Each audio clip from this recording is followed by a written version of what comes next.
They may well be readying themselves for a celebration as well, because they sit pretty at the top of Division 2 of the County Championship. They have a 21-point lead, even over second place Yorkshire, and they lead Middlesex by 36 points when it comes to promotion. So really, any sort of a result from this game and Sussex are up, and of course that is contingent upon Middlesex winning their last two games as well. So Sussex are all but up, but they would like to confirm it, I'm sure, in short order in this game.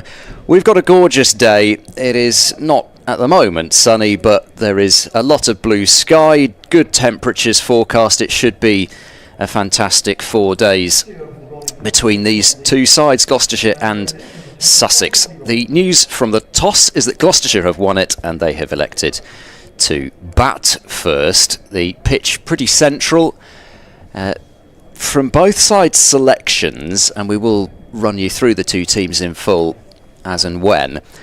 But from both sides' selections, it does look as though both teams are expecting there to be a bit of turnout of this pitch. Slightly odd visual today in that we have the temporary seating up, which is ready for the international between England's men and Australia, which is due to take place in just under a couple of weeks' time here. But we've got Ollie Robinson running in and bowling the first ball of the match now to Chris Dent, and Dent leaves the ball alone through to the wicketkeeper Simpson. My name is Ed Seaborn. Delighted to say alongside me is Blake Bint. Adrian Harms. We're going to have to do Harmsy updates throughout the day. Adrian, if you're listening, get well soon, and I'm sure that he will be back behind the mic before the end of the season, but Adrian is unfortunately not well, so for the first day we've got Blake, and then Andrew Rayburn is coming for days 2, 3 and 4. Ollie Robinson in over the wicket to bowl to Chris Dent, and again it's well wide of the off stump and left alone through to John Simpson. So an entirely new opening combination for Gloucestershire with Chris Dent and Joe Phillips. Cameron Bancroft is back in Australia, and I hope he's at least had a couple of days to enjoy himself before the start of the Australian domestic season. But we will talk, I'm sure, more in due course about Saturday. But anyway, Ben Charlesworth is also being rested.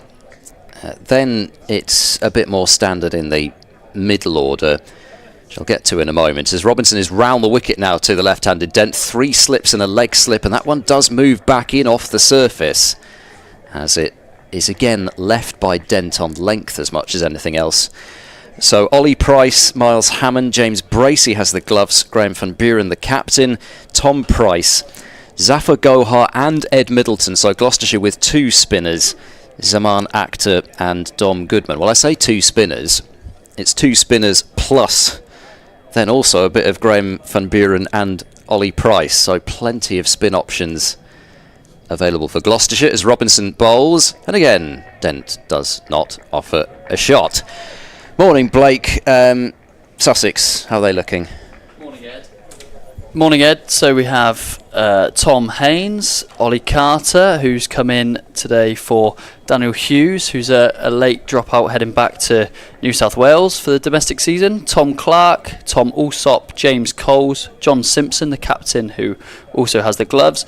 Bertie Foreman comes in for a first-class debut, along with Jack Carson, so 2 spinners there, Ollie Robinson, Henry Crocombe and Jadav Unadkat.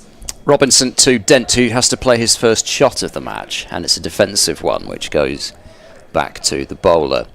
So for Sussex, that means they've got 3 front-line spin options as well in Messrs Carson, Foreman and Coles, and a turning pitch would, on the face of it, be a pretty good thing for Sussex, given Jack Carson's prowess this season. So he would figure maybe to be the main danger man, but if it's going to spin, it may well seam as well. So Robinson will enjoy that, and that ball does seam. It jags back in off the surface, and forward goes Dent trying to defend, inside edge onto pad, and that completes a maiden over, first over from Ollie Robinson. And so Gloucestershire still yet to get off the mark. So Chris Dent, this is his first innings of the season, in his testimonial year. I'm sure I don't need to talk too much about what Chris Dent's been through this season, as it's been well publicised. He's been fantastic about being very open about his difficulties this year, but it is fantastic to see him back in a Gloucestershire shirt. And Joe Phillips, who has spent the year studying at Cardiff, I believe, so he is available for the back end of this season clearly, and is opening the batting for the first time this year and making his first red ball appearance of the season. Yeah, that's right. I've seen Joe Phillips play a little bit for Cardiff UCCE as an Adcat runs away from us for his first ball and is left outside the off stump by Phillips, just angling away from him. The left arm seam of Jadav Anadkat, the sole overseas player for Sussex today. As I mentioned, Daniel Hughes heading back to Australia, hence Ollie Carter coming back in, and we expect he'll open the batting as well when that time does come. So Sussex, 4 slips, backward point, mid-off, mid-on, short leg and a fine leg as Anadkat comes in again. And this one tucking up Phillips on the back foot, just defending into the offside for no run, where the fielding is done by Bertie Foreman. Ed, we're speaking a little bit. Bertie Foreman, someone you're excited to see on his first class debut? I've seen quite a lot of Bertie, but I've not actually seen him bat or bowl live yet, unfortunately. Although I think he came on and fielded a lot as a substitute fielder in the game between these two sides at the end of last year. So I've seen a lot of him fielding. He's a good fielder. And then I cut in again, and that one finding the edge of Joe Phillips, and the first one to go. It's taken just 9 deliveries, and Joe Phillips going for naught, caught by John Simpson behind. It looked a good ball from an Adcat, just angling across the right-handed Phillips, and that won't be the start Gloucestershire would have wanted. 0 for 1, just taking the outside edge. Simpson taking a comfortable catch, and as we expected, a bit of movement off the seam, and as I say, not the start Gloucestershire would have wanted, which will bring Ollie Price to the crease a little bit earlier than he would have expected. Yeah, it's a good ball, as you say. I mean, Phillips has got to play at that. I don't think he's followed it. I think he's tried to play it as softly as he could. Yeah, I mean, the bat doesn't make it past the perpendicular in terms of to his body, so he hasn't gone hard at it at all. But indications that there might be a bit of pace in this pitch as well, at least enough on day one.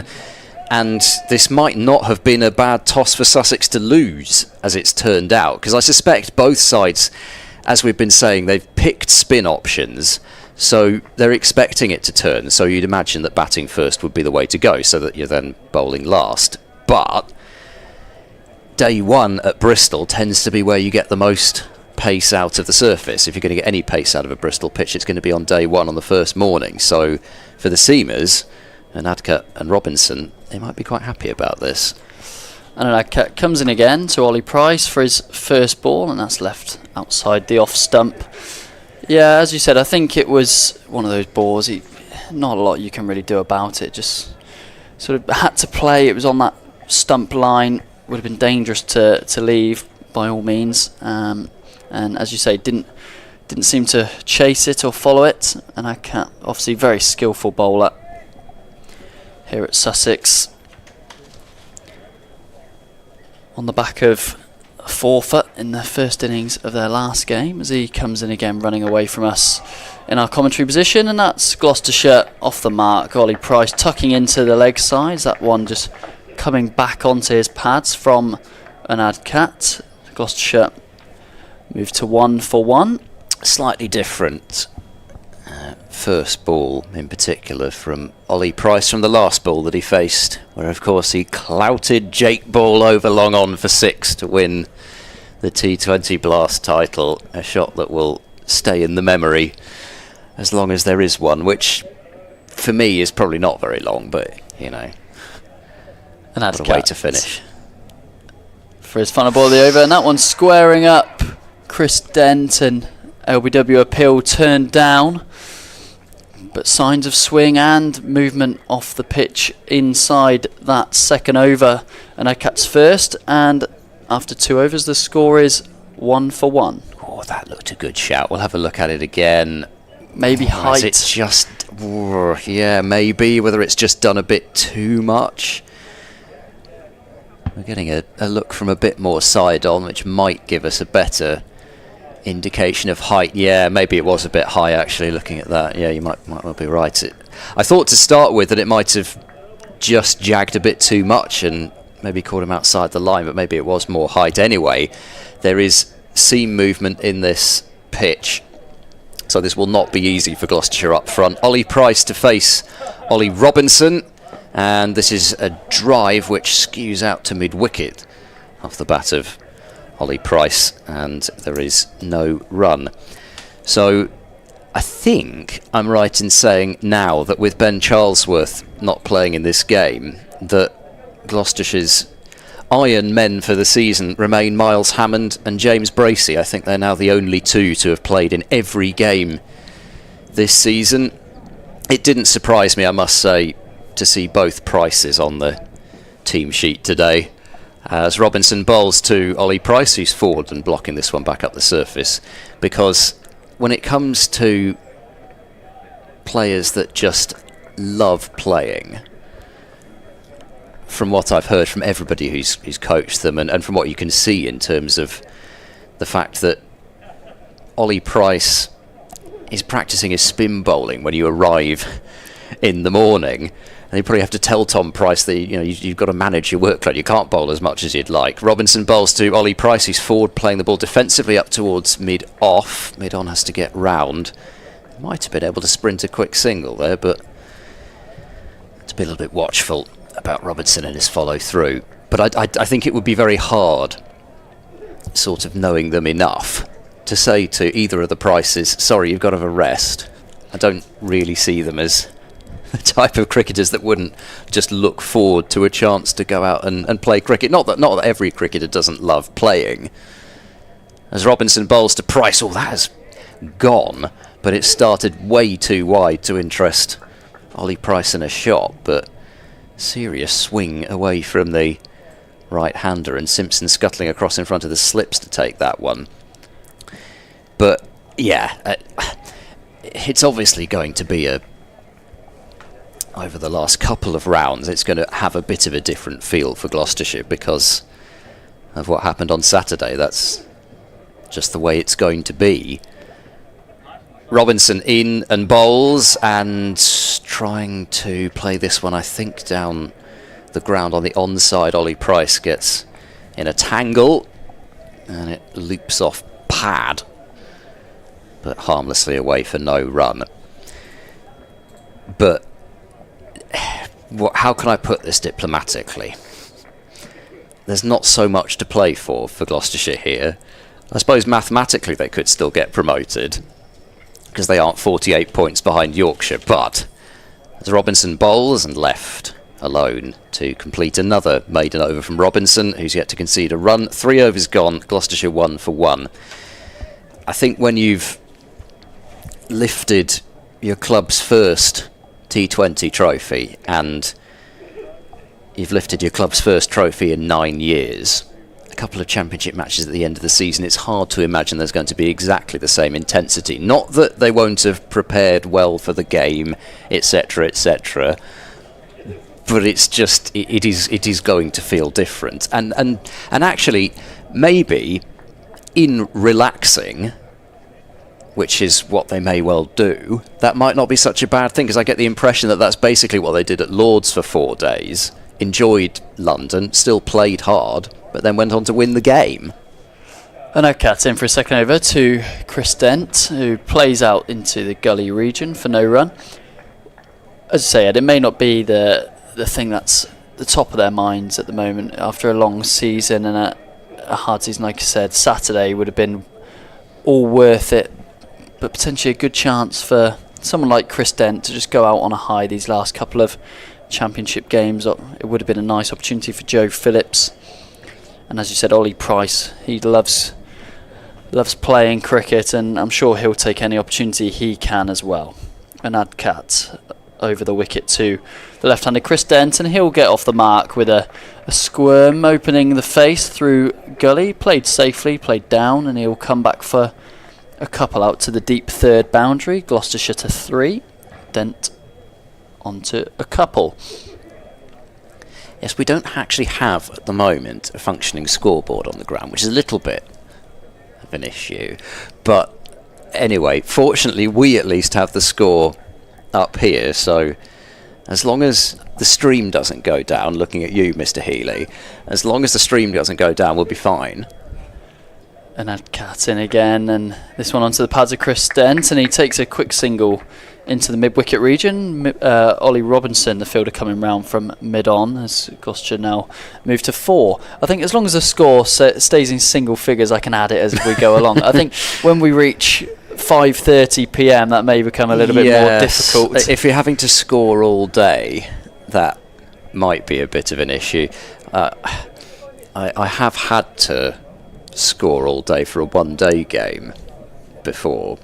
I think it was at Beckenham a couple of years back when either we couldn't see a scoreboard or it wasn't working. But yeah, we don't need that. We really don't. And Adcat's a Price who defends up to mid-off, pressing forward. Ball proving it's got a little bit of carry in it, perhaps that time. It did come around the waist height of Ollie Price. So just a true bounce, which is probably a good sign if you're winning the toss and batting. Yeah, we are back to the Duke's ball as well, I believe, if I've remembered correctly. 2 rounds of Kookaburra to start this September block, and then back to the Dukes.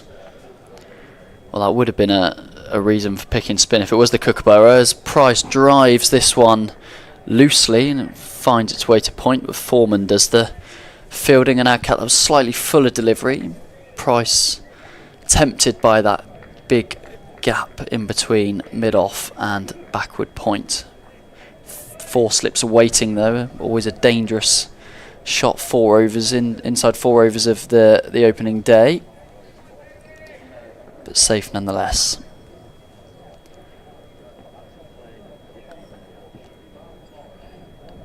Jadav and Adcat over the wicket to Price. 4 slips waiting, and this one Price pressing forward again, defending up to mid-on, where the ball is picked up by Jack Carson. So that concludes the 4th over. Gloucestershire 4 for 1.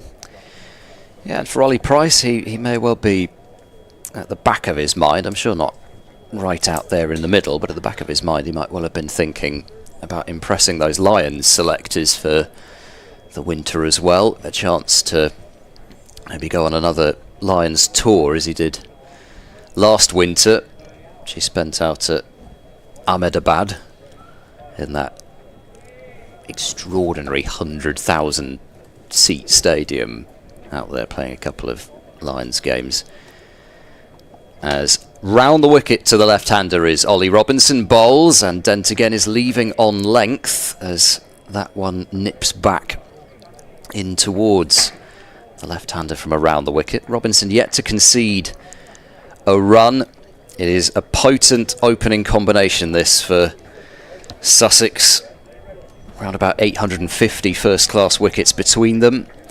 They've got Henry Crocombe, who can provide some pace and bounce in terms of seam bowling. And then, if they want a 4th seamer, it would have to be either a Tom Clark or a Tom Haynes, as forward goes Dent, plays for the inner part of the bat and out into the onside, picked up by Ollie Carter for no run, who seems to have ditched his mullet, although I noticed that you've picked up where he's left off, as it were, in that regard, Blake. Yeah, mine's been going a long time. It needs cutting, just as Ollie Carter's did. Yeah, I'm a bit disappointed, really, because he looked a little bit like, and he's at short leg now with the helmet on, he looked a little bit like Jack Russell. As Dent edges, he's caught at second slip. Pretty comfortable catch for Tom Clark, who doesn't drop too many in the slip cordon. And Ollie Robinson strikes. He's yet to concede a run. Jumped wide of the crease, still angling the ball in.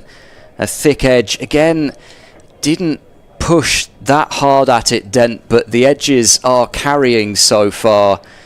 And Dent departs having made 3. It's a tough start for Gloucestershire, as it looked as if it was quite likely to be. They've lost both their new opening combination now, and they are 4 for 2 halfway through the 5th over. Yeah, Ollie Robinson, he's a seasoned campaigner. So Blake has to nip off and do his first update of the day as Miles Hammond prepares to come to the middle, and Ollie Price and Miles Hammond reunited at the crease, having embraced and taken on the congratulations of the rest of their teammates, having poured onto the field the other day. They're at 4 for 2.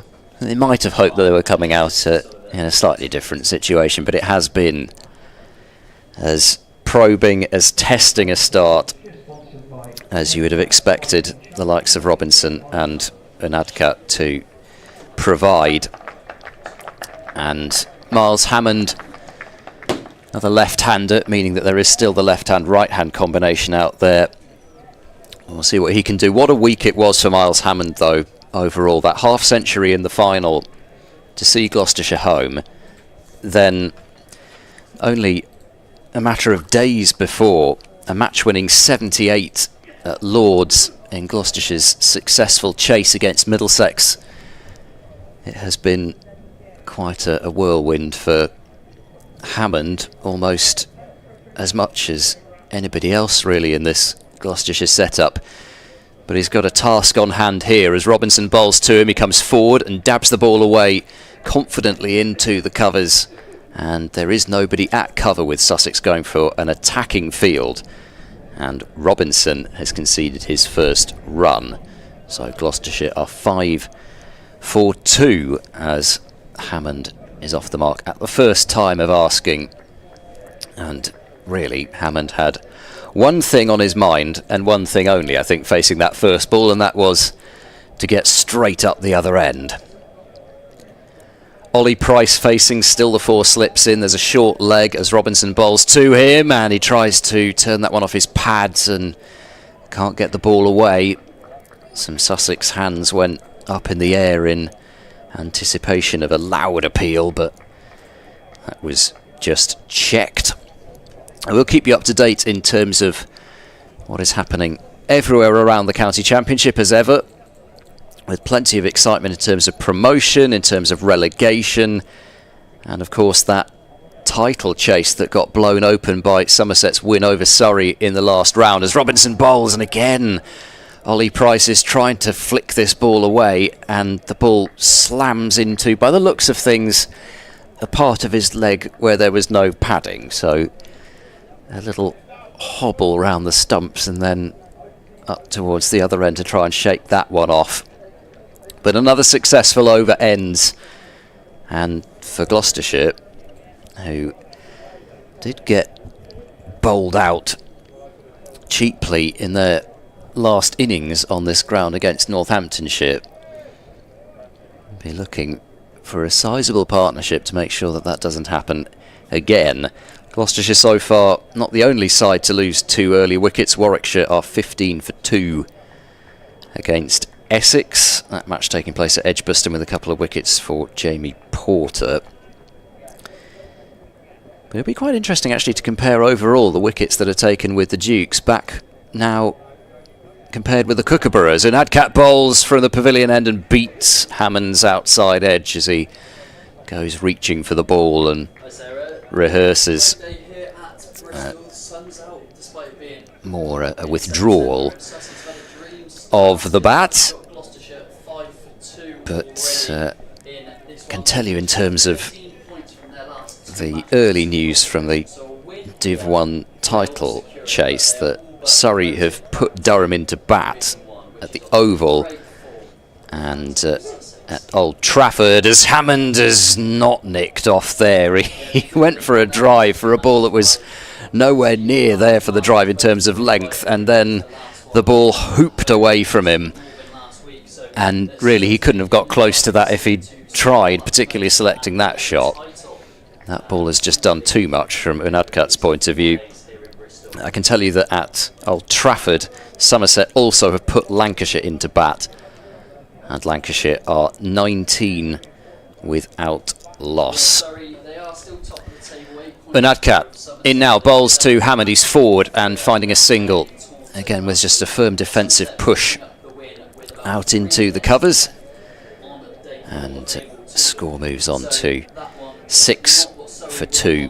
Little bit of an end of term feel today, but certainly not from a Sussex perspective. They have come out all guns blazing, and Unadkat, of course, didn't play in that semi-final. Ollie Robinson did, but there's a decent amount of turnover in this Sussex side from that game on Saturday. Still the 4 slips as Unadkat bowls, and Ollie Price plays that one neatly with a on push as far as mid-on, and again there is no run. 6 runs in the 6th over. A little bit of a change of pace. The majority of the spectators seem to have decided that the temporary stand down below us is the place to be, and I think they've probably got that right actually. You can get a bit of height above the strip, but still be close to the action and close to the bowler's arm as well, as Ollie Price doesn't offer a shot to this next one, the one that angles across Unadkat. And actually there's not a bad smattering of spectators in today. It just feels completely empty because, of course, the ground is basically at, what, 17,500 capacity ahead of the international. But I'm sure a few people will have turned up to get their picture taken with the Vitality Brass Trophy. That is something that can be done for each of the first 3 days. Unadkat switches to around the wicket now to Price, who works the ball up to mid-on. And Jack Carson does the fielding. And still, we haven't had a boundary yet, as Gloucestershire are 6 for 2 after 6 overs. They decided to bat, I'm sure, with the fact that they didn't particularly want to be batting last in mind. Both sides believe that the pitch is going to turn. Wicket so far, Joe Phillips, who got an excellent ball from Unadkat, just a little feather through to John Simpson without scoring, and Chris Dent edging Ollie Robinson to Tom Clark at second slip for 3. So 6 for 2, the score.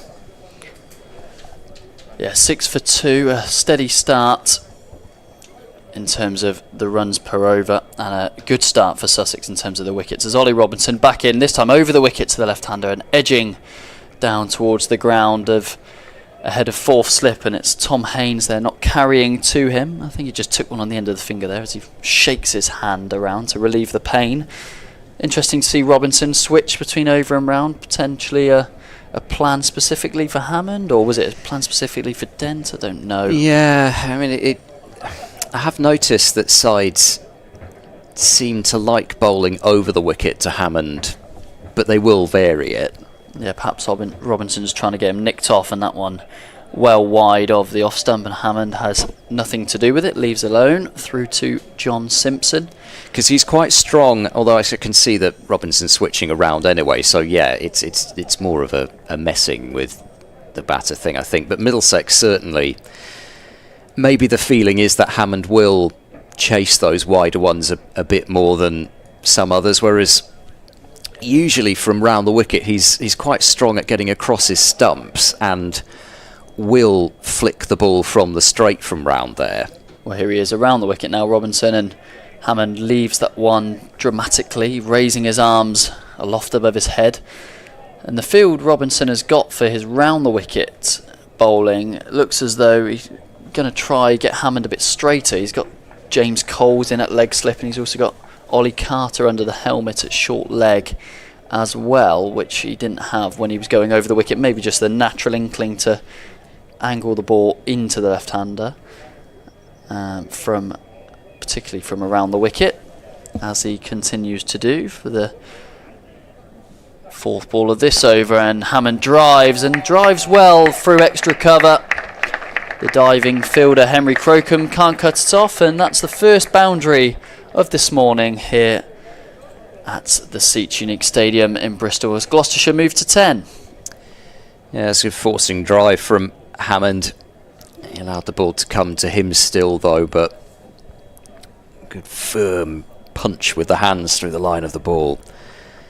And it was a delivery which was probably on about off stump, so he didn't really have much risk involved in that shot, and nicely timed. See how Robinson comes back this time, and this one jagging back into Hammond. A little bit more effort in that one from Robinson. Hammond defends to Henry Crocombe, who's a wide mid-off or a straight extra cover, whichever you'd prefer. That position that you see so often in the red ball cricket when they're attacking, as Sussex are with their 3 slips and a leg slip and a short leg. And well, the leg slip is now actually being moved out. James Cole was moving into the cover region just to close that gap off from Hammond. He was sitting at a short cover as Crocombe goes a little bit straighter to mid-off from Robinson around the wicket. Miles Hammond, and this one just beating the outside edge, squaring up Hammond from length, getting an extra bounce as Robinson does, and Hammond just pulls his bat inside the line at the last minute as the ball carries through to John Simpson. That concludes Ollie Robinson's 4th over, and Gloucestershire 10 for 2. There is some bounce in this pitch, actually. No. I'm not going there. But Ajit Singh Dale isn't playing in this game, by the way, just apropos of absolutely nothing whatsoever. An Adcat to bowl. More 3 slips and a gully now, and a gully's in very close. And Adcat bowls, and driving is Price. He won't beat mid-off, and then, oh dear, Ollie Robinson. Unfortunately, that was really unnecessary. He's basically just batted the ball away from the fielder who was right next to him, having run across from mid-on, and so they'll get the single that they probably should have got anyway, to be honest. Yeah, it was a long single, wasn't it? And Robinson just wrong-footing Jack Carson. It's extraordinary how he's managed to take such little pace off. He managed to put pace on the ball as he was tipping the ball away. As Hammond gets a leading edge and gets very lucky. There's nobody at cover because Sussex have gone with these slips, but Hammond has played a shot which was aimed through mid-wicket, stepping across his stumps, trying to flick away, and it spoons in the air safely through the cover area and through. For 2 runs they go, 13 for 2. So Hammond looking to attack, as is his wont, but it's not the easiest thing to do when the ball is seaming about like this. When Adcat bowls, Hammond is forward and playing the ball defensively up to mid-off with a bit of a flourish. Still giving off the air of a man, Hammond, who is just out there to enjoy himself a little bit, just even though he's not going out there looking to crash every ball to the boundary, he's not aiming murderous swipes. It just looks as though he's kind of, I don't know, just something about the body language. Under no pressure. Yeah, and his movements sort of look quite easygoing. And Adcat bowls to him. It might not be so after that one, because that one has cut back into him and struck him on the thigh pad. Fortunately, though, it didn't get Miles Hammond on the piece of protective equipment, which I think must have been broken at Lord's, because he was searching around for a shop at Lord's where he could buy a new box after his first ball that he'd ever faced at Lord's crashed into that piece of protective equipment, and he was down for about 5 minutes. And it happened to him at finals day as well. Adcat in and bowls, and that's a tempting delivery to drive, and Hammond obliges. The outfield will do the rest, as it goes across the straight long off boundary for 4. And Hammond moves on to 12. That was probably the first, you'd have to say, more friendly offering from an Adcat this morning. A bit of a half volley, and Hammond puts it away. And again, there's that fielder in Carson, a wideish mid-off, so if you can drive it straight or through the covers, there are runs to be had. 17 for 2. An Adcat in and bowls, and that's another delivery which carries through very nicely to John Simpson. And Hammond sort of played at it but didn't. He might have been in danger of one of those feathers through to the slips if it had been a bit closer to him, but in the end far enough away, and the movement was taking it away from the left-hander as well. So an Adcat is through 4 overs, 1 for 12. Robinson 4 overs, 1 for 5. Gloucestershire 17 for 2. They've had 8 overs and still not through this dangerous opening spell yet, Gloucestershire. Robinson into his 5th over, bowling over the wicket, and Ollie Price leaving that one on length, probably on 4th stump line anyway, but it is carrying through nicely, as you say, Ed. Potentially something that Gloucestershire wouldn't have bared in mind when they were choosing to bat. A couple have just reared up slightly, nothing dangerously, but just forcing the leaves to be a bit more Labuschagne-esque. Yes. Yeah, I mean, I suspect what they'll be thinking is just get this ball a little bit softer. Sussex do only have 3 frontline seamers. Robinson bowling that one away from Ollie Price, who leaves comfortably outside the off stump.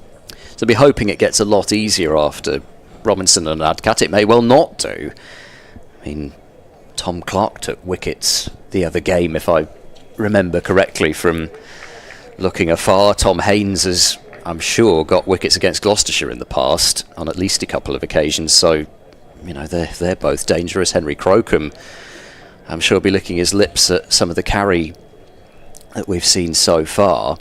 But Robinson and Adcat would seem to be the chief threats. Robinson's bowling that one again. Price comfortably leaving outside the off stump, just probing away at this area, as Ollie Robinson has done for a number of years now in a Sussex shirt and his brief stint in England shirt as well. Yes, I think I first saw him probably about 7 years ago here, which I don't think it was his debut year. It was probably the year after that. I reckon it was 2016. It was the first time I saw him bowl. And Robinson in this time, Price driving a bit more positively, getting bat on ball, and only as far as Ollie Robinson, who takes it on the bounce for no run. So Gloucestershire still 17 for 2. Ollie Price on 2, Miles Hammond on 12, with a couple of nice drives in there, along with a bit of fortune with that leading edge in the previous over. I know, it was 16 actually. Yeah. Well, what did I say? 7 years ago. 8 years ago. Yeah, anyway, it was definitely 16. Robinson over the wicket to Ollie Price, that one swinging away from the right-hander, and he leaves again outside the off-stump. Price looking comfortable, having nothing to do with that, taking a steady approach to his innings so far, just the 2 from 22 deliveries, but he's not been forced into any rash shots. You might have to excuse the occasional moment of brain fog over the next 4 days. I think it's a general slow state of recovery rather than an immediate one. Still celebrating from Saturday.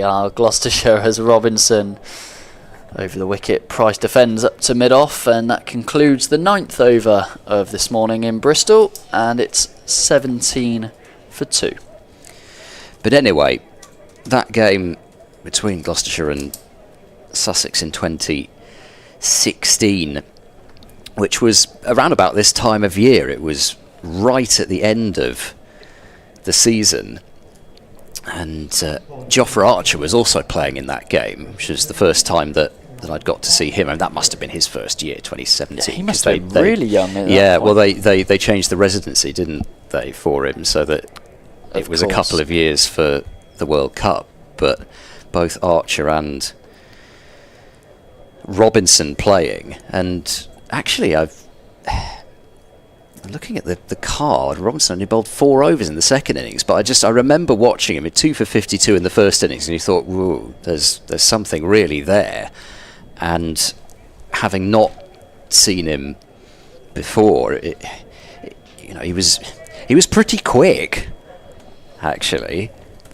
And it was another one of those where so often, and clearly this is different because Gloucestershire decided to bat here, but so often at Bristol the first session is the best time to bowl, and that's exactly what it proved to be. You can see from the card here, and Gloucestershire were 97 for 7 on that occasion, with Steve McGoffin.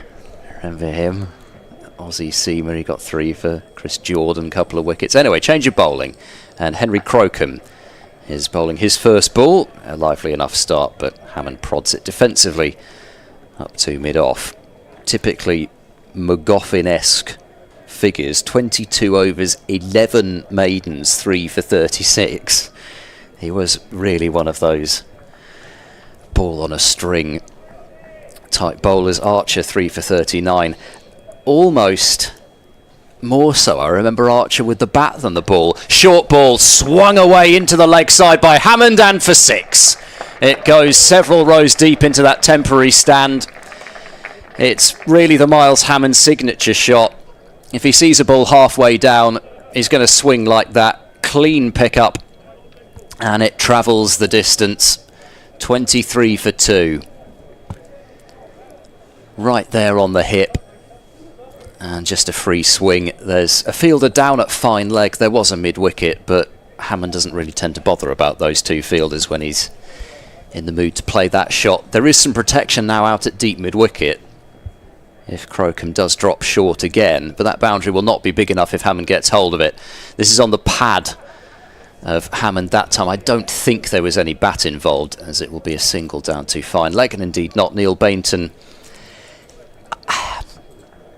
I'm not being cruel here, but when it comes to signalling leg byes, I think Neil Bainton would extend that knee probably, I don't know, about 5 degrees from the straight. And he does always look as though he's about to overbalance when he's signalling it, but he did manage not to this time. Perhaps a signature look among umpires. Yes, signalling I think leg so. byes. 24 for 2. Crocombe into Ollie Price, and there is no shot through to the keeper. Anyway, Jofra, I think I seem to remember he was even playing without a name and number on his back in that game. That was how relatively new he was. And I just remember him batting, and it was Labuschagne almost before Labuschagne, not necessarily in terms of the leaves, but he would turn a forward defence into the most exciting thing you've ever seen. Crocombe bowls, and left again by Price as that nips away and carries through to the keeper. It's just great as a commentator, because you want something to talk about all the time, and there was Jofra providing it. It was fantastic, and that is, again, without wishing to get too soppy, that's the beauty of county cricket. You get to see these players before anyone else does, and somebody like an Archer coming into international level, and people go, "Ooh, where's he come from?" Well, he's come from county cricket. Crocombe bowls and Price leaves, and that's the end of the over. So a pick-up shot for 6 from Hammond in that over, and a leg by, and Gloucestershire are 24 for 2 after 10 overs, just beginning in the last couple of overs to get that scoring rate moving a bit. It does tend to be a little bit of a shame that county cricket sort of has that light on it, where people don't know where these players have come from, and the likes of Sussex in this Jofra case won't be really referred to too often in terms of his later career, as we know it as this great franchise player and player that England want to protect 24/7.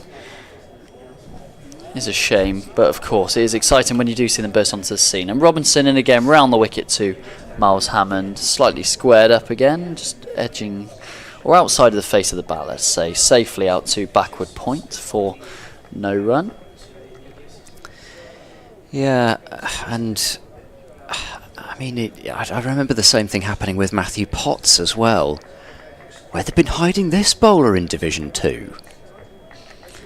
Well, he's been knocking out stumps for fun. I mean, that's what he was doing before he got picked up. It was hardly a secret that he performed well. Robinson round the wicket, and Hammond looking to drive, and loosely drives away from his body off the inside part of the bat, and it goes safely out to the deep square leg region, where the fine leg fielder comes round, and Hammond comes back for a couple. Interesting choice of shot at this stage. Was it really that full to be driving for Hammond? Well, he's an expressive player. Seemingly he's got license, and exactly you will see that from Hammond as well. And one of the things that he does, taking that hand off the bat as well, it did assist it slightly to safety. And that one he leaves off length as Simpson spills. And must have just wobbled after the bat. That's a collector's item. I think I saw John Simpson concede some byes once. Maybe once. It's not very often. John Simpson, one of the more long-standing keepers in the county championship. Well, what a signing he's been for incredible. Sussex. Signing as captain as well. There's a lot of pressure in your first season, John Simpson, but one of the leading run scorers in Division 2. Over 1,000 runs this season, and he bats all the way down at 6 or 7 as well. And Robinson in again round the wicket, and Hammond defends up to mid-off. Yeah, he's a seasoned campaigner. I was really happy actually when John Simpson got his England call up in that COVID squad. Do you remember a couple of years ago? Yes, well I do remember, because I was there when it happened. It was a game between Middlesex and Gloucestershire at Cheltenham in that 2021 season, and both Simpson and David Payne got call-ups for that squad. Payne didn't make his debut until a couple of years later, but Simpson played. Robinson around the wicket. Hammond, that similar shot to what we saw a couple of balls ago, looking to drive straight, and it's off the inside half of the bat this time. Goes a bit straighter out towards mid-wicket, and it's the mid-on fielder this time who comes around to do the fielding out towards that longer boundary into Hammond's leg side, and it's 2 more runs to the Gloucestershire total. They move to 28. Hammond to 22 of those 28 from just 23 deliveries. But it happened on day 2 of that game, so there was a lot happening on day 1 as well. I think it was the day when Ryan Higgins had to be removed from Gloucestershire's team. Robinson in that one, Hammond pulling the bat inside the ball, and good ball from Robinson, back of a length, just rearing up slightly past Hammond's chest again. I think when Robinson goes for a couple of runs he doesn't like, he puts a little bit more effort in, and it appeared that he did on that occasion as well. And it's 4 from the over anyway, and Gloucestershire are 28 for 2 from 11. But yeah, I think it was that game rather than the second one in the festival, and it was definitely some point there where Ryan Higgins had to be withdrawn from the team because his wife was giving birth to their first child. So there was an awful lot going on, and then we turned up on day 2, and all of a sudden there were rumours flying around that David Payne had been called up for England and John Simpson, and it was confirmed fairly shortly afterwards. Crocombe in, and Price leaves, sways out of the way of the ball through to the keeper. We had to stay quiet about it because it wasn't due to be made official until England put it out. The ECB put it out at something like 10:30, but I vividly remember standing in the marquee at ground level as it was that year at Cheltenham, and David Payne was just walking off the field and sort of, giving it the big thumbs up, and so then, we knew, but public didn't know for a little bit longer. Crocombe in and bowls, and Price stands tall and defends that one away up the offside of the pitch. Just on David Payne, what a skillful white ball player he's proven to be. He's Saturday broken equalled the record for the most wickets in a single blast season with his efforts at the weekend. I haven't actually seen him on the ground today, but anyway, I'd be surprised if we don't get him up here at some point over the next 4 days. Crocombe bowls full and on driven by Price. He doesn't time it, maybe a bit full, so off the bottom of the bat up to mid-on. There's no run. He was the one who set up the win really in that semi-final in this particular game, a rematch of Saturday, isn't it? Sussex, Yep. Gloucestershire, the semi-final. Gloucestershire were, of course, victorious, and it was David Payne. Was his figure something like 2 for 9 or something? I think it was one for 9 from 4 overs, but the one was Daniel Hughes, if I remember correctly. A full ball on the pads, trying to clip the ball away. Price misses it, but despite the yelp from Sussex, the ball clearly going down the leg side. And the leg by is scrambled towards square leg, 29 for 2. Yeah, I think I've remembered that right anyway, with it seemingly being at the same time only a moment ago, but also, you know, a couple of years ago.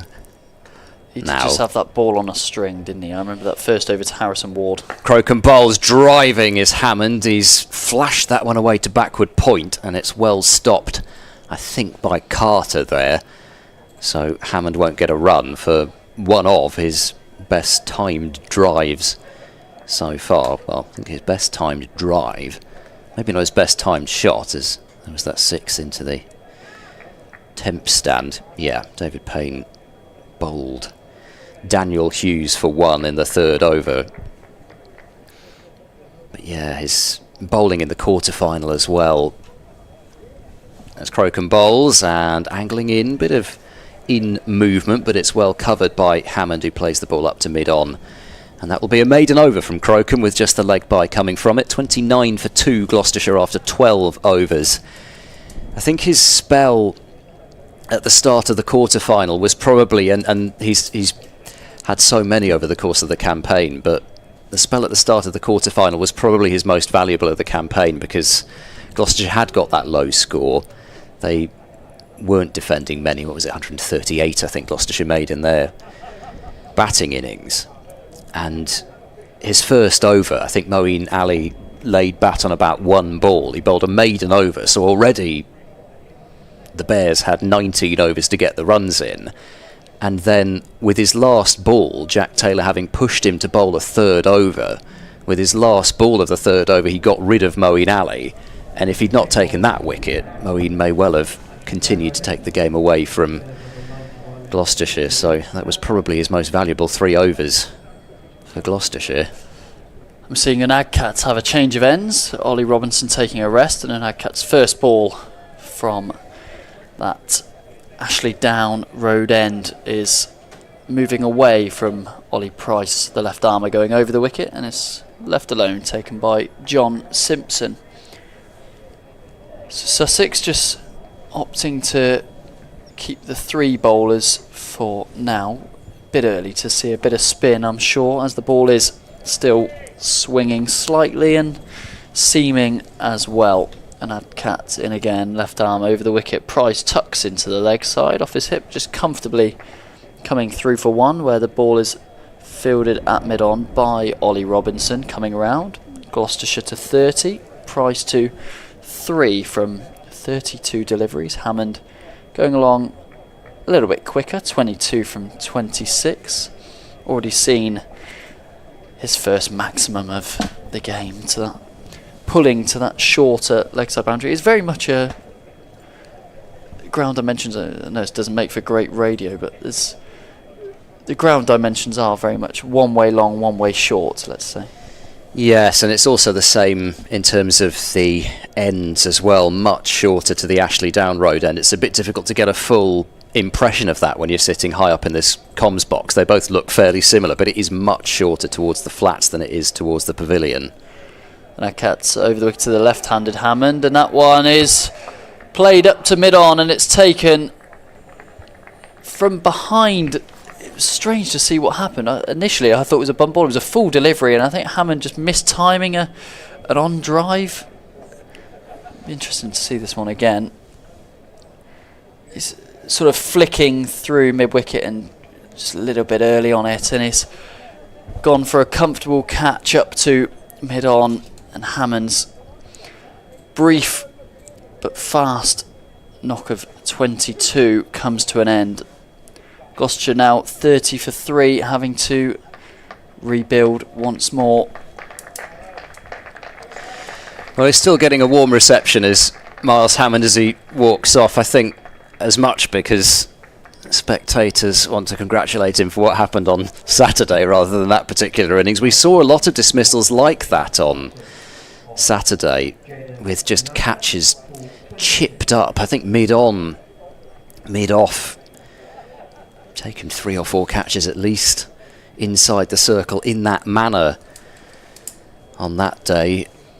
And yeah, as you say, just mistiming it, whether it stopped in the pitch on him, whether he was just anticipating a bit more bounce, I don't know, but it was bright and breezy from Hammond with his 22, but he has to walk off, and out to the middle comes James Bracey, who has rather a good shot at mopping up an awful lot of awards, I think, at the end of this season. What a magnificent year it has been for him. 400s in the Championship to go with 3 half-centuries, a vital half-century at Lord's to finish off an incredibly memorable game for him, where he broke the record for catches and dismissals in both a match and an innings individually during the course of that game. Over 50 catches for the season, over 1,000 runs. They could do with some more from him here. And he shapes up his first ball, and that's a good one from an Adcat, back of a length, and just going past Bracey's chest as he fends outside the off stump, but beating the outside edge. I think half playing, half leaving is Bracey on that occasion. Just, of course, looking to settle into his innings. And just on Hammond's shot again, I suppose the mid-wicket area is vacant. So I can see why he thought it was a safe option. There is that short leg, and Robinson is relatively straight at mid-on. Jack Carson, excuse me, and Adcat in again, and Bracey blocking, pressing forward, squirms out to mid-wicket, where Carson does the fielding. So Gloucestershire 30 for 3. Bracey in with Ollie Price, Captain Van Buren to come, and then you've got the all-rounders, Tom Price, Zafar Gohart, Ed Middleton for Zaman Akhtar, who he's proved he can hold a bat in recent weeks. And you've got Dom Goodman as well, bringing up the rear for the hosts on this occasion as an Adcat in again. Bracey plays delicately and plays well out to the vacant deep third region. Slightly short from an Adcat, and given slight width, Bracey just dabs down past the left-hand side of the slips, and it runs away for 4, and it concludes the over. Gloucestershire 34 for 3. Bracey off the mark with that well-timed, delicate shot off an Adcat. He's a really awkward customer to face, I'm sure, an Adcat, because he can swing the ball both ways from left arm, which is, I mean, even from right arm, it's pretty rare to have somebody who's got the control to swing the ball both ways the way that an Adcat does. But particularly from left arm, you're expecting most of it just to come into you as the right-hander and away from you as the left-hander. Crocombe into Ollie Price, back of a length, and worked into the onside. Price wants a single. There isn't one there. He's got to get back. And in the end, Carter doesn't throw, as Price does get back into his ground, but that was needing to be a quick call, I think, from Bracey at the non-striker's end to dissuade Ollie Price from trying to scamper through. Crocombe, bustling action, but it's a quick one as well, as this is flicked away wide of long leg by Ollie Price. Should pick up 2 runs, and will do as the throw comes in from the boundary. So Ollie Price up to 5, 36 for 3.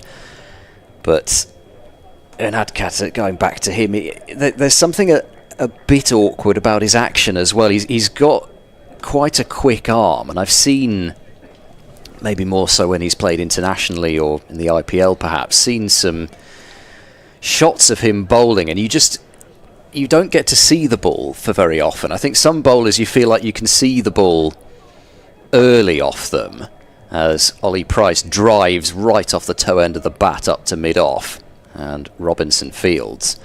But it all does happen very quickly with an Adcat's action, And so you probably also don't really have very much time even to try and maybe read, if you can. Goodness knows, I don't know how they do it, but the pros I think can do it. Some of them just see which side that shiny side's on. Crocombe in and played with an angled bat defensively by Price into the leg side, as Carter is in from mid-wicket to pick up. So he is a quality operator. He's also a very nice man. It's always a bit of a surprise when, as I was covering for Adrian Harms, as you are today a couple of days last season, it's always a surprise when any cricketer sort of acknowledges your existence that doesn't really have to. Yeah, exactly.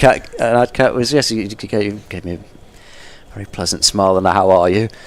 Short ball completely miscued by Price, and he's miscued it so badly that it doesn't even carry to a shortish mid-on.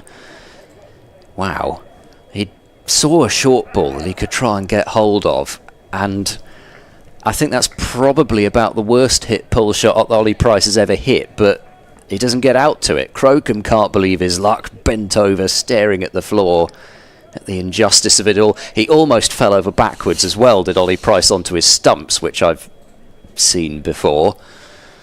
Crocombe in and bowls fuller delivery, and an on-push finds the fielder at mid-on. An eventful over from Henry Crocombe.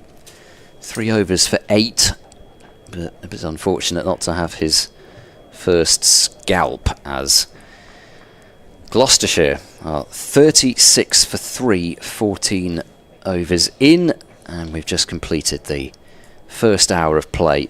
Put in to the field were Sussex, as Gloucestershire decided to bat first. The wickets so far: Dent for 3, Joe Phillips, who was the first to go without scoring, and Miles Hammond for 22. 2 for Anadkat and 1 for Robinson. Anadkat in from the Ashley Down Road end, bowling to Bracey, who's forward, tapping a defensive shot up to mid-off.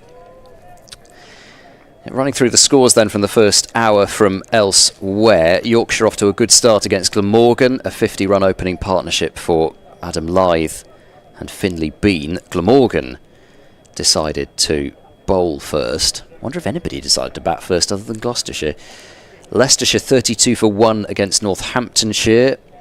No, Leicestershire decided to bat first. Rishi Patel out without scoring to Jack White.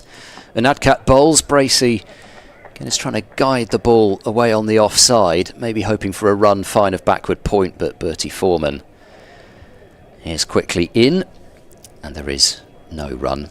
Sol Budinger 24 of the 32 runs for Leicestershire early. Derbyshire 35 for 1 against Middlesex. Ryan Higgins has claimed the wicket of Lewis Rees for 20.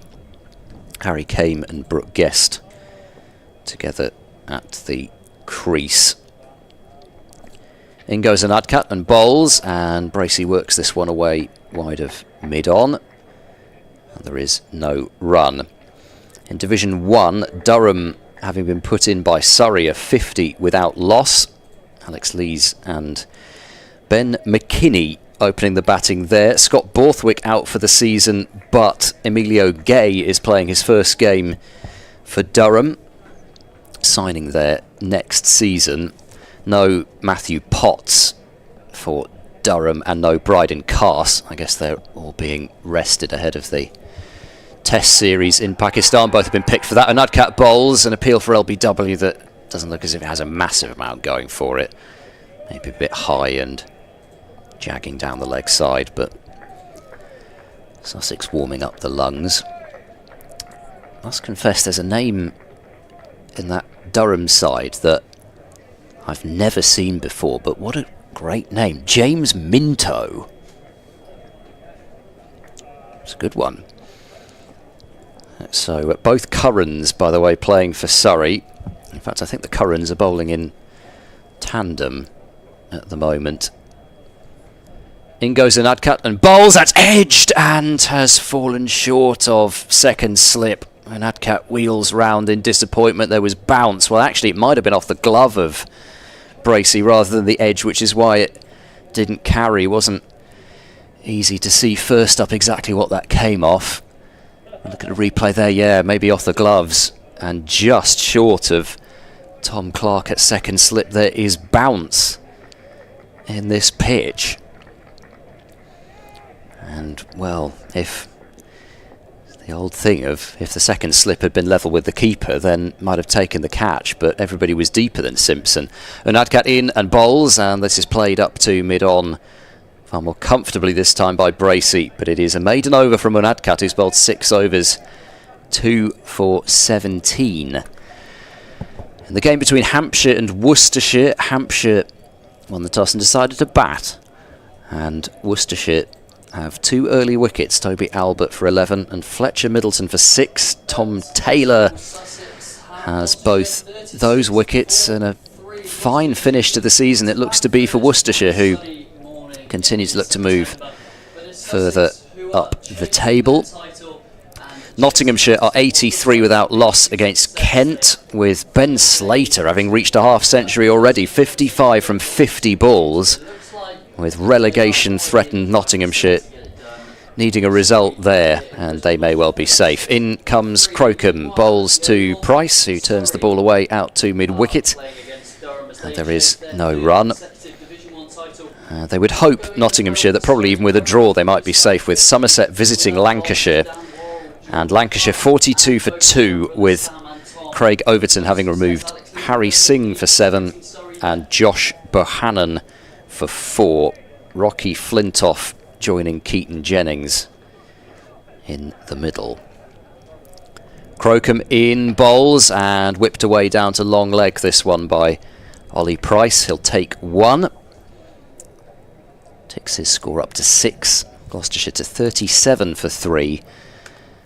And Warwickshire 34 for 3 now against Essex, with Sam Cook having claimed his first wicket. Sam Hain trapped LBW without scoring. Jamie Porter removed Rob Yates and Alex Davies for 5 and 9 respectively. Will Rhodes is 17 not out. He another man who is bound for Durham at the end of the season. Warwickshire basically safe, despite the fact that they've only won 1 game this season in Division 1.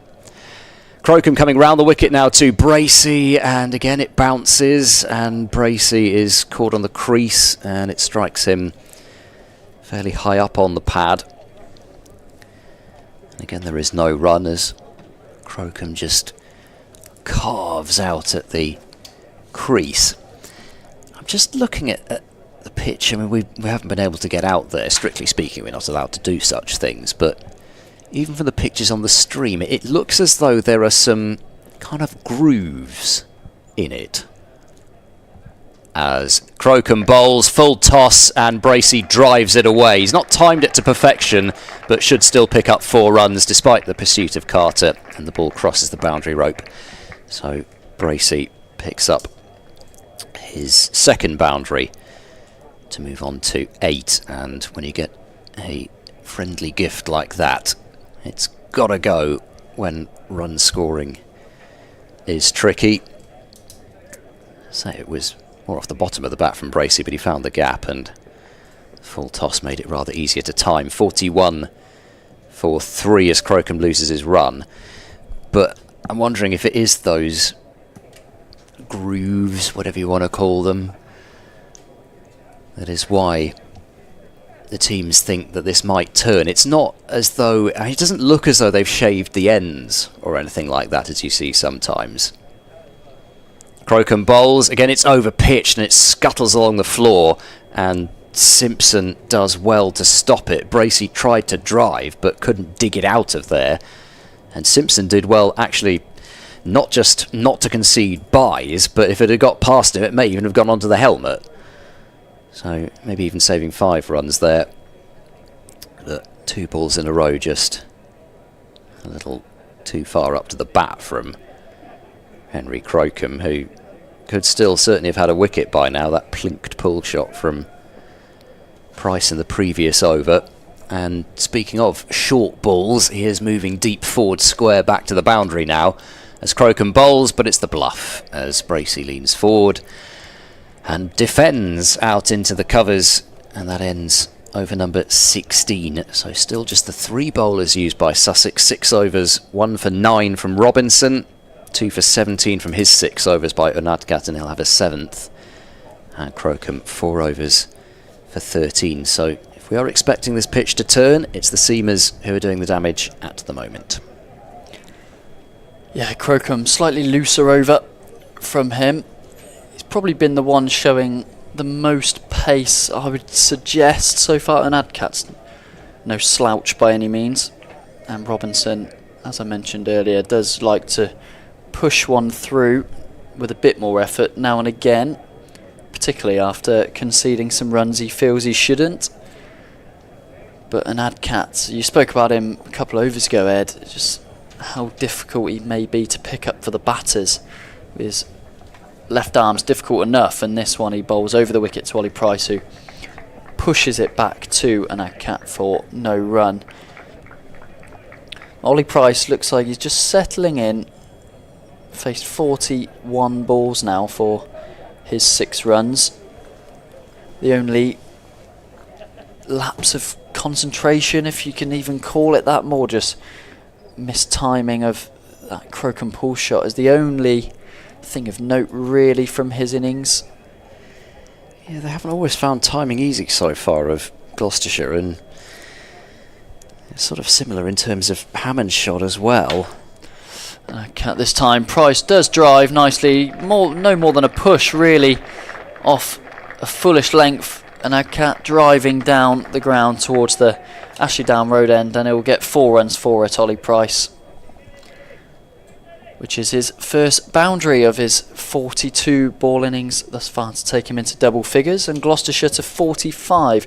Maybe just a bit more in this pitch than we thought, maybe not from that one, as we see just straight up and down to Ollie Price. Really, he's not going to turn down a drive on that occasion, but we have seen plenty move around, and as you said, some that have stopped in the pitch or have made timing a little bit more difficult. Yeah, which, you know, that would be why also you might think it's unlikely to get easier to time as the game goes on. It might just get slower. And I cut Upton for round the wicket now, and it's just played back up the pitch by Price for no run. And maybe the Sussex are sensing that lack of timing, because they've gone a little bit funky with this field. 3 slips. They've taken out the short leg, and he's come into a short mid-wicket. Kind of, he's very square for a short mid-wicket though. And then you've also got James Coles, who's stood right by the non-striking batter in a very straight short mid-on. So with an Adcat coming around the wicket, maybe just looking for something a little bit different, as he now sends that short mid-wicket that's quite square out to 3/4 of the way to the boundary forward of square, as Adcat starts his run and then is sent back by an unready Ollie Price. Yeah, so we're still shifting about the fine leg fielder. They've decided that it's better that he comes in a bit off the rope now. And I cut round the wicket, and that's a good ball, just leaving Ollie Price. Almost that perfect ball from left arm round, really. Angling in from wide of the crease, pitching probably on off stump and then nipping away. And Ollie Price does well not to find anything on that as it carries through to Simpson. Well, you know, when Simpson has difficulty taking a ball, that it must have had some life to it, and that one certainly did. Just the ones that you hope you miss. And miss Ollie Price it did. He's still there. He's on 10 as he faces up to an Adcat, and similar thing happens again as the ball just leaves him and he plays inside the line. I think you mentioned about an Adcat being a skillful left armer. It got me thinking. I think Sussex, their attack in terms of seamers is probably one of the more diverse in terms of options, because you've got Henry Crocombe, who probably offers a bit more pace. Ollie Robinson, who bowls, I don't want to say gentle pace, but he's obviously very skillful, but he gets that extra bounce. And you've got an Adcat left arm, very skillful. It's not often you see that much of array of options. Yeah, they can turn the ball both ways with Carson and Coles as well, and now they've got Foreman with another off-spin. And of course you've got Haynes option. and Clark as well, both bowl some medium pace very well as well. And Adcat round the wicket to Price, and that one pushed up to mid-on for no run. So that concludes an Adcat's 7th over, the 17th of the innings. And the score 45 for 3. Price on 10, Bracey 8. Yeah, and it's no secret why Sussex are top of the table with those sorts of weapons available to them. Their overseas players have done a fine job for them again this season, but it's been about a lot more than that this year. If there was one thing you felt about Sussex a little bit in previous years, even last year to some extent, when they were close enough to the mix of promotion, that you felt even this year maybe that it might be their year, but they've just brought, particularly with the signings of Simpson, in particular Simpson, Danny Lamb to some extent as well, bringing in those experienced players has just lifted the rest of the squad's level up. As there's a change of bowling, and in comes Tom Clark to bowl. His first ball is a nice looking delivery which just swings too much, and the ball is played up wide of mid-on by Bracey with a combination, it seems, of bat and pad maybe, or is it just off the bat? I don't think leg by was signalled there though, which I was expecting it to be to start with, and the Neil Bainton signalled it's going down the leg side but then didn't signal leg by. Anyway, 46 for 3. Tom Clark in and bowls, and another good delivery which swings away from Ollie Price. Tom Clark, being of a lesser pace, might well get this ball to swing more than some others, so it doesn't look as if from the first 2 deliveries there's going to be a great deal of let up for Gloucestershire so far. 2 slips and a 4th slip as in goes Clark bowls. That is a beauty again, which swings late, and Price to start with had to think about playing at it, but ended up having to withdraw from his decision to play at it. Yeah, that has gone a good way. Clark in once more. He's there now, he bowls, and this is a full delivery which is off a toe end of the bat and down to first slip, so Price with the first opportunity to score for him in this over and just couldn't quite get it away. But anyway, it has been, I think, a great story in terms of county cricket as a whole, Sussex, this year, in terms of their performance, because it's not been easy. As Clark bowls, and standing tall to defend is Price down into the offside. It's not been easy for them in recent years. They've had to endure a lot of people saying, well, it's a very young team, we can't expect a lot from them, but that narrative very much changed with Paul Farbrace coming in. It was, right, we've had that time now, it's time to perform, and perform Sussex have. Clark in and bowls, and worked away out to mid-wicket, this one by Price, again for no run. He remains watchful, but he remains at the crease. 10 from 51 balls, and Gloucestershire 46 for 3 after 18 overs. Yeah, and I think that's been the project for Sussex, really. Withstand those times of being a young, inexperienced team. But I think promotion was always going to be on the horizon when those 3-4 years passed. And if you look at the likes of Haynes, he spent a time as captain at a very young age. I mean, Carter's still very young. Coles is still only 20. You've got the experience of the likes of Simpson and Robinson. Yeah, having Robinson available as much as he has been is definitely. I mean, I still think there's a fair chance Sussex would be in the promotion push anyway without Robinson, but what a bonus that's been. And now cutting again, and this one's caught at 4th slip, taken by Tom Haynes. It's the outside edge of James Bracey. And he goes for 9. It was a good ball from an Agcat, angling in to James Bracey from over the wicket. And he continues to cause threat for the Gloucestershire batters, pressing forward, squared up. And Gloucestershire now 46 for 4. Tom Haynes, safe hands at 4th slip. You could say Bracey's slightly unfortunate. There is a gap between 2nd slip and 4th, with the 3 men in the cordon. Just carries nicely to Tom Haynes. And an Agcat's spell of fast bowling, which has proved to be a bit of a masterclass so far, continues. He's got 3 now. 3 for 21. It's just an absolute kind of... I mean, what would you not want to face if you're Gloucestershire at this stage? You've just come off white ball mode.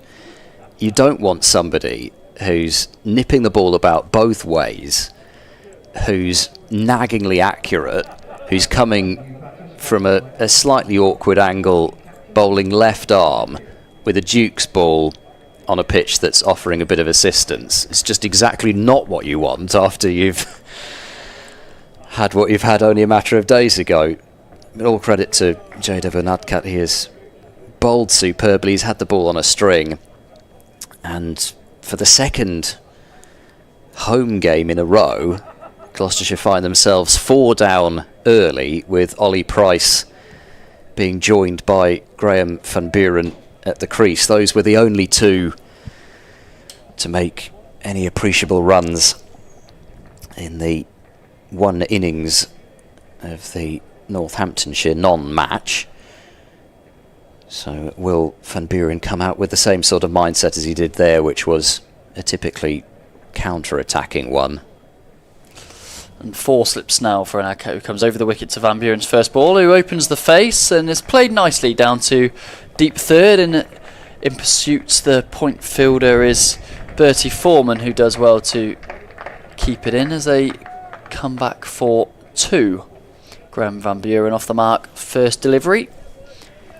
Just as Sussex look to attack a little bit more with that extra man in the slip cordon, Van Buren evades them. It does make a good point, Ed. I mean, when would the last round of Duke's Ball Championship fixtures have been? Well, that would have been the game. And Agcat bowls back of a length view, Van Buren on his toes defending into the offside. It would have been the game here against Leicestershire, so that would have been the round before the Northamptonshire game, which was...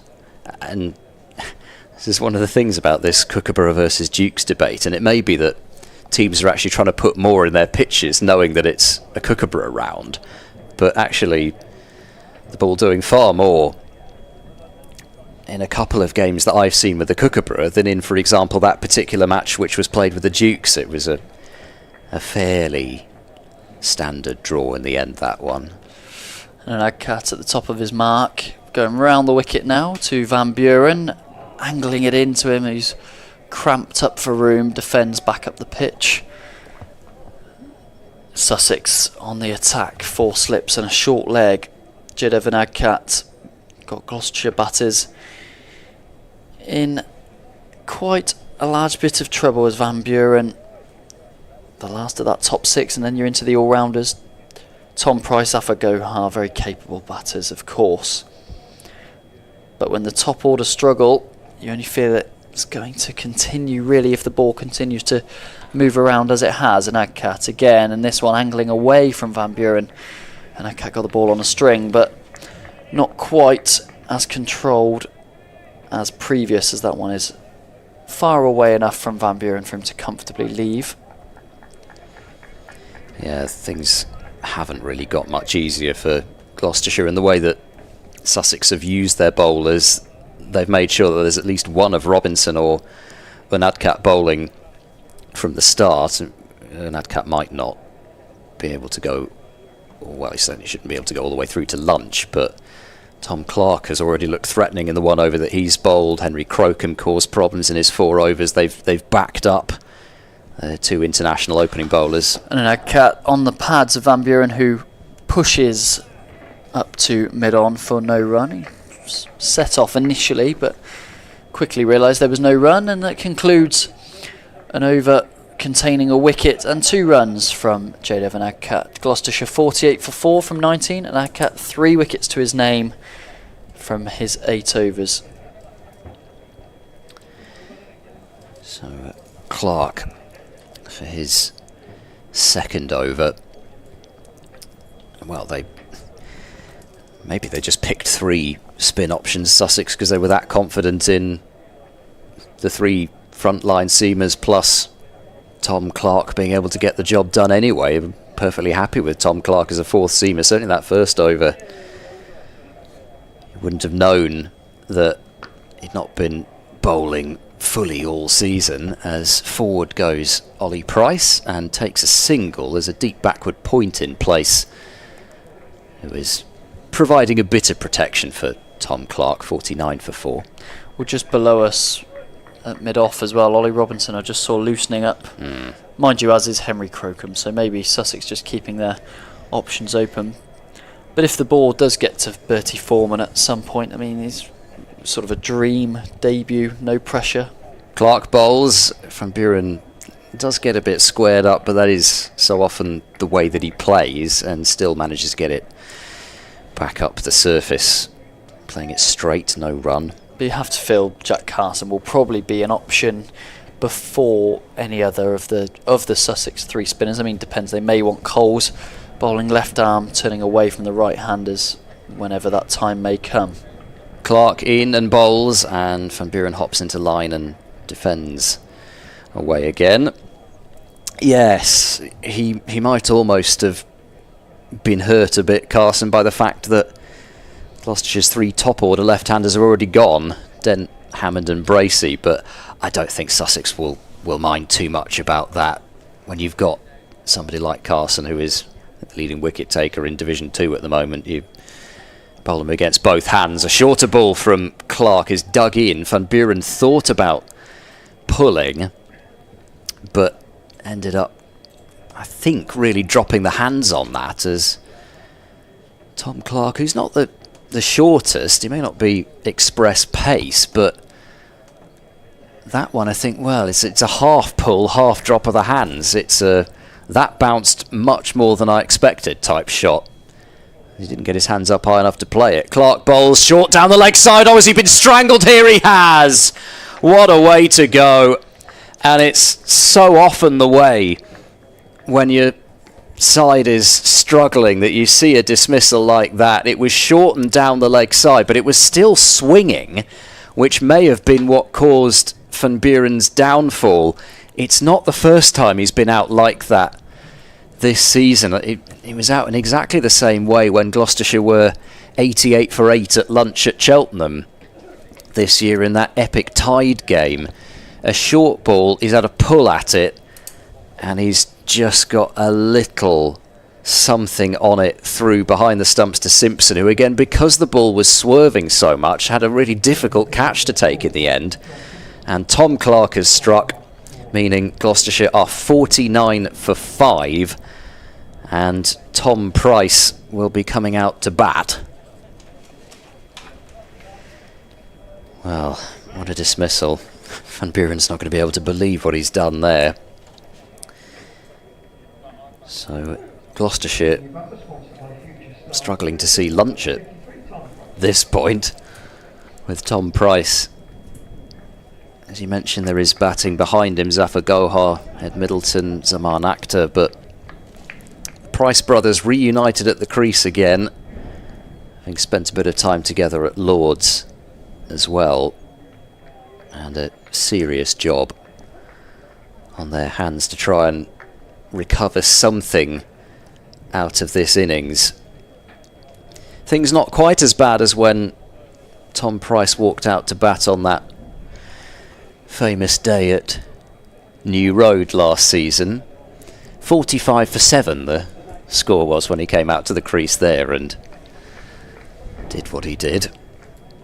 But a little much, I think, to expect him to do that again. But they need some runs from him. Last ball of this over, Tom Clark to Tom Price, full on the pads. That's, despite the yelps, it's a fairly friendly delivery to get him off the mark, actually, which is worked out through square on the leg side. And the 50 will come up for Gloucestershire after 20 overs. Tom Price off the mark with 2. But it is 51 for 5 with Phillips gone for 0, Dent for 3, Hammond for 22, Bracey for 9, and Graham van Buren, the latest man to depart, for 2. Gorgeous sunny weather, but I'm not sure that the Gloucestershire supporters will be enjoying it quite as much as they might have hoped. But maybe, like some of us, they might just wander their minds back to just a couple of days ago if they need a bit of cheering up. I'm sure that would be in the forefront of supporting Gloucestershire fans at the moment, because you wouldn't want to be giving this innings too much thought. Credit where it's due, there has been some movement around off the surface, and Adcat has made life of the pitch as he's in again for his 9th over, and his first delivery is back for length, and Price defends back up the pitch to an Adcat, the bowler. Yeah, maybe just suffering a bit of hangover of success. Gloucestershire and Sussex looking to get a bit of redemption from their T20 woes on Saturday. And also, of course, they have a bit more to play for in the fact they are playing for the title here. As Adcat's round the wicket to Price, who leaves on around 4th stump. A good read of line and length there from Ollie Price, who has been watchful but has done a lot more than the rest of the Gloucestershire top order have done, and that's last twice as many balls as the next highest, Miles Hammond, 22 from 27. Ollie Price now 11 from 54, still going. As you mentioned, joined with his brother at the non-strikers end, Tom Price. J. Devon Adcats in again, left arm round the wicket, and Price looking to pull, and it's off the top edge and taken by Simpson. A comfortable catch, really. He was on the shoulder of Ollie Price. We saw him mistime a pull shot earlier on off Henry Crocombe. That one fell short of mid-on. This one looping over, and a comfortable catch for John Simpson. Ollie Price just slightly rushed. Simpson reaching over his head. And an Adcat has his 4th wicket within an hour and a half of the first morning. Not sure what part of the bat that's come off, because it was travelling so slowly to have come off the top edge completely. I'm not sure whether that's come off even the back of the bat or something like that. Anyway, it's a fairly friendly catch for Simpson, even though he did have to go up and take it. The fact that it wasn't travelling very quickly made it fairly comfortable, and even the short ball is proving to be tricky for Gloucestershire on this surface. And 51 for 6, I think, is what they would term down to earth with a crash. Zafar Gohar comes out to the middle, the left-hander who did top score for Gloucestershire in their last first innings, making his highest first-class score for Gloucestershire at Lords, an 86 on that occasion. And I suppose for Zafar, he is thinking about finishing off the season strongly, whereas others may have had their minds more on Saturday. Zafar wasn't in the squad for finals day, so would have known that he wasn't going to get a late call to play. But I don't know how Gloucestershire play this. I mean, they've tried to play their shots, they've got out, and if they've waited around for a good ball, they've got one and got out. So I'm not really sure what they do from here. Yeah, tricky time to be a Gloucestershire supporter or batter. Zafar Gohar, the 8th man to walk to the crease this morning. He faced up left-handed to an Adcat, left arm over the wicket, who defends into the short leg region, where Ollie Carter is the man back under the lid doing the fielding. Sussex back into that 4 slips field the short leg, as I mentioned, and also a short point, which is a position we've seen come into red ball cricket quite a lot. I feel, particularly in Test cricket, I feel like the Bazball era has brought the position to life. There's Still not sure I've ever seen a catch taken there. No, that's why it's bizarre. As an Agcat comes in again, left arm over, and this one, Gohard ducking, I think comes off the shoulder of Gohard, just glazes over. Couldn't have been any contact with the helmet because there's been no call for or even his just upper ducks under back it, or, actually. It just sort of ballooned to John Simpson with a slight graze off the back of Zafar Gohart. I do actually recall, I can't remember whether you'd call it a square gully or a short point. Ollie Pope taking a screamer a couple of summers ago. Maybe that was more of a square gully. A fine difference, as there is only a slight gap really between Tom Haynes and the fielder at short point, enough to get a ball through. And Agcat over at the wicket, and Gohar squared up off the outside edge to that short point fielder, which is Bertie Foreman. And that concludes another over from Jadav and Agcat. A wicket maiden, as his figures go to 4 for 23 from 9 overs. He's had good success from this change of ends. Sussex using just 3 bowlers so far, 21 overs in. Sorry, 4 bowlers, correction. Tom Clark, of course, coming in for Henry Crocombe as well. So Gloucestershire 51 for 6 now. And revenge looks to be sweet at the moment for Sussex. They might even bowl Gloucestershire out for less than the 106 that Sussex were bowled out for on finals day.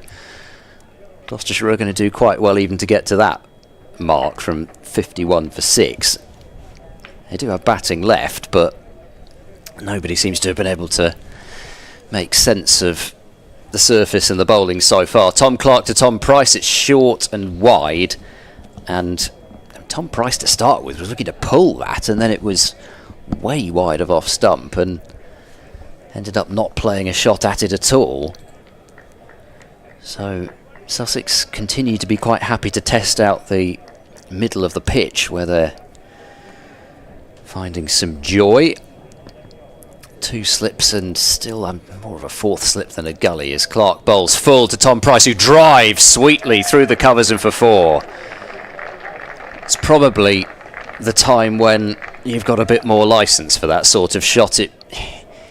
I suppose it was actually close enough to a half volley. It was swinging away, so there was some danger to it, but he absolutely leathered it past Carter, and I think actually got a little fingertip on that, looking at that replay, and it has still sped to the boundary at a rate of knots.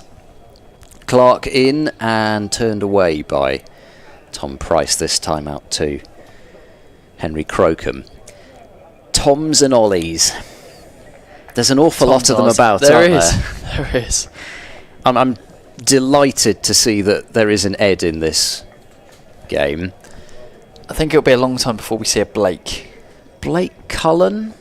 Blake Cullen, yeah. He might have to play a bit more for Middlesex next season with Bamba no longer there, as Clark bowls a tempting gentle away swinger for Tom Price to have a go at, but he doesn't have a go at it this time. There is Josh Blake as well. There Blake is, as a surname yes, pops up a little bit more than as a first name, I would think. There must be another Blake out there in county cricket. I'm struggling actually at the moment, maybe not. So we need to thumb very quickly through your cricketers' who's who. Clark bowls again, he's trying to draw Tom Price into the shot, but this is left alone through to the wicketkeeper. But there are 7 combined Toms and Ollies in this match out of 22 players. And Somerset had 3 Toms in a row in the blast quite a bit. Banton, Kohler, Cadmore, Abel. Clark in, bowls, and again it's wide of off stump, and Tom Price is watchful. So 55 for 6 after 22 overs. Oh, of course, Tom Lammonby as well. Yeah, I had a feeling there was another one, but he wasn't playing in the end of the blast. I had his first name right before I said it on there. I had to have a quick check. It is Tom Lammonby. There's Thomas Rue, the younger brother of James, whether he goes by Thomas or Tom. But yeah, well, James Rue certainly is. I think Thomas is as well, captaining the England under-19s at the moment in a series against Ireland. I think he's only 16 as well. Plays. Yeah. I think he's had a lot of success in the West of England Premier League as well for Taunton St Andrews, I want to say.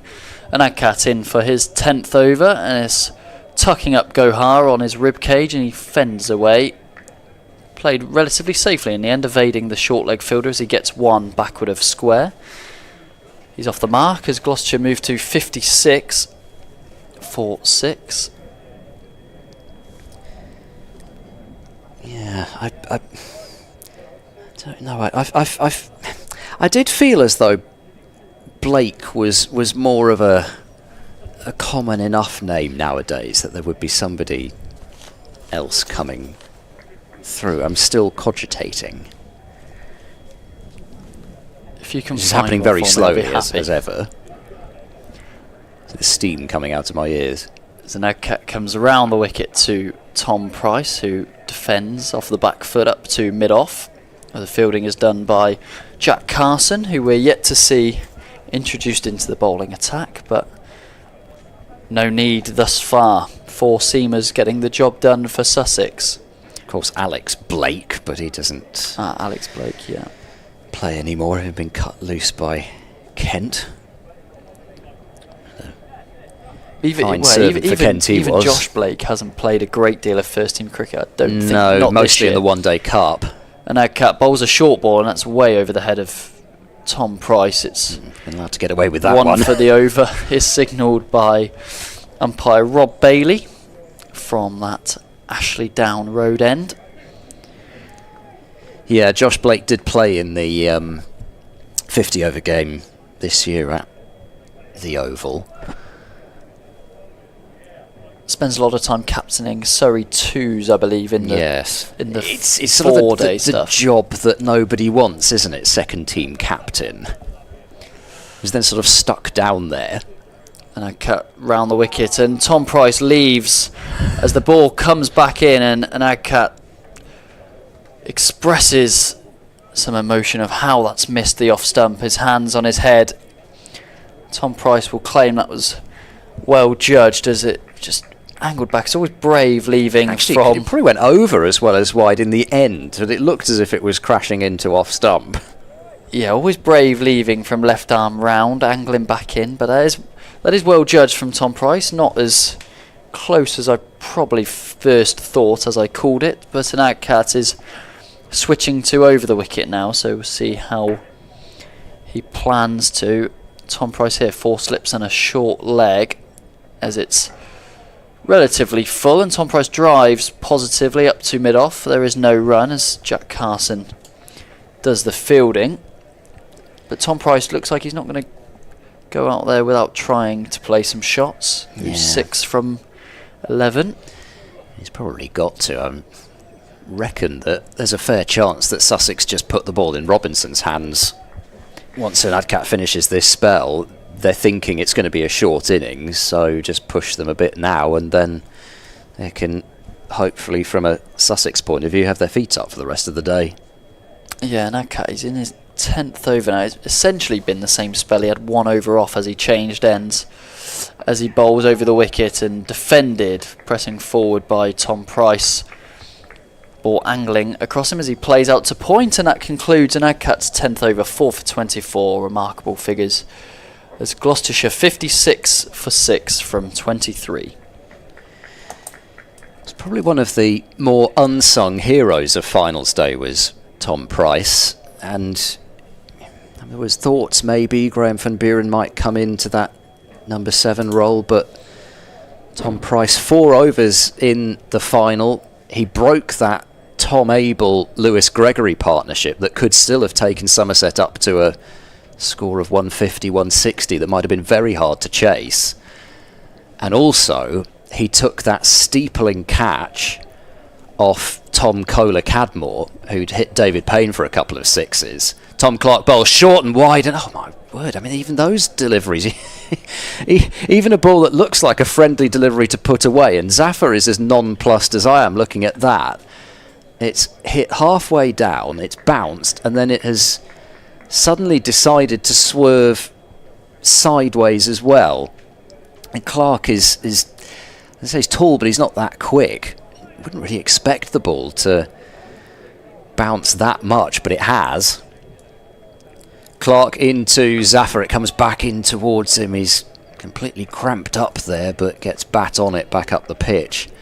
And if that Kohler-Cadmore catch goes down, especially early on in the game, he was looking pretty dangerous, and the ball went up probably about as high as the floodlights, and he took it, he didn't look particularly comfortable underneath it, and took it a long way in front of him, but he held on, and that might have been one of the most important moments of that final. Driving is Zafar, and finding a single wide of Robinson at mid-on, but of course wasn't required to bat, as Gloucestershire's captain Jack Taylor and Ben Charlesworth weren't required to bat on that day. And I did say to Jack Taylor as I saw him in the lift, it's dreadful carrying these passengers en route to winning a trophy, but no, what an extraordinary day. Clark in bowls to Price, and this is pushed back up the pitch for no run. However, things have been rather with the shoe on the other foot today for Gloucestershire so far at 57 for 6. Can tell you elsewhere, by the way, Yorkshire 85 for 2 now against Glamorgan, with Andy Gorvin having removed both Adam Lyth and Finlay Bean. Clark bowls full, wide and driven away by Tom Price for 4. That one was on the up. He's been trying to draw him into that drive ever since he crashed one through extra cover, but that one he accepted the invite from Tom Clark, and it wasn't that full. He had to reach for it a bit with the hands, but he timed it well. And 4 runs to Tom Price, so he's into double figures, 61 for 6. Tom Clark completes his over bowls. That one probably was there for the drive, but the full ball is dug out into the ground by Tom Price and knocked down by Clark in his follow through, so there is no run. Derbyshire 78 for 2 against Middlesex. Harry Kane 34 not out, but Toby Rowland Jones has removed Brooke Guest for 7, with Rees the first to go for 20. So, well, there's not immediate pressure on Sussex, and considering this start at 61 for 6, there's basically no pressure whatsoever. They've already picked up 2 more points and will be extremely confident of pressing home this sizable advantage which they've got through just an hour and 3/4 of play.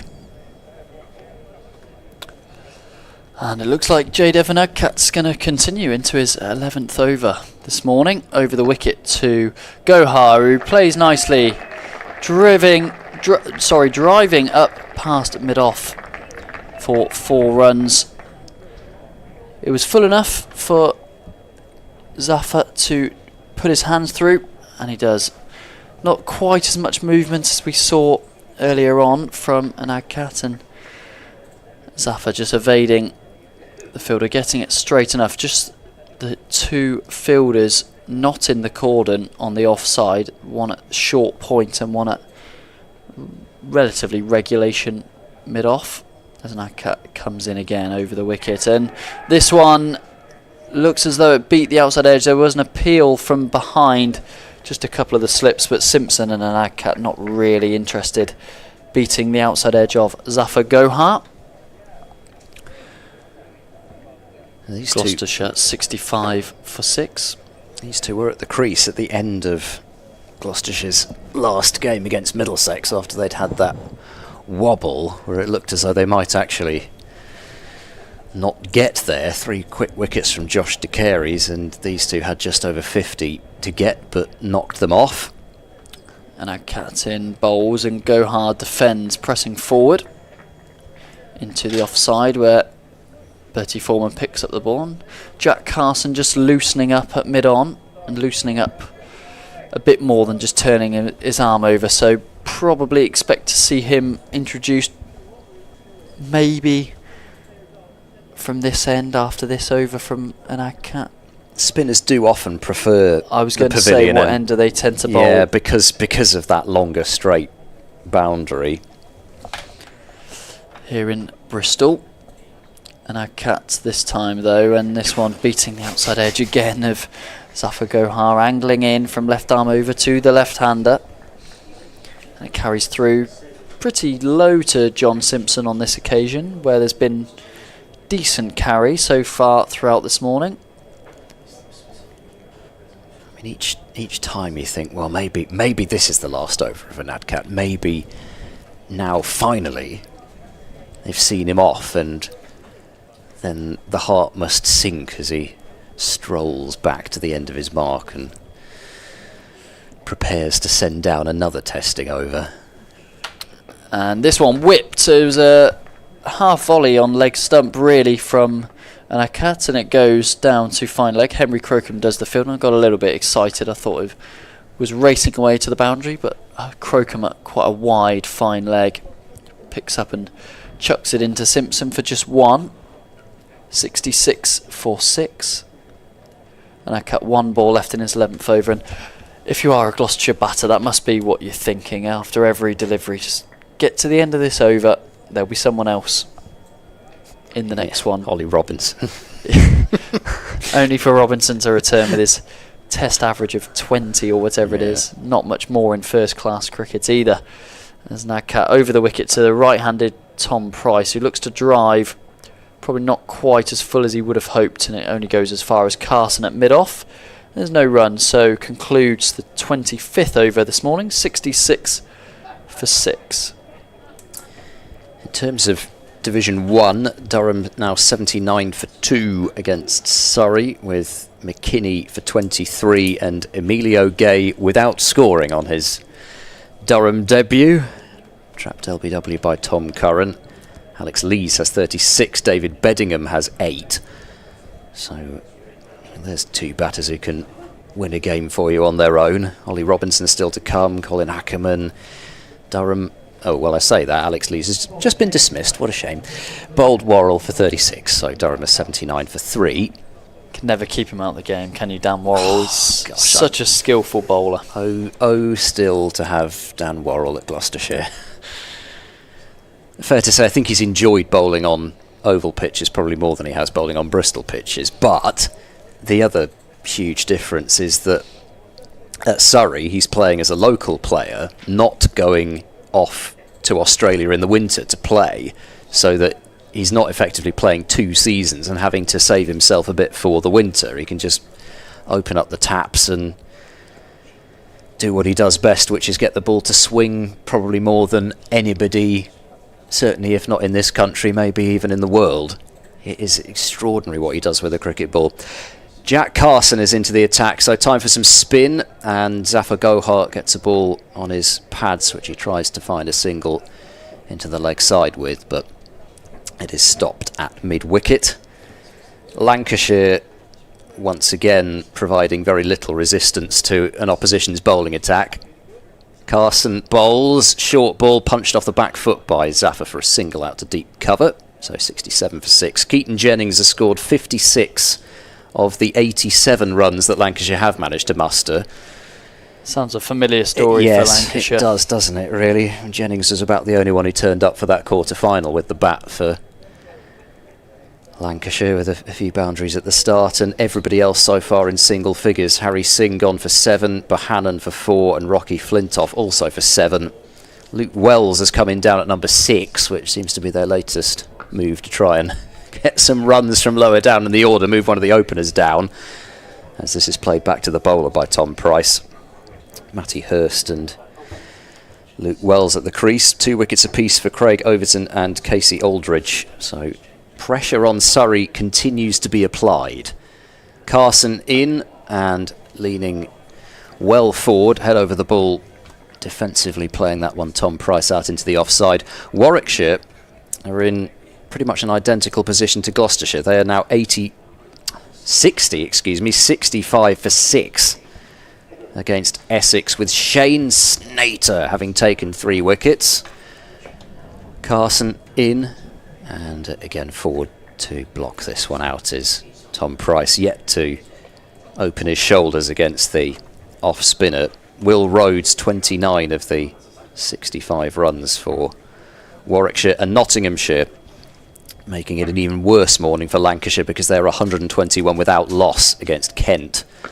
That's going back and playing this one back to the bowler is Tom Price, and that completes Carson's first over. Not a huge amount of alarms there, not a great deal of turn either, but just the single from it as Gloucestershire are 67 for 6. In terms of that relegation battle, Lancashire 11 points behind Nottinghamshire at the start of this round, so Nottinghamshire playing Kent, who are absolute rock bottom and basically down. I mean, what are they, 36 points behind Nottinghamshire? Yeah, if Lancashire the spot out of the relegation spots, yeah. Lancashire continue to go this way. It looks like it's not going to be much to come for in the last round of fixtures at the bottom of the table, Division 1 in particular. However, at the top of the table, still all to play for. That win, Somerset over Surrey down in Taunton last week, was a thriller, wasn't it? Up to 20,000 people watching on the live stream in the end. Archie Vaughan and Jack Leach taking all 20 wickets. And we're going to see Bertie Foreman introduced on his debut as the off spinner goes round the wicket to Zafar, who defends into the offside. Interesting to see how Bertie Foreman goes. 7 List A games before this. The 20-year-old, first class debut, but has had some success in the second 11 championship as he's in again, bowls, and Zafar looking to drive, not quite there for it, goes back to Foreman doing his own fielding. Gloucestershire 67 for 6, Zafar on 8, Tom Price 10. There's just a little bit of spin from both ends before lunch here. Foreman in again, bowls, and Gohar prodding forward, defending. Maybe just a way to try rattle through a few overs, see if they can get another quick one before lunch. Try get 3 or 4 overs in as opposed to just 2 of seam. They might need to with their over rate because it won't be great at this point. Foreman in again round the wicket, and again forward comes Zafar defending into the offside, and it's Tom Clark doing the fielding at short cover. I mean, yes, there have been a lot of wickets, but at this stage it's about 14 overs an hour, and that's assuming that they do rattle through another couple of overs. It's good to see Foreman bowling without a lot of pressure, 67 for 6, and he bowls this time and it's played off the hip of Zafar through square leg, just as the short leg was moved to silly point. Foreman bowled a little bit straighter and it was tucked away with ease. Yeah, he's got attacking field, and Sussex can afford to do so, I suppose, in this position. Although there isn't much turn, it looks like. Foreman from the Ashley Down Road end. You did say, Ed, that spinners do tend to prefer that end, didn't you? No, well, in white ball cricket in particular, it's this end. I'm not sure in red ball cricket there's a huge amount in it, but in general it is a slightly shorter hit straight from that end. And over the wicket this time to Tom Price, and it's fended out to the short leg fielder Ollie Carter. So relatively quiet over from Foreman for his first one in first class cricket, just the one from it, and Gloucestershire are 68 for 6 after 27. Yeah, and also at this stage, you might as well tempt batters to come down and try and hit straight. It's not exactly in a position where a couple of sixes are going to really hurt them, so shouldn't really be thinking too much about bowling defensively. There's 2 minutes left until the lunch break, so for Gloucestershire. Well, maybe you almost might think get through another over of spin the way it's gone, because it'll be an extra over of seam quite likely after lunch. Carson to Zaffer off the back foot, run out through the offside, thinking of a single which isn't there. These two, I think it's fair to say, have slightly different philosophies when it comes to running between the wickets. Zaffer tends to go on these wanders sometimes, and Tom Price will be just leaning there at the non-striker's end, bat rooted to the floor. As Carson bowls, that one does turn a fraction, but from wide of the off stump and left by Zafar Gohar through to the keeper. They did look as though there was a run out on the cards at a few points in that chase at Lords, which in the end didn't materialise. I think as they got a little bit closer with the runs, the nerves eased. Carson in and bowls, and this is played a little bit more firmly back up to the bowler for no run. So Zaffer at the moment seems to be playing ball in Sussex's efforts to get another over him, but I'm not sure that they will actually, looking at the time. Still 3 balls left in this over. Zaffer on drives and picks out Ollie Robinson at mid-on, and Sussex, has to be said, also don't look as though they're in any particular rush. Don't think that the umpires will get through in time anyway, even if this does just finish at 12:29 as Carson is in and forward goes Zaffer. Pretty gentle stuff so far here with a defensive push out to cover, so this will be the last ball before lunch. The big digital clock will have gone to 12:30. Carson bowls then to Zaffer, who drives, but only as far as extra cover. It'll be a maiden over to end a dominant session for Sussex. Gloucestershire winning the toss and deciding to bat first, I'm sure with their 2 spinners in mind. But if there has been a hangover, or if it's just been tremendous bowling, particularly from Jaydev Unadkat, or most likely a mixture of both, Gloucestershire have been reduced to 68 for 6. At lunch, Miles Hammond top scoring with 22, and then the Price brothers, the only other 2 to reach double figures at the moment. Ollie Price 11, and Tom Price 10 not out. A steady fall of wickets as Unadkat has finished the morning with 4 for 29 from his 11 overs, and a wicket apiece to Ollie Robinson and to Tom Clark. We'll be back after lunch for some more entertainment. See you in 40 minutes.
And welcome back to a sunny Bristol, where Gloucestershire have not had a particularly sunny morning with the bat. They are 68 for 6 at lunch, with Jaydev Unadkat, the chief destroyer for Sussex, 4 for 29 from his 11 overs.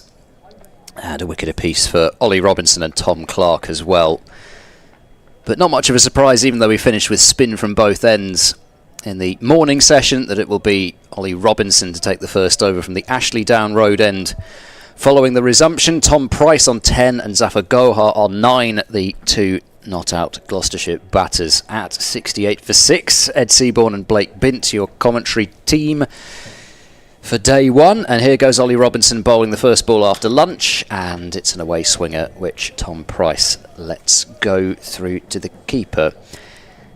Blake, if somebody hadn't watched the morning session, and there might have been a few people who emerged from wherever they've been or have had some work to do this morning, why are Gloucestershire 68 for 6? Or perhaps some Sussex fans will just be tuning in after looking at the scorecard and hoping to see a bit more success with the ball, because Unadkat did really run through that Gloucestershire team, didn't he? 4 for 29. Robinson in and bowls down the leg side, and Tom Price doesn't get a touch on it, and Simpson tidies up. A combination of good bowling and probably a couple of questionable shots in there. I think Van Buren in particular straying down the leg side off Tom Clark, who's, to put it fairly, a military medium pace bowler who only bowls now and again. Real drag down the leg side. Bracey, another one out trying to pull a bouncer. That was Price. Price, sorry, yes. In comes Robinson and bowls, and Tom Price now with a little poke into the covers that will net him a single. 69 for 6. Yeah, Ollie Price with that top-edged pull shot. Yes, and sorry, then I think Hammond with the spoon up to mid-on off. Yeah, that was questionable. And I think as well. Dent, Phillips and Bracey are the three I can have some sort of sympathy for. Those good deliveries, ones you have to play at, just obviously finding the edge, particularly Phillips and Dent with a new ball swinging around. No one really. Ollie Price got in terms of balls faced. Robinson into Zafar. His first ball after lunch is just quietly nudged out to point. In terms of ball faced, Ollie Price 55. You'd feel he was in, but only 11 to his score probably suggests otherwise. And he did also have a moment of heart in mouth when he tried to pull a Henry Crocombe short ball that didn't even reach short mid-on. Yeah, and he's normally so strong on that pull shot as well. It's a surprise to see him get in that much trouble twice in the innings. So it may be that it's just not very easy to time shots on this, as Robinson bowls. It's another short ball, and it's left by Zafar with a duck underneath it. And that one as well, even that one, you could see it wobble, even though it's been banged into the pitch, and then it lifts a decent amount. There has been some pace and bounce in this surface, and then it's just been the wobble with those short deliveries, which I don't really understand why the ball is doing that. It's beyond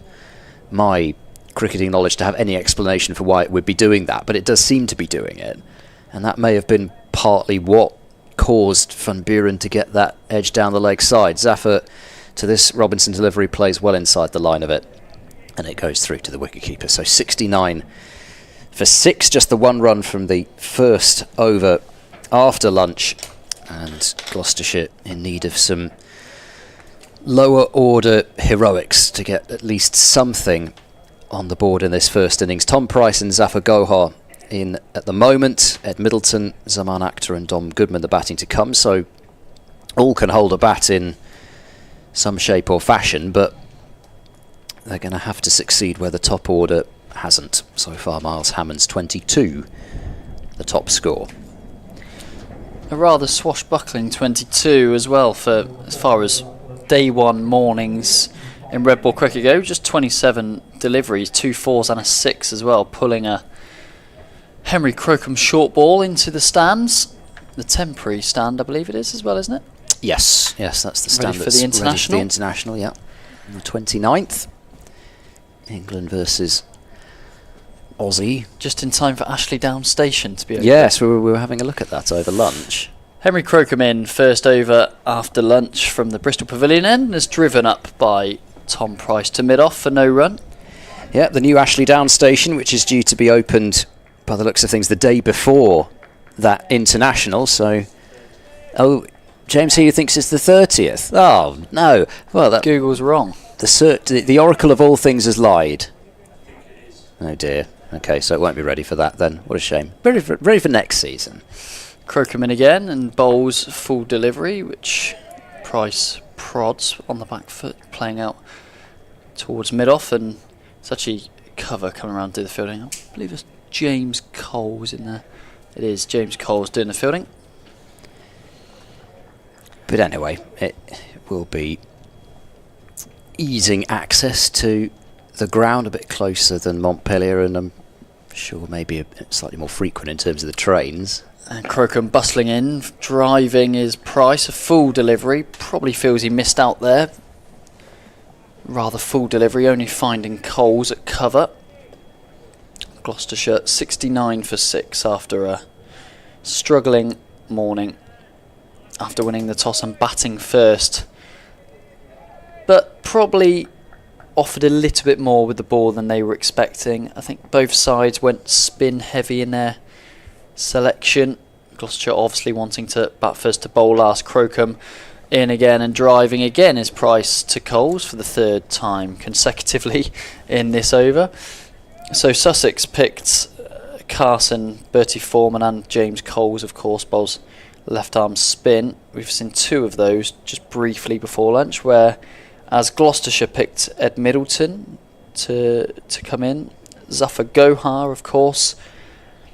Plenty of wickets in a Gloucestershire shirt for him before, and that's before you even reach Ollie Price and Graham Van Buren. Crocombe in again, a short ball down the leg side, and is ducked with ease by Price.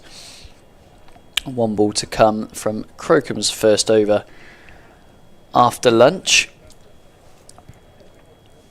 And I think it will get easier.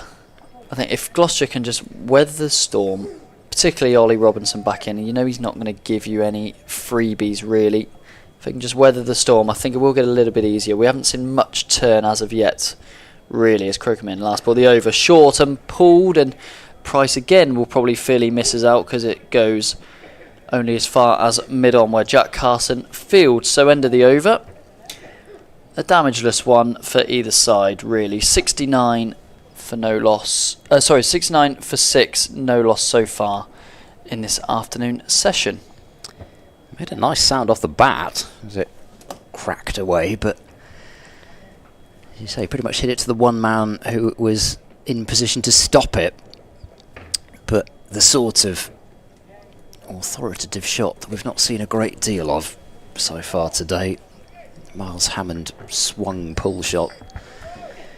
Blake was mentioning a couple of drives from James Bracey, but few and far between. Robinson into Zafar Gohar, who is driving and will pick up runs here. It's bounding away down towards the straight long off boundary. Unadkat is in slightly laboured pursuit of it, I think it might be fair to say, but he does get to the ball, and you don't see too many threes down to that side of the ground, but that's exactly what the result is. Zafar into double figures onto 12. Gloucestershire to 72 for 6. It didn't come out of the middle of the bat, but you're so used to the ball just running away down to that far end. I have to say, I mean, certainly at this point in past seasons, the outfield has been looking as if it's showing the effects of the season, but it's looking pretty much as good as day one. Robinson into Price. Oh no, not again. Not another one. In the unmentionables. Comes back and whacks him at the midpoint between his legs, and it's just incredible how many times this is happening at the moment.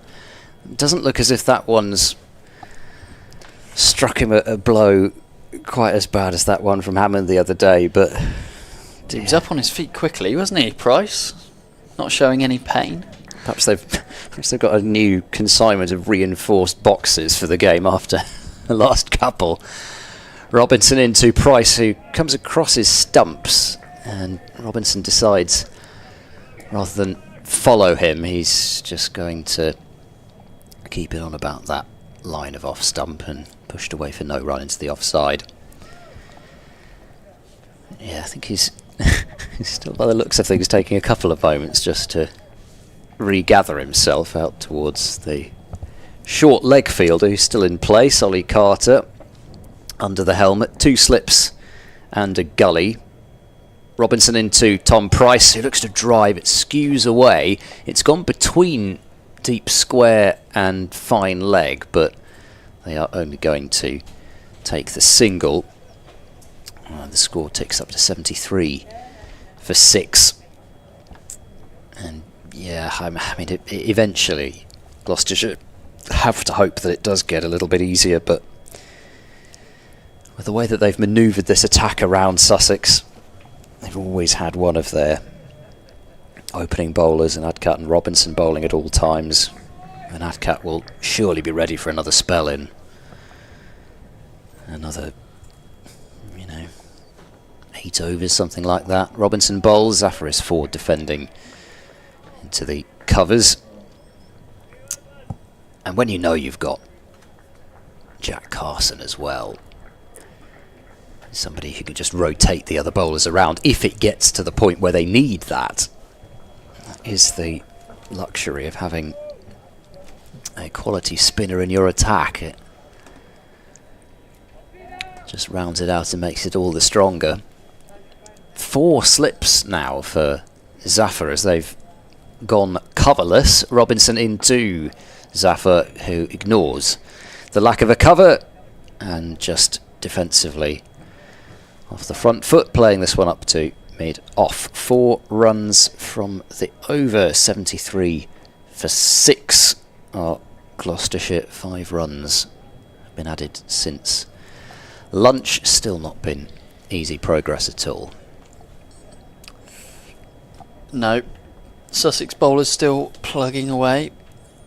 Ollie Robinson, as I say, not going to give any freebies. We know he's that metronomic type who just subtle changes of pace, only by a couple of miles an hour, can sometimes hit the bat hard with his extra height as well. Fine shoulder of the bat or hit high up on the stickers.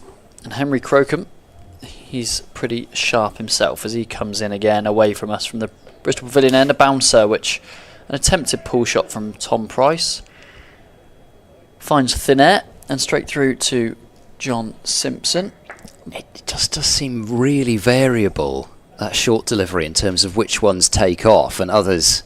I mean, clearly from that one that Ollie Price miscued especially, he surely must have been in front of that one.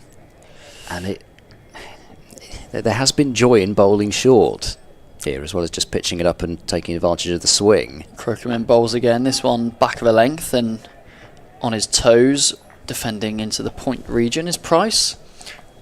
Looks like Crocombe's not going to be afraid to bowl a few more of a backward length as Coles has hopped over into mid-wicket and square leg has gone out to deep square leg, probably 10 yards in from the rope, as well as having the fine leg.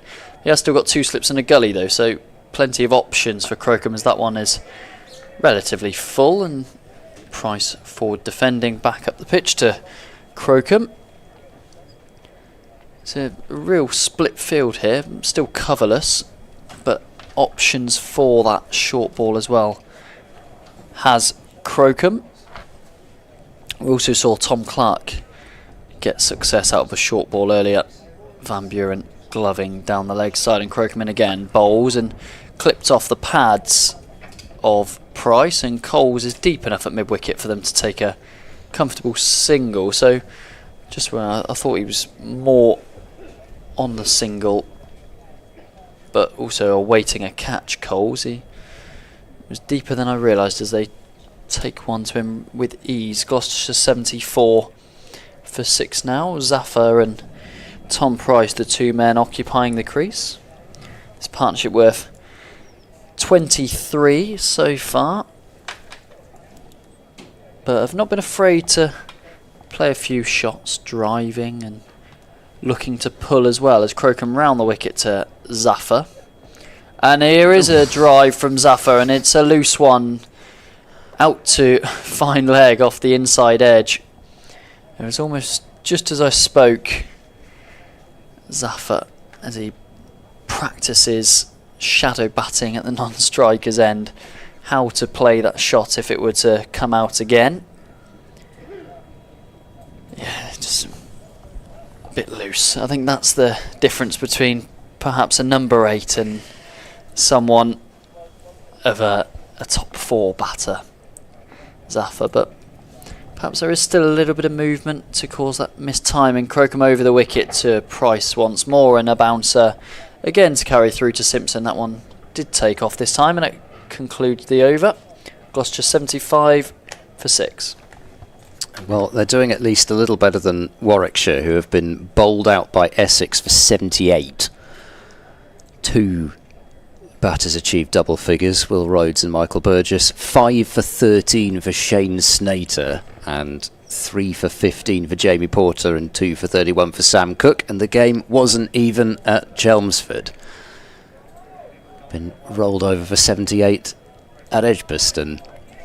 I wonder if they're playing on the same pitch as finals day. I mean, I'm not sure that pitch really saw enough cricket, actually.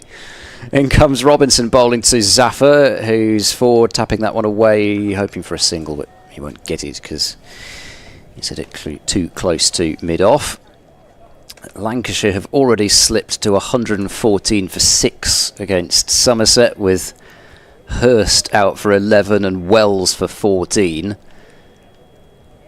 It's just remarkable. I mean, a batting lineup that has got George Balderson, who is a promising prospect, coming in at number 8. And yet Robinson over the wicket to Zafar, bowled him. 7 down are Gloucestershire as Robinson goes right through the defences of Zafar, who tucks the bat under the arm and trudges off. He's made 13. Whether that one just faded back in through the gate, but either way it found a gap between bat and pad and straight through. So 75 for 7 as Zafar departs for 13, and well, I suppose they've still got to score 3 runs to get to 78. I was going to make that point when you mentioned the Warwickshire had done worse. Still 3 to get, but have some faith, Mr. Seaborn. Well, they should get there. Looks as though it will be Middleton. No, it won't. It will be Zaman Akhtar, so as on the card. So Akhtar in at number 9 ahead of Ed Middleton, and then Dom Goodman to come. And Middleton, somebody who's, I know it is seconds, but has scored second 1100s. Zaman Akhtar, who's got a 70 this year, but well, I don't really know what, again, what the mindset is of the incoming batters now, whether there does ever come a point when somebody does just go out and think, well, I might as well chance my arm here fully. I suppose the danger is that ends up looking even worse than just nicking off to the slips or something. But either way, Gloucestershire have been losing wickets whatever they've tried to do. 4 slips await Akhtar as Robinson bowls to him, and it's full, wide, and it's edged between second and third slip for 4. And neither of them moved.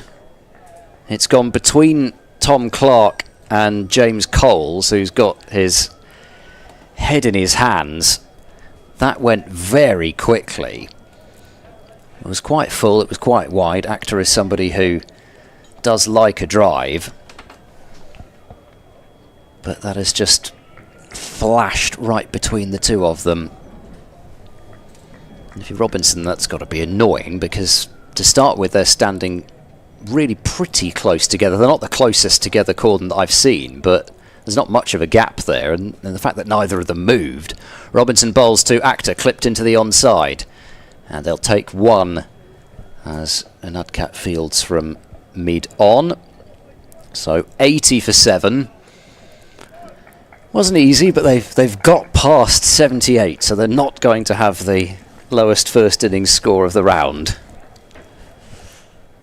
Yeah, but your heart was in your mouth as Zaman Akhtar threw his hands at that one. Well, to be honest, I didn't even have time for the heart to be in the mouth anyway, if such a thing would happen, because it was past second and third slips so quickly, I barely had time to think. Robinson into Price, it's down the leg side. That has surely come off his shirt, because he'd got his glove and his bat out of the way of it, and umpire Rob Bailey, in his baseball cap today, was having none of it. I'm not sure I've seen Rob Bailey in one of these baseball caps before in white ball cricket. Neil Bainton's gone for the more traditional Panama type. Rob Bailey in his white blank baseball cap. He could at least have had the sort of ECB's ACO logo on it or something. Forward goes Tom Price. They'll get a single as this one squeezes down to long leg. It was also a no ball, which Rob Bailey in his baseball cap is signalling off to the scorers next to us. So 3 runs on to the total. Positive outburst. 83 for 7. As Zaman Akhtar faces his third delivery, having scored off his first 2. Still that short leg in, and a huge gap between backward point and mid-off as he gets a sharp away swinger from Ollie Robinson that really, I'm not sure even a top order player would have got bat on that, as it goes through behind the stumps. So 83 for 7, 33 overs have gone. Blake Bint has gone off to do one of his many updates. He's got to update scores from the county championship, I think from the Cayman Islands T10, all sorts of things. Anyway, delighted to welcome Joe Selwood. How are you? How are you doing? Oh, sorry, there you go. Turn myself on. What a start put the mic on. No, that's all right. I should have done so myself. So Henry Crocombe is going to bowl from the pavilion end. 2 slips in a gully. Crocombe into Price, who is playing a rigid-looking defence back to the bowler. How have you enjoyed your morning so far? It's been a display of fantastic bowling by Sussex. Some loose shots, I think, is the correct term to use from some of the Gloucestershire batsmen. Some people, some of the top order did have unplayable deliveries, to be fair, but they are still going, and thankfully have not got the lowest first innings score. Crocombe to Price, a short ball. He ducks out of the way of it, and he looked a little bit hurried by that one, but I think having seen the fact that the trap is very much set for him now, there's a deep backward square, there was a deep mid-wicket, although he's coming in now, and a long leg, really more than the fine leg. The trap is there, can't really score a huge amount of runs doing that, and we've seen this slight variation in, if not the actual bounce, certainly the speed of the bounce. That the pull shot is not an easy option. Crocombe pitches that one up, and Tom Price just about gets the bat down on that one. It was a close run thing. Didn't think that bat was coming down in time. But anyway, we have this sort of juxtaposition of what looks to be a very nice batting day with very few clouds in the sky. As Crocombe is in and bowls, and he taps that one defensively, just Tom Price out to point. And yet Gloucestershire 83 for 7. Yeah, obviously the weather can be deceiving, but the pitch seems to a few that have come through, the keeper's taken them quite high. It's looked like a good one today. Crocombe looks like the quickest of the bowlers we've seen so far, but obviously they've all offer, as we mentioned earlier, one of the more versatile attacks you'll see in the Championship. Crocombe past umpire Bainton and bowls, and Tom Price has played that one late again, just knocking it out to backward point. Was there anybody in particular that you had your eye on today that you were particularly looking forward to watching? I was looking forward to watching Chris Dent bat today. Right. But obviously it's good to see him back out here, of course. Fantastic to see him back. But then obviously I think one of the victims of a great ball this morning. Crocombe has been made an over. If he finishes off with a dot, he will do, as Tom Price ducks, and again that one is probably one of those ones that doesn't quite get up as much from the middle of the pitch, and he didn't actually get underneath that by as much as it looked as though he would, so even ducking has its risks, it seems. Maiden from Crocombe, who's bowled 7 overs for 15, and 6 of those 15 came off one swing of Miles Hammond's bat. But yeah, I mean, it started off kind of as it went on, really, didn't it, with this new opening combination. Joe Phillips' third first-class game, runs in the seconds coming into this, and an opportunity at the top of the order for him here as Robinson bowls to Actor, who, not for the first time, gets caught midships. Well, Phillips got one of those which is just sort of a delivery you had to play at. Yeah. And unfortunately for him, he sort of feathered it off to Simpson. I think he's probably the most blameless of all the dismissals so far, because fantastic bowling, wasn't it, really? He didn't even follow it so much as an inch outside the off stump, and it was just the perfect line and length from Unadkat that just brushed the outside edge. Robinson in, bowls! Oh my word, that's gone right through Zaman Akhtar, who I think went back and aimed some sort of a defence come on drive, and the ball ends up beating his inside edge and going basically right over the top of the stumps. So Robinson 2 for 22 in his 10th over. As mentioned this morning, really, they've been able to push these two opening bowlers, Robinson and Unadkat, knowing that they might not be out there for too long. Robinson into Actor, who guides that one away out to backward point. There is no run. Would you term yourself a cricket fan or a Gloucestershire fan? Or absolutely, yeah. Grew up in the county, played cricket in the county. Trials for Gloucester as a young boy, didn't get through, unfortunately. We will let that one slide. Now's the time to get revenge. Yeah. So yes, a big fan. You've been able to get to too many games this year. Robinson in now to Actor, who plays this one slightly uppishly but safely through the mid-wicket region, and the outfield is quick enough that I think this is going to go for 4. Yeah, Unadkat has given up the chase, although the ball only ends up limping over the boundary.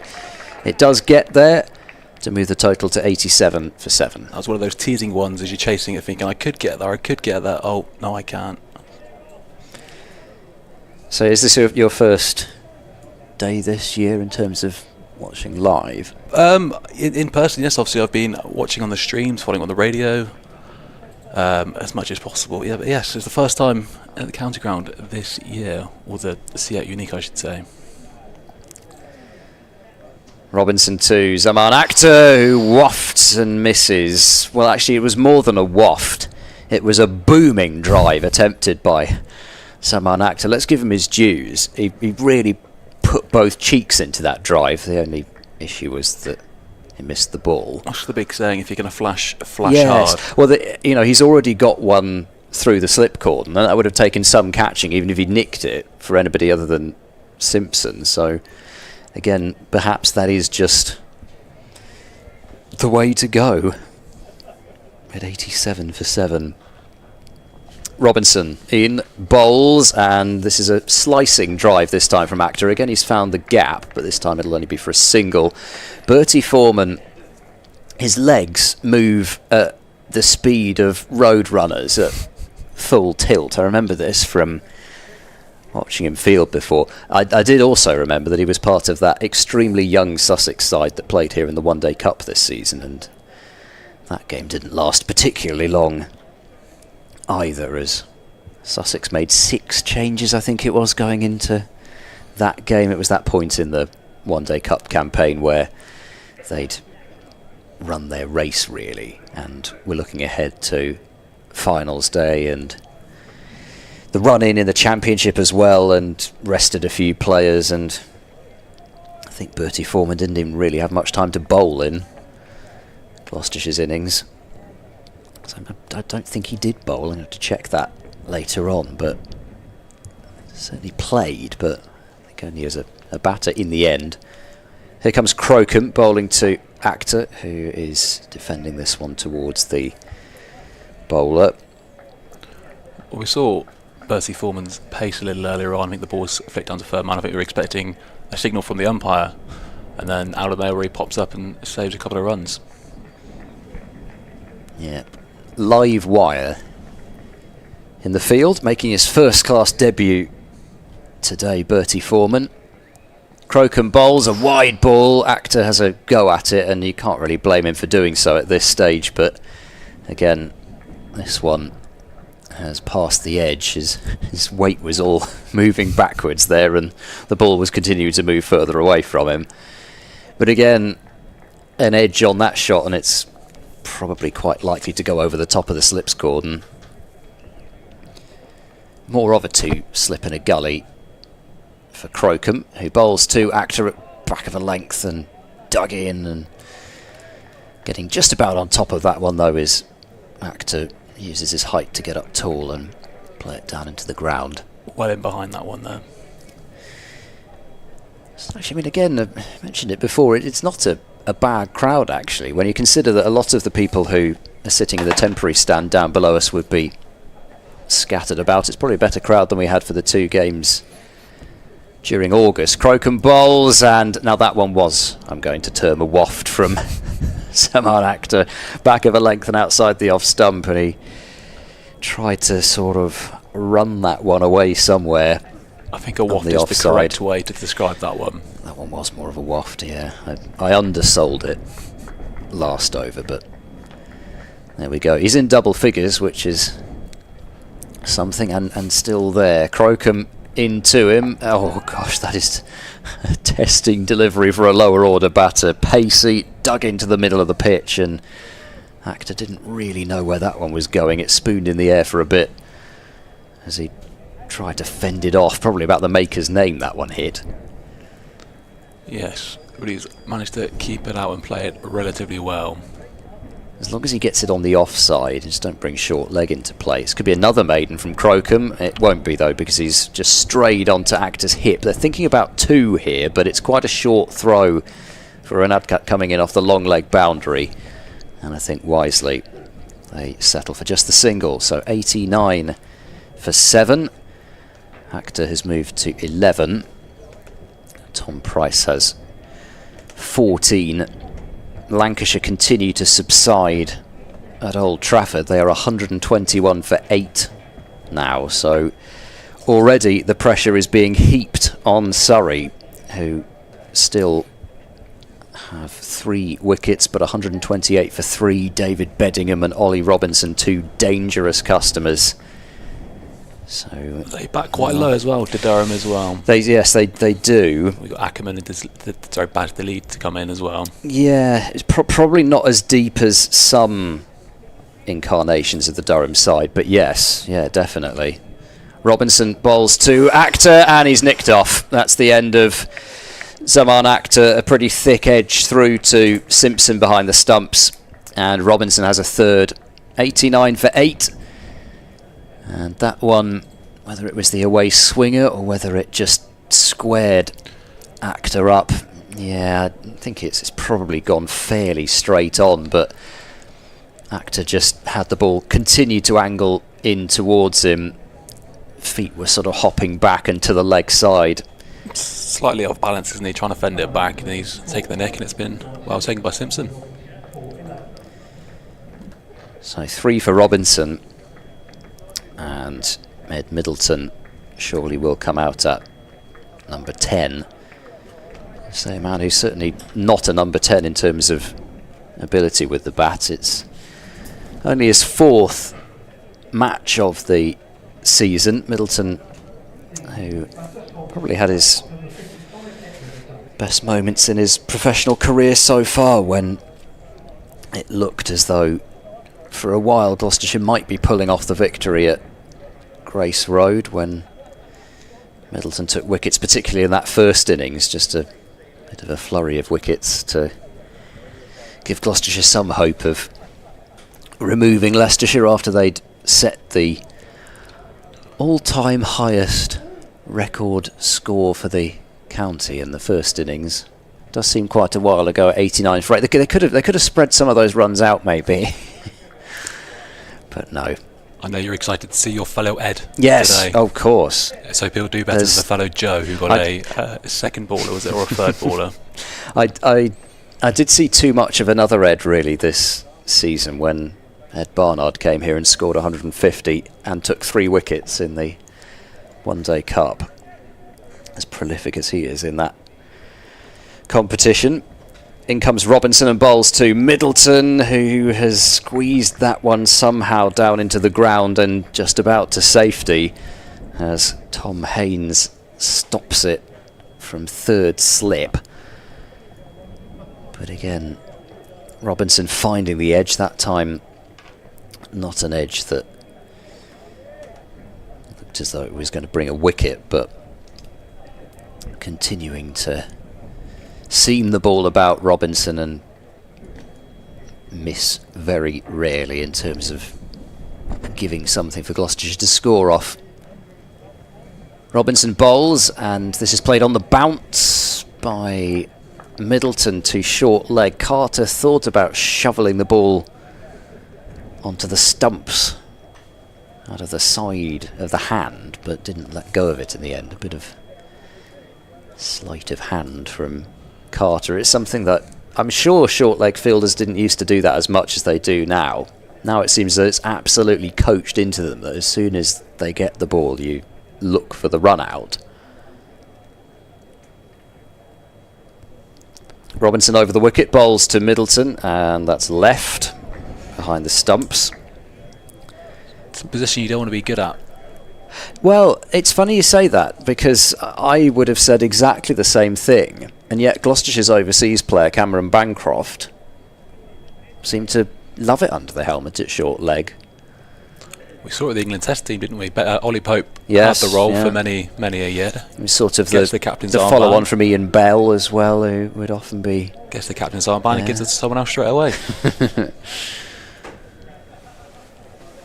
Robinson to Middleton, a short ball and ducked by Ed Middleton. And again, I don't think James Bracey's particularly going to enjoy keeping when he comes out there. He's going to have a swerving ball by the looks of things to deal with. Basically every short ball that has been banged in has then bananaed after it's gone over the top of the ducking batter. Although fair play to Simpson, I think apart from 2, he's taken them all very well. He's showing off his Pedigree. hand-eye skills, and yeah, exactly. Robinson bowls. Well, I don't know quite what that delivery was, whether he was attempting the Yorker. He does have an excellent Yorker too. It was sort of a looping Yorker? Well, maybe that's what it was. We'll go with it. It's a wicket maiden, anyway, for Ollie Robinson, as Gloucestershire continue not really to go anywhere except in the column where they don't want to be going somewhere. The innings run rate is 2.4 and over, so it's not as though they've just been solely trying to, you know, play T20 cricket and it's a championship match.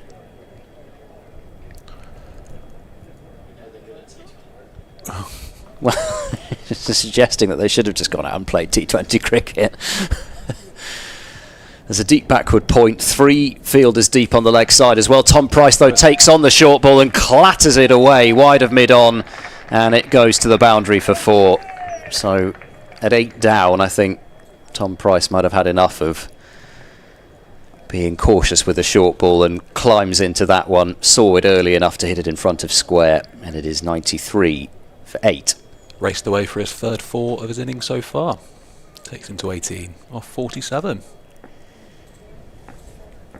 So we will get a bit of counter-attacking stuff here. Crocombe bowls, not to that one, it's a full ball, which Price has to come forward and meet defensively. I mean, I don't think that Tom Price at this stage would think that way. I think he just got a ball that, and he does quite like it there.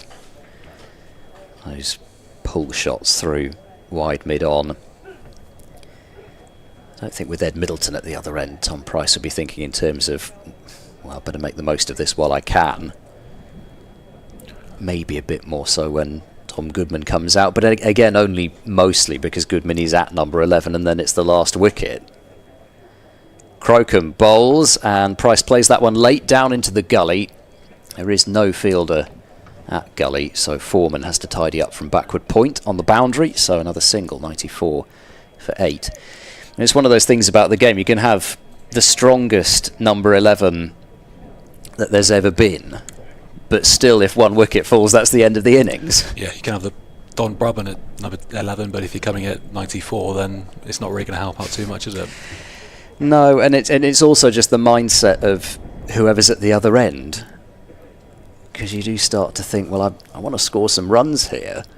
Crocombe bowls, back of a length, and Middleton doesn't really have to move too much there. He drops the hands on it and ensures that there was no alarm at all. I think number 11 is one of those roles, isn't it? But I think it's more the other side. Do you trust him? Do you think, I'm going to try and get as many as possible? And then what does the captain do? Does he give him a single at the end of last over, try and get him on strike? You can rack up the not out. Yes. At number 11. Crocombe bowls. This is worked into the leg side by Middleton, but he won't be able to get off the mark. I mean, it's almost actually your... I speak as somebody who has spent a fair amount of time at number 11. You basically, your one thought in your mind is, I don't want to be the last one out. So you just try and make sure that the other batter is out, and then you're blameless. Yes. So that's why, you know, Crocombe bowls another short ball, and again, Middleton is getting well underneath that one and not having anything to do with it. So 94 for 8 at the end of over number 38. You can say you're blameless, but you sort of let down by your teammates, the ones who should be doing their job at the top of the order. Well, that's the other thing, isn't it? And that would always be what you say when you walk back having played a dreadful shot and got out. The one having a go. Exactly, I shouldn't even be out here, come on. Should be resting my legs. Yeah. But having said that, with Goodman at number 11, again somebody who's got a first class best this season, 38 not out it was at Scarborough, and you feel that there are runs in there, and when he first burst onto the scene, people saying that they felt Dom Goodman would end up more at a sort of a number 7, something like that, so he's got ability with the bat. Robinson to Tom Price, who is forward and defending this one firmly on the bounce into the ground, and knocked down by Robinson coming in. We're talking about number 11, we've got number 10 at the moment, who can hopefully put some runs on before number 11 is required. In Ed Middleton. Well, Gloucestershire have once this season at least. I was thinking back to that game where they were 88 for 8 at lunch at Cheltenham. I mean, it was a bit different then. They had Marchant de Lange down the order as Robinson bowls to Tom Price, who gets underneath that one, ducked, and no ball signalled by Rob Bailey. So 2 more runs onto the total. 96 for 8, but it was a record last wicket partnership at Cheltenham between Marchant de Lange and Ajit Singh Dale. At least got Gloucestershire up north of 150, but unless Tom Price suddenly starts clearing the front leg and going into T20 mode, I'm not sure that he's going to approach this innings the same way as de Lange did. I would be incredibly surprised. It would be nothing short of a delight if he were to do so in a way, but I think if he wants to still get to a decent score, he'd probably be better off not batting that way. Carter's moved from short leg into a leg gully, and Tom Price gets a ball on leg stump, which was kind of bowled with that leg gully in mind, but he was able to work it away out in front of square on the onside. And again, there's no run. So when it comes to Gloucestershire's turn to bowl, they've got a fairly similar makeup in their attack to Sussex, really. They've almost matched each other with the 3 frontline seamers as Robinson bowls, and that has been attempted to be worked away onside by Tom Price. I heard a noise like it hit the bat, but then all of a sudden, as I was staring off into the onside thinking the ball was going to go somewhere over there, the ball was right at his feet. Price also seemed a bit confused as well. He was looking for it, then looked down and said, "Oh, that's it at my feet." Well, I mean, if he doesn't know where it's gone, how can I know where it's gone? This is unfair. Simpson, a big clap of his gloves as he gets down in position behind the stumps as Tom Price has edged that one, and there is no 4th slip, and as a consequence that will be 4, and Gloucestershire have got to 100. And actually, you know what, that's not completely sarcastic, that applause. There's a certain amount of it, but not everyone's applauding sarcastically. Yeah. Well, at 51 for 6, I don't think that's many of us thought we'd make it, but well, they've got there now. Very similar, that one, to the ball that got rid of Actor. Again, it's just constantly boring in on Tom Price. Tried to play it for a mid-wicket, threw it a little bit too early, but lucky for him. Just gone down that 4th slip line. Robinson bowls, striking Tom Price on the pad. There's a celebra appeal from Ollie Robinson, but I must say I thought that was a bit high, and Rob Bailey says no. He was giving it the full on. Well, it's funny, it used to be. Let's have a look at this again. I mean, it's cut back a long way as well.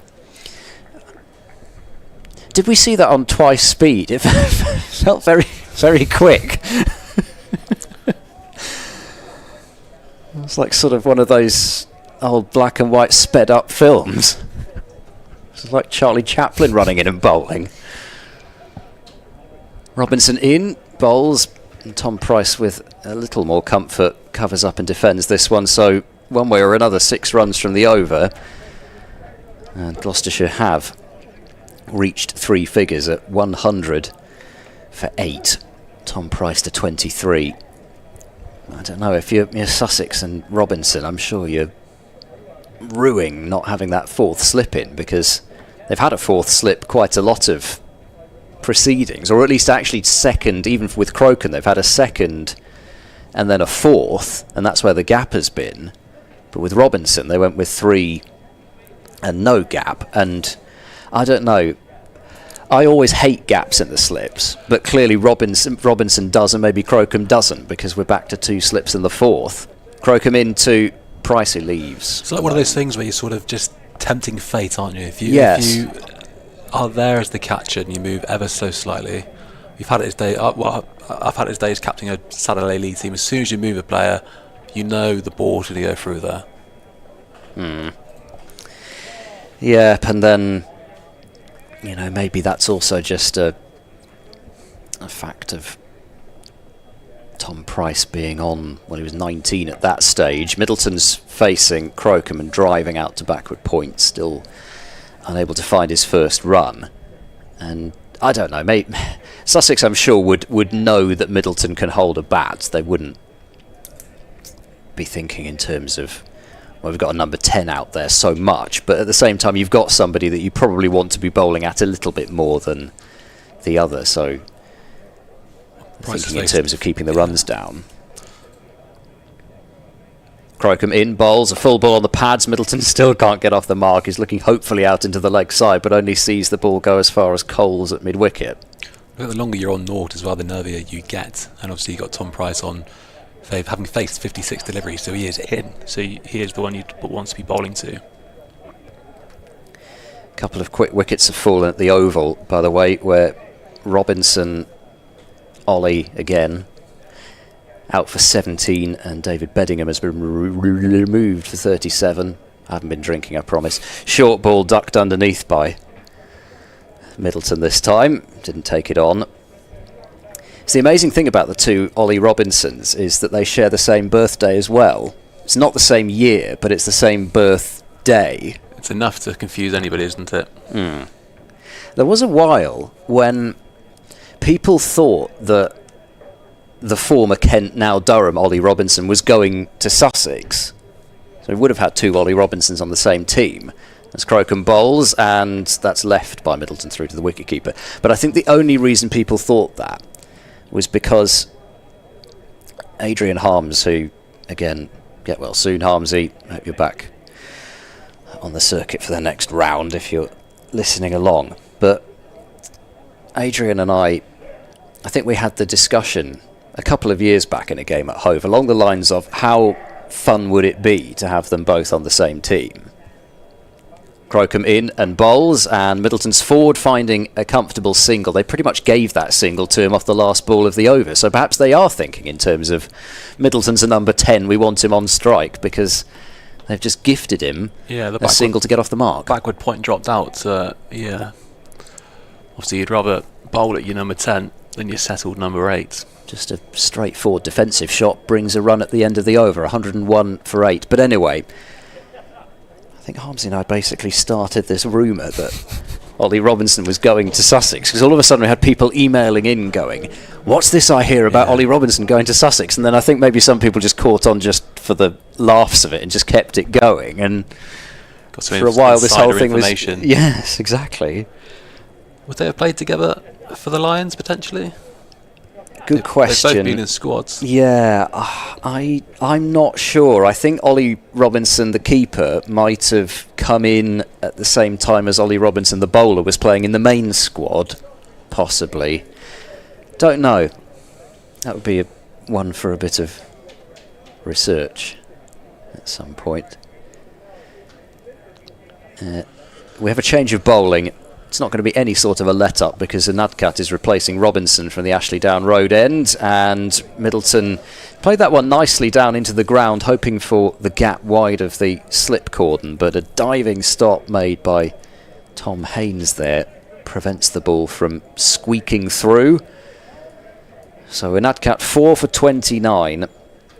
His victims, numbers 2 to 5 in the order.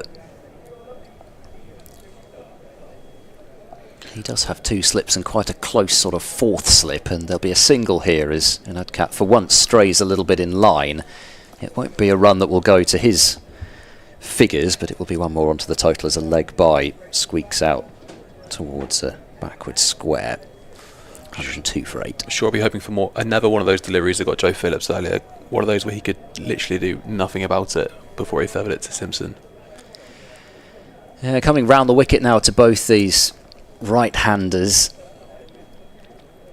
Looking just to target those stumps. I mean, still bring the nicks into play from round the wicket. He does bowl a lot round the wicket, does Anadkat, who's in and bowling now to Price. And again, they're fairly happy to give him a single into the onside, basically wherever he likes it. Only Robinson at mid-on is saving the single.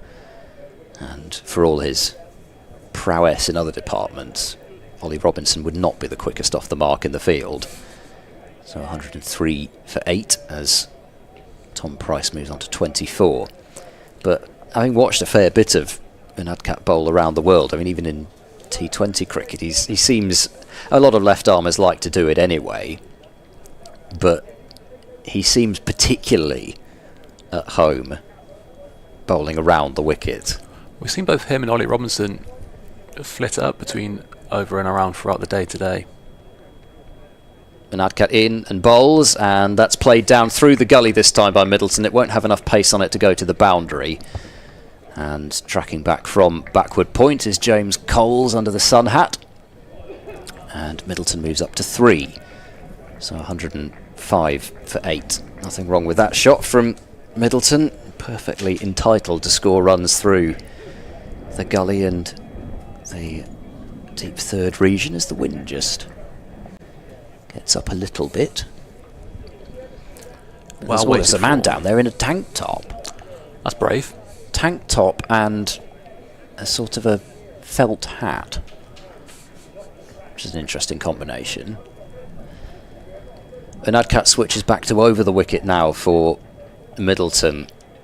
Runs in, bowls a full ball, strikes him on the pad and not out, says umpire Rob Bailey. Absolutely motionless. Maybe, I don't know, was it doing too much? Did it pitch outside leg? That's what you'd think with the angle.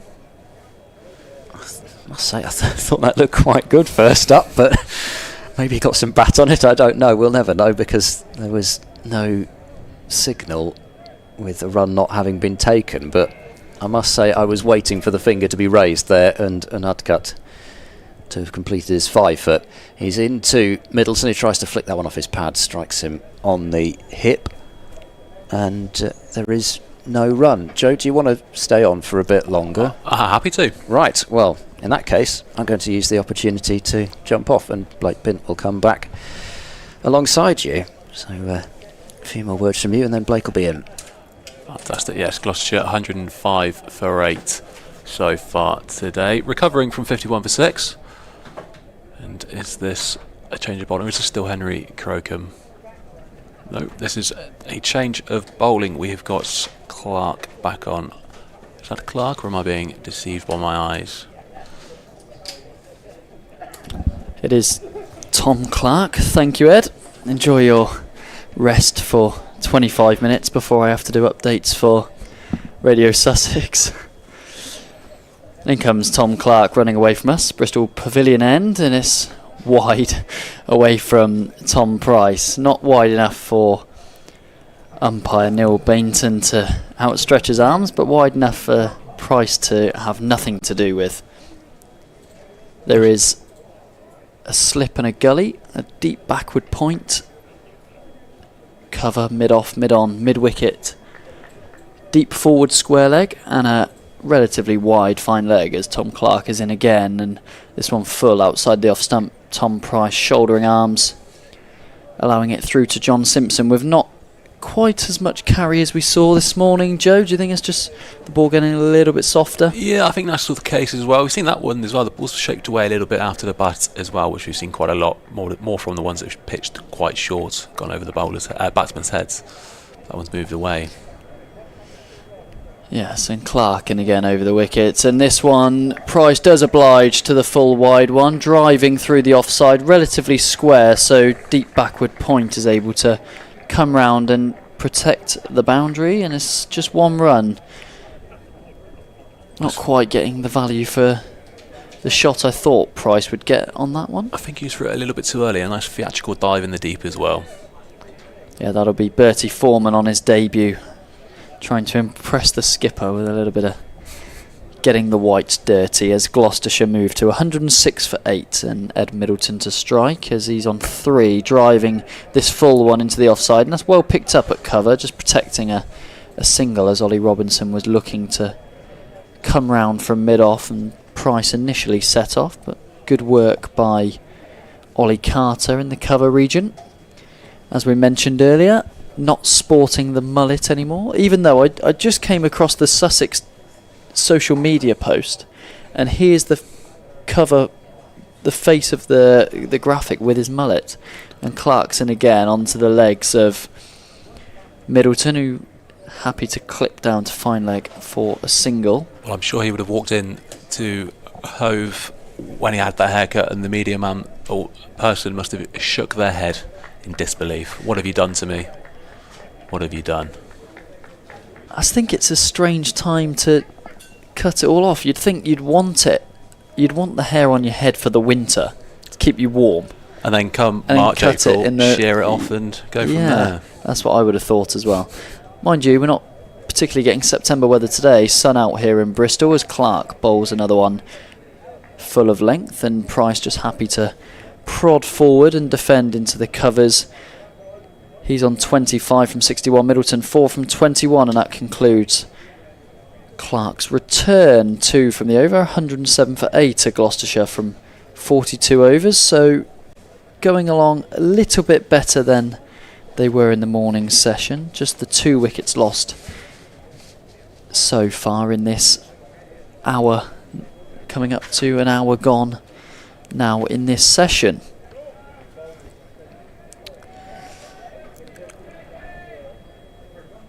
The dangerous Jaydev Anadkat, though, will continue at a relatively loose start to his second spell. One of the very few loose balls he bowled all day, I think. Yeah, he's bowled very well. I've been using the term ball on a string a lot this morning, and Anadkat did have that this morning, and now he's over the wicket to Middleton, who drives this over-pitched delivery to mid-off, but so over-pitched that it was a bit more of a Yorker length, not particularly one he could get his hands through, just coming off the bottom of Ed Middleton's bat.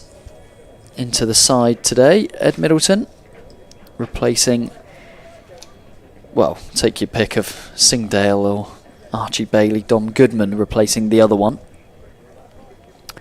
As Anadkat's in again, over the wicket, Middleton pressing forward, blocking into the offside. Ollie Carter, the fielder. He's looked solid in defence, is Ed Middleton, for number 10. Yeah, he has impressed. I think Ed Seaborn did tell us he's had a second 1100. He's nodding his head at me. So obviously capable with the bat, albeit at second 11 level. And Cat coming around the wicket now. Yeah, just to change the angle, and this one is a little bit straighter onto the pads of Middleton. No run again, tucked into the leg side. He has been flicking between over and round, as you mentioned. Joe Robinson also was. Don't think it's for any reason in particular other than just to keep the batter guessing at the angle. Yeah, absolutely. I think just as soon as you get a judge of one of them, you can change the angle and you've got to go for it. Exactly. So especially for a lower order batter, it's a lot of things to readjust to your technique when you're facing someone as skillful as Anadkat. And that one is left outside the off stump, but can't do so as confidently all the time. That one more so on length. I think line was probably safe as well, but that left arm round angle is always going to be dangerous. Shouldering arms, especially when full of length. Coming back into you. Yeah, and an Anadkat bowling from the Ashley Down Road end. He did open from the Bristol Pavilion end, took 1 wicket from that end, and his other 3 from the end. He's now bowling as this one on the pads of Middleton. Appeal, but Rob Bailey says no. I think a little bit of height, a little bit of leg-sidedness to it. I think it was more a polite question as opposed to a celebre appeal, as we saw from Ollie Robinson earlier. My initial thoughts were definitely too high with that one as well. Yeah, Ed Middleton's not a short man.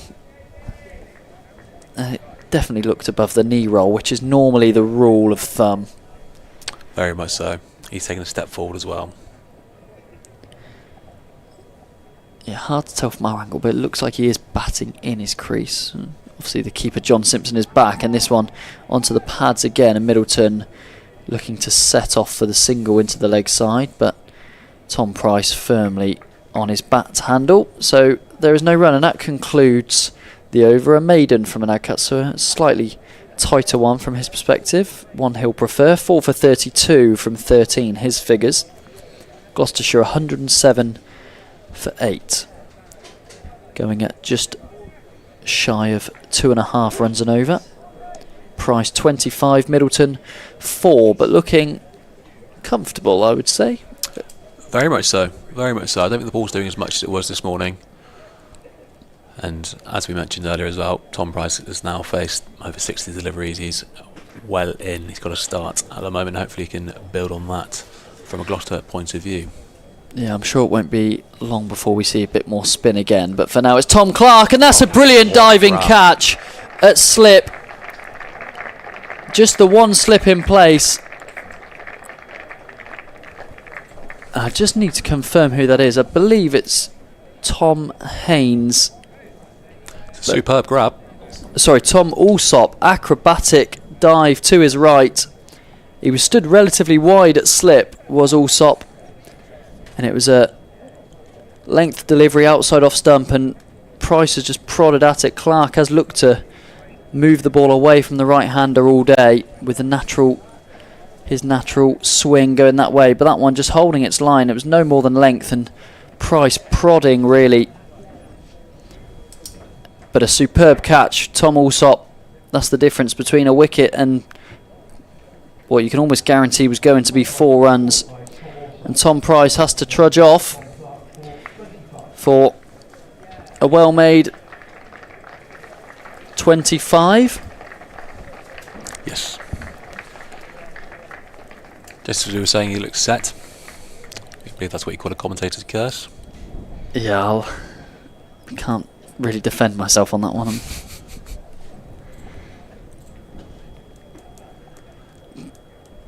But that's the sort of work that gets you to top of the table. Tom Alsop, magnificent catch. Naturally a keeper, of course, so I suppose he has got that in him. Sussex got a few men that could have stood behind the stumps today, really. Alsop, Carter, Simpson, the man doing it, the captain, overruling everyone else. So Gloucestershire 107 for 9. Brings Dom Goodman. They brought in 2 more slips as well for the number 11. 107 for 9. Yes, Goodman in, and first ball defends on his toes, and the ball almost rolling back onto the stumps. Probably rolls back at around a 5th, 6th stump there. So comfortable in the end. Didn't have to shoo it away. Tom Clark, 2 for 15. Was brought in this morning to bowl just as he does, is sort of, I think it'd be harsh to say medium, a little bit quicker than medium, but definitely not express, and that is demonstrated with a short ball which Dom Goodman picks up over mid-wicket, but doesn't get much of it, as it only just leaves the square really, and he picks up 2 to get off the mark. Just enough to escape the infield there from Dom Goodman. Yeah, Gloucestershire to 109. Another one who can hold a bat really.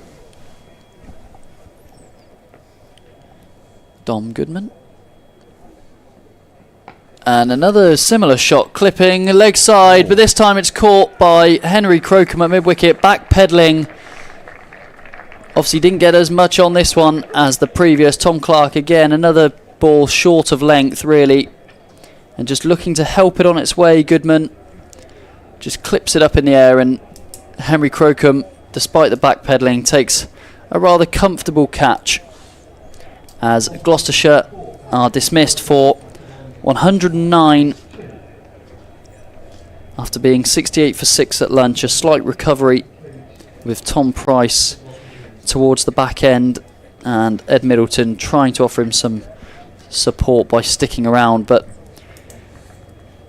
Goodman goes alongside Tom Price inside the same over, and Clark picks up 3 wickets for himself.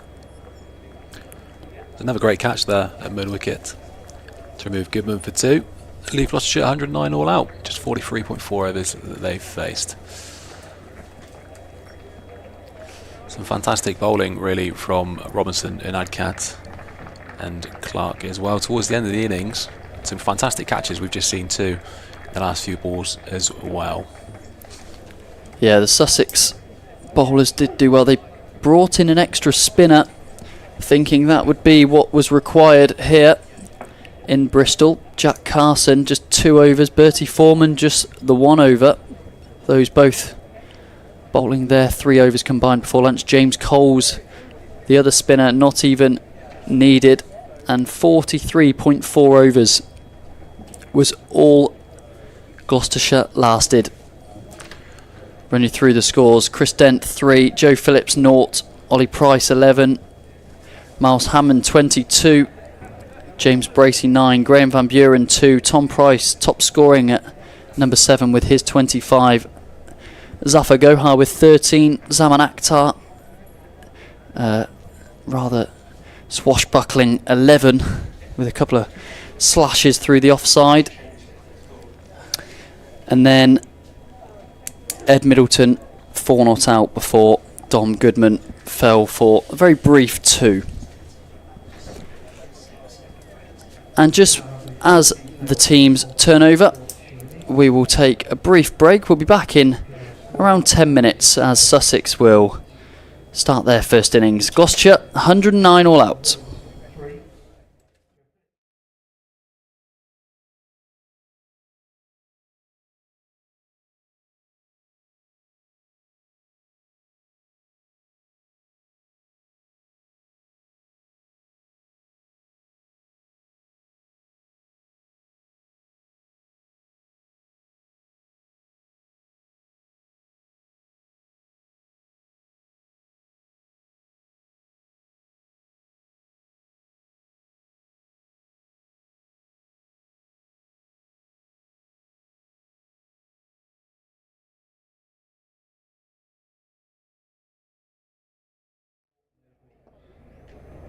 And the bowling figures for Sussex: Ollie Robinson, 12 overs, 4 maidens, 3 for 33.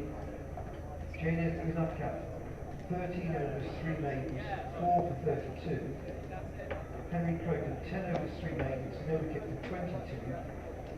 Tom Clark, 5 overs and 4 balls, no maidens, 3 for 17. Jack Castle, 2 overs, 1 maiden, no wicket for 1 run. 34 maidens, 1 over, 1 run.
Please welcome our umpires Neil Bainton and Rob Bailey. Now in the field, the Gloucestershire side, captained by number 12, Graham Fearon. And to open for Sussex, number 11, Ollie Carter, and number 20, Tom Haynes.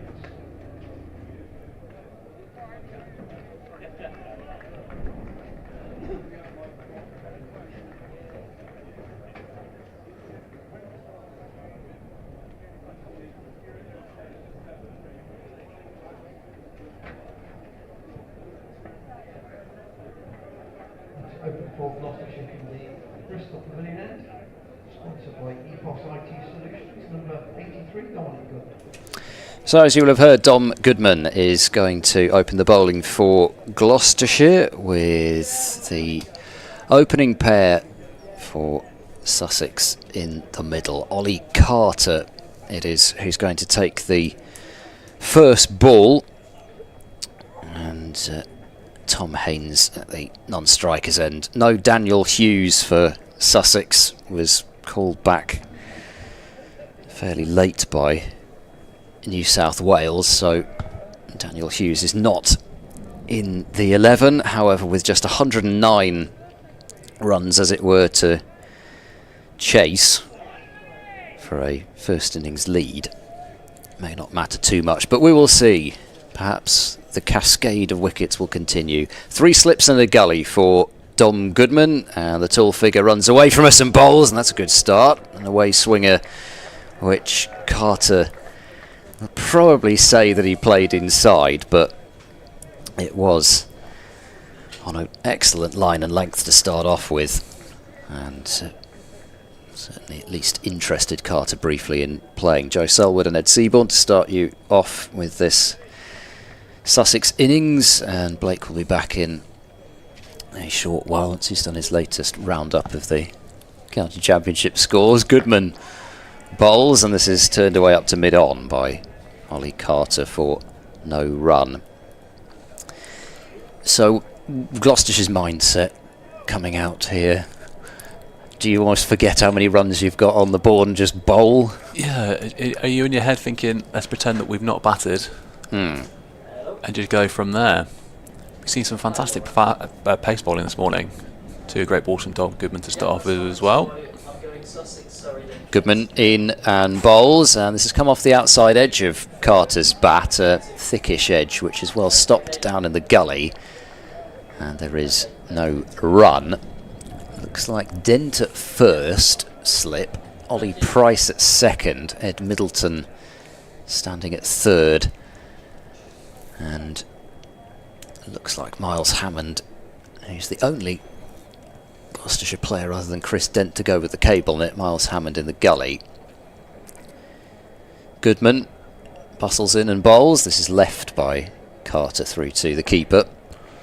I'm a big fan of those cable nets. Yeah, I think it's, you know, I can understand why some people might prefer the newer material, but there's something nice about the cable knit, and it's a classic feel. Yeah, and especially the Gloucestershire cable knits I think do look quite good, because the yellow sort of offsets the cream a little bit of the colour of the cable knit. Goodman bowls. Carter gets off the mark with at least a single, should be 2 behind square on the leg side. Zafar Gohar is the fielder from the long leg boundary, but lots of ground to make up. And so Carter makes it 2 for no wicket and immediately reduces the deficit to 107.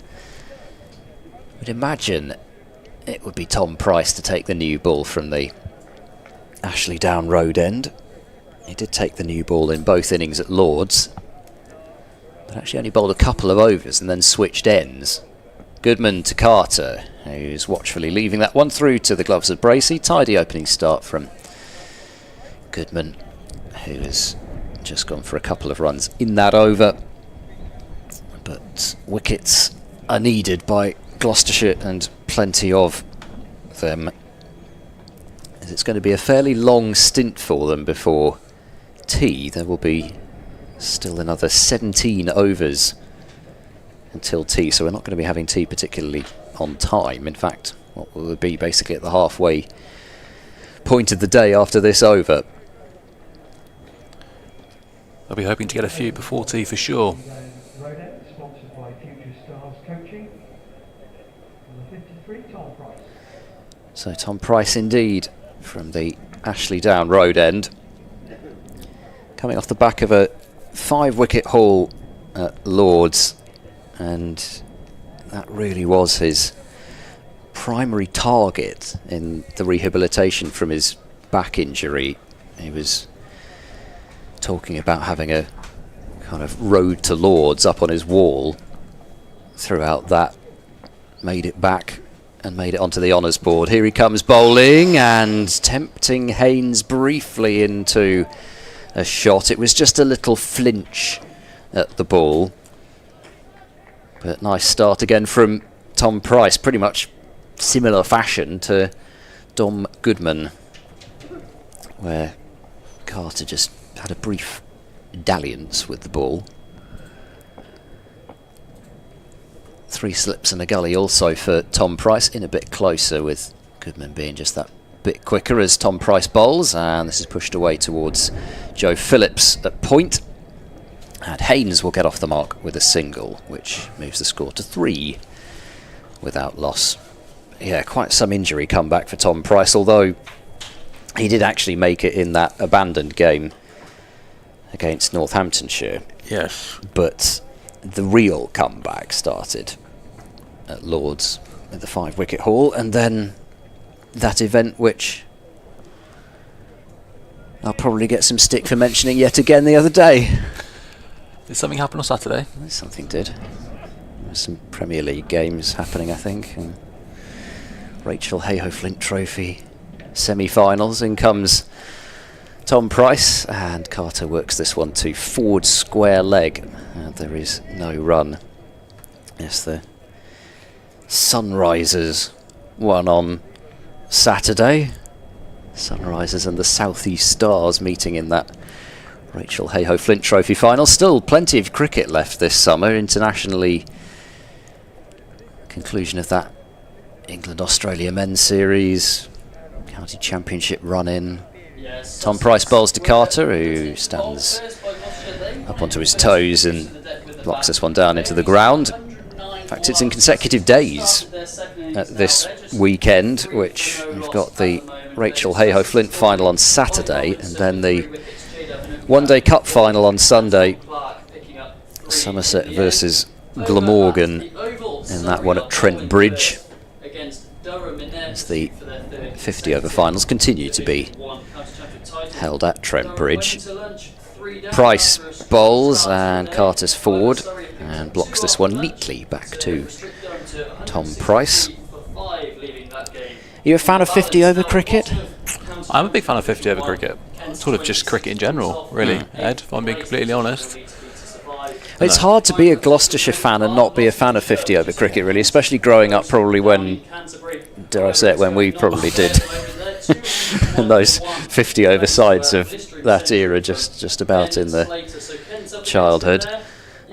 Price bowls, and Carter, late decision to leave, but it was a good one as it goes through to the wicketkeeper, and 1 run from Tom Price's first over. Sussex 3 for no wicket in reply to Gloucestershire's 109. Yes, Gloucestershire's 50-over dominance probably a little bit before my time. But yes, still something I do keep an eye on, and a very keen eye on as well, I should say. The one-day cup, fantastic competition.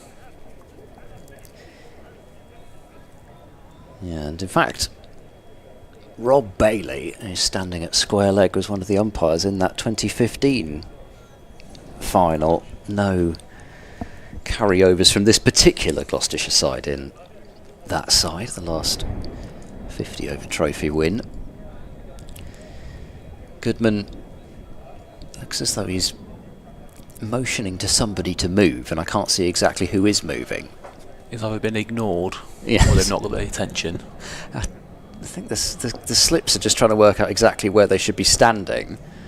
Got a little bit wider together. Goodman bowls, and Haynes pushes this one out towards point. There's a bit of a fumble from Actor, but not a costly one. He ends up bringing the ball under control, and no run. That's a proper floppy that Zaman Akhtar's got at backward point. James Coles had the sun hat, but I'm not sure, have I seen Actor wearing that floppy before? I don't really picture him so much in one.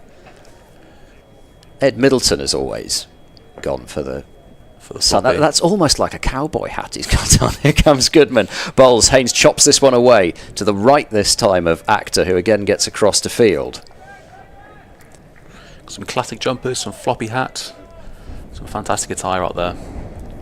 This is not quite Surrey, though, with the fashion parade that they do there with their expensive haircuts and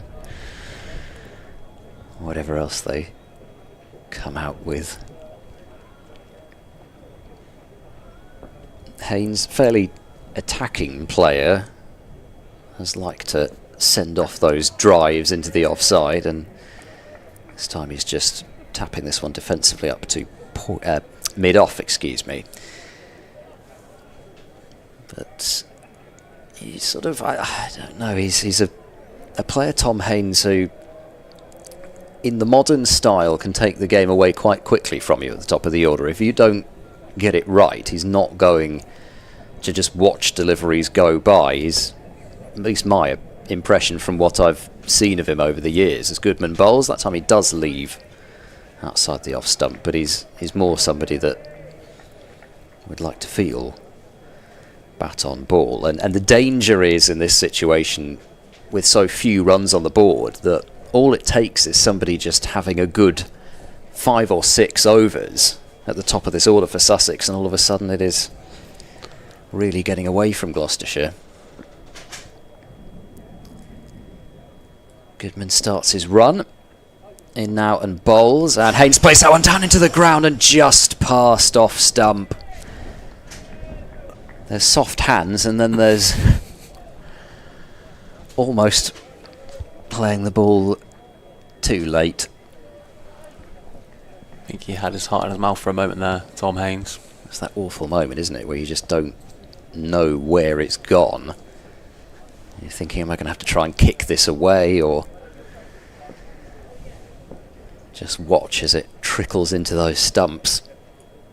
Goodman bowls to Haynes, or beats him. That is a very good piece of bowling from Dom Goodman. A full ball which was up there. Haynes didn't really drive at it, but felt he had to play. Just shuffling down at it. Wasn't really on the walk, he was more on the shuffle. But genuinely, that time, for the first time, really beating the outside edge clean. And Gloucestershire off to a good start with these openers. There's clearly still something out there, despite the fact that the heavy roller has been employed. Yeah, 2 fantastic overs to start for Tom Goodman. Tom Price as well.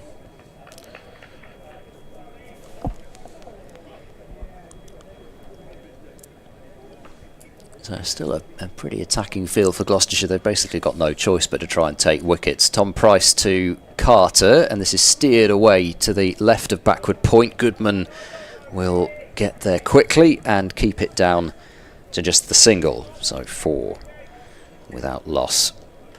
Wickets continue to absolutely tumble at Edgbaston. Essex are now 50 for 4. In reply to Warwickshire's 78 all out, so 50 for 4, yet only trailing by 28. Tom Westley made 30 off 22, which I think must be the highest score of the match, and is. I wonder what's going on there. Price to Haynes forward, and defending the ball too wide mid-off for no run. Of course, it's fine if, if medium pacers, just fast to medium, are taking the wickets. What's the issue is if you try and bowl fast, really. Yeah. But anyway, 14 wickets already, and they're, how many overs have they had there? 43, roughly, overs, 14 wickets. Tom Price over the wicket to Haynes, who defends almost nonchalantly back up the pitch for no run. Could perhaps see a third innings then at Edgbaston today. May well do, yeah. Money be on that at that stage.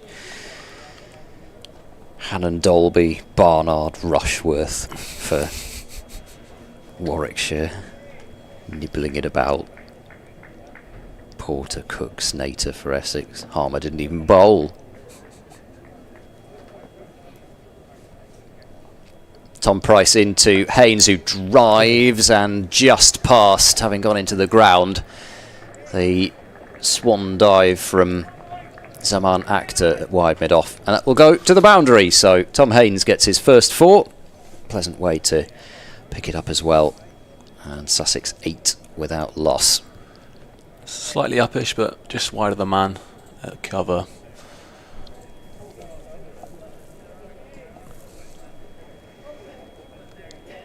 Mentioned Harmer didn't get a bowl.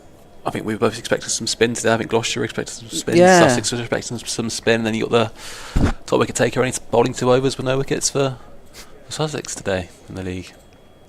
Tom Price bowls to Haynes, who is defending down into the ground, into the offside. Yeah, I must say I was quite looking forward to seeing a fair bit of spin today. It felt like a surface and a day for spin. It looks a bit dusty out there, maybe. Not obviously so, but it looks like the sort of end-of-season pitch that would produce some turn, and clearly that's what both sides thought, but the seamers were all Sussex needed. Price bowls, and that's a flashing drive from Tom Haynes. He's got into that one and crashed it away through the covers for another boundary. So 2 boundaries in 3 balls for Haynes to complete that over. If it's up there, Haynes will tend to go after it, and he didn't hold back. 12 without loss are Sussex, so they've already got the deficit down into double figures. Middlesex are having a good day against Derbyshire. An absolute collapse from Derbyshire. They have lost 6 wickets for 9 runs at Derby, where Toby Rowland-Jones has 5 for 34. And numbers 6, 7 and 8 in the Derbyshire order were all out for naught. Here's Goodman starting the 5th over, in and bowling and striking Carter on the pad, but going down the leg side. Not much of a... I think it appeal more out of desperation and hope. Yes, just something to do. Harry Kame has got 66 out of the 139 for 8, so Middlesex are applying a bit of pressure more on Yorkshire than on Sussex. Yorkshire, meanwhile, 184 for 4 against Glamorgan, so they've lost a couple of wickets of late, including Johnny Bairstow, who's gone for 2. Goodman bowls, and defending across his stumps there is Carter up to mid-on. 3 wickets for Andy Gorvin. 3 for 36. And Mason Crane has the other wicket to fall, so Yorkshire certainly not having it their own way at this point. Yet more wickets falling at Northampton, where Leicestershire are 182 for 7. 3 wickets for Yuzvendra Chahal. Goodman bowls, and this is guided down into the gully by Carter to safety, and there is no run. A couple of wickets to Jack White, and 1 each to Sanderson and Keogh. So certainly wickets aplenty. And another one's down at Edgbaston. 50 for 5. Maybe we've got the 4th innings as well. We won't finish today, yeah. Goodman bowls, and this is played defensively back up the surface by Ollie Carter. Somerset 27 for 1 in reply to Lancashire's 140 all out. Andy Umeed was out to the first ball of Somerset's reply to that 140, but Archie Vaughan and Tom Lammonby have steadied the ship. Nottinghamshire continued to pile on the runs, with Ben Slater in particular. He's 119 not out there, 208 for 1. As Goodman bowls, and that's edged by Carter and just short of Hammond in the gully, who did extremely well to stop it. Half-volleyed parry in the gully, diving away quickly to his right. Yeah, it was another one of those which was almost not too dissimilar to the way that Bracey got out, off the leading edge more so than the outside edge. I mean, it's the same part of the bat, but you know what I mean. It was trying to play leg side. It's that probing line where you've got to play it, and obviously, luckily for the batsman, it's dropped just short of the slip. Goodman bowls, and Carter's solidly in behind that one to complete the over. So maiden from Goodman, who is bowling extremely well in his comeback game after not playing at Lord's. Sussex 12 without loss. Hampshire 182 for 4 against Worcestershire. Continuing these scores, Nick Gubbins is 65 not out, and James Vince made 57. A couple of wickets each to Tom Taylor and Amar Virdi. So I think that takes you around the county championship. Oh, with the exception of the Oval. I don't think I mentioned that one. Durham 186 for 5 with Colin Ackerman and Bas de Leyder both 27 not out. So doing it for the Dutchies. Welcome back, Blake. Thank you, Ed. Thank you, Joe. Good start for Gloucestershire, just keeping the pressure on, particularly Dom Goodman. I think he started well here. I wonder if this... I've not seen him take the new ball all that often, Dom Goodman. He's done a few times this season. I think more so when they've had that attack without Tom Price when he was injured. And they had the likes of DeLanger and Actor and Singdale, and then Goodman and Singdale, and Goodman would probably be the two that would get the new ball. As Price is in and bowls to the left-handed Haynes, just blocking out to mid-off, where it is Zaman Akhtar doing the fielding. Yeah, Singdale has taken the new ball pretty consistently when he's played, and then it's just been a question of who to take it with him. And Marchant de Lange took it a couple of times more in the second innings when they were expecting less swings, so just went without and out pace. And Price in again, 3 slips waiting, but this one on the pads of Haynes, who clips to mid-on for no run. Yeah, we were speaking this morning, Ed, and Singdale was someone I was excited to watch today. I was a bit gutted he's not involved, probably resting after what's been quite a long championship season, and this must be his campaign where he's played the most amount of times. Yeah, I would think so. But he's someone who's excited me all summer.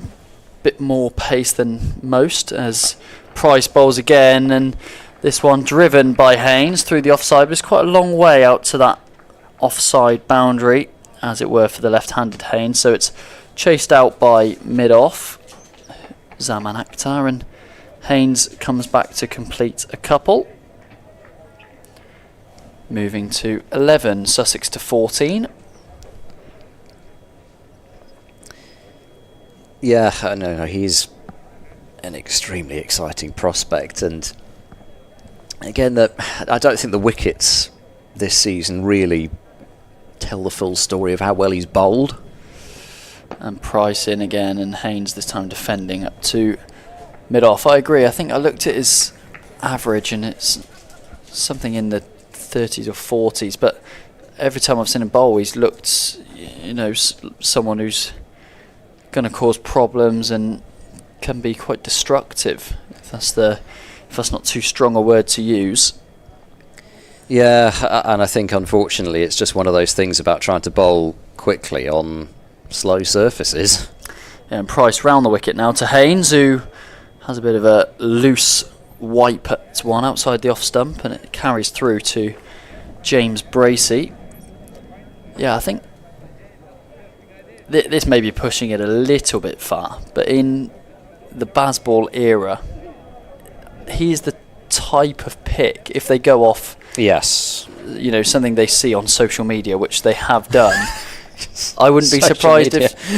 if, well, as they did for Bashir, I wouldn't be surprised if someone like Singdale had a look in, as Price bowls the final delivery of the over to Haynes outside the off stump, leaving so just the two from Price's third over. Sussex 14 without any loss so far, trailing by 95. I don't know how good his golf game is either. Maybe that does Singdale, come into but selection. I don't know. Anyway, I think you only have to look at that Lions selection for this summer to see how close actually Singdale is to achieving an international call-up. And Josh Hull, who was part of that game, and maybe if Singdale were a left armour, for example, and bowling at the pace and the style that he does bowl, maybe he would already be there anyway. But well, his teammate had a very Lions close. fifer.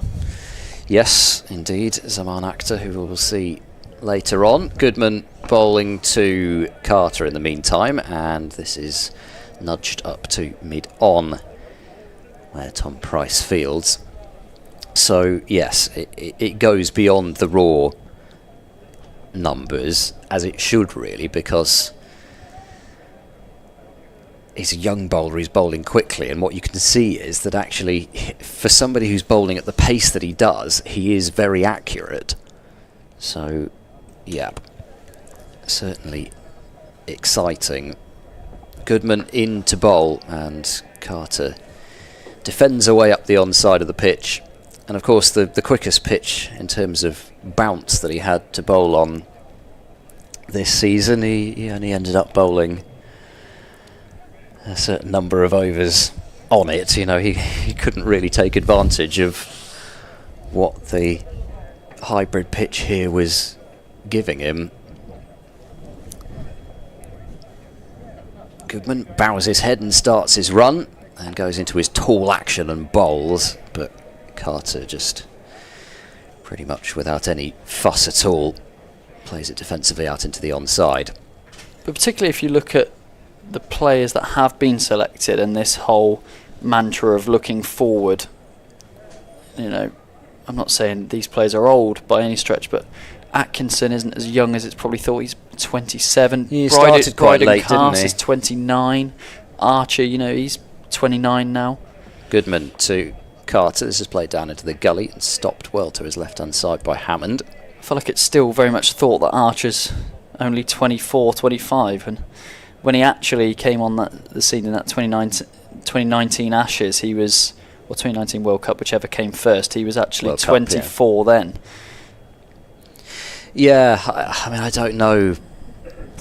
Who knows? It's the unknowable how much Test cricket Jofra will play in the future, but of course it's what everybody wants to see it, and I think everybody's hoping he can make this comeback, of course, inevitably for the Ashes, because that's, you know, like it or not, that's the way that Test cricket is now, as this is turned into the onside straight to square leg, where we basically live almost from Ashes series to Ashes series, and even seem to forget that we've got a Test summer next year where India are coming over, which should be an extremely testing proposition for England in their home conditions.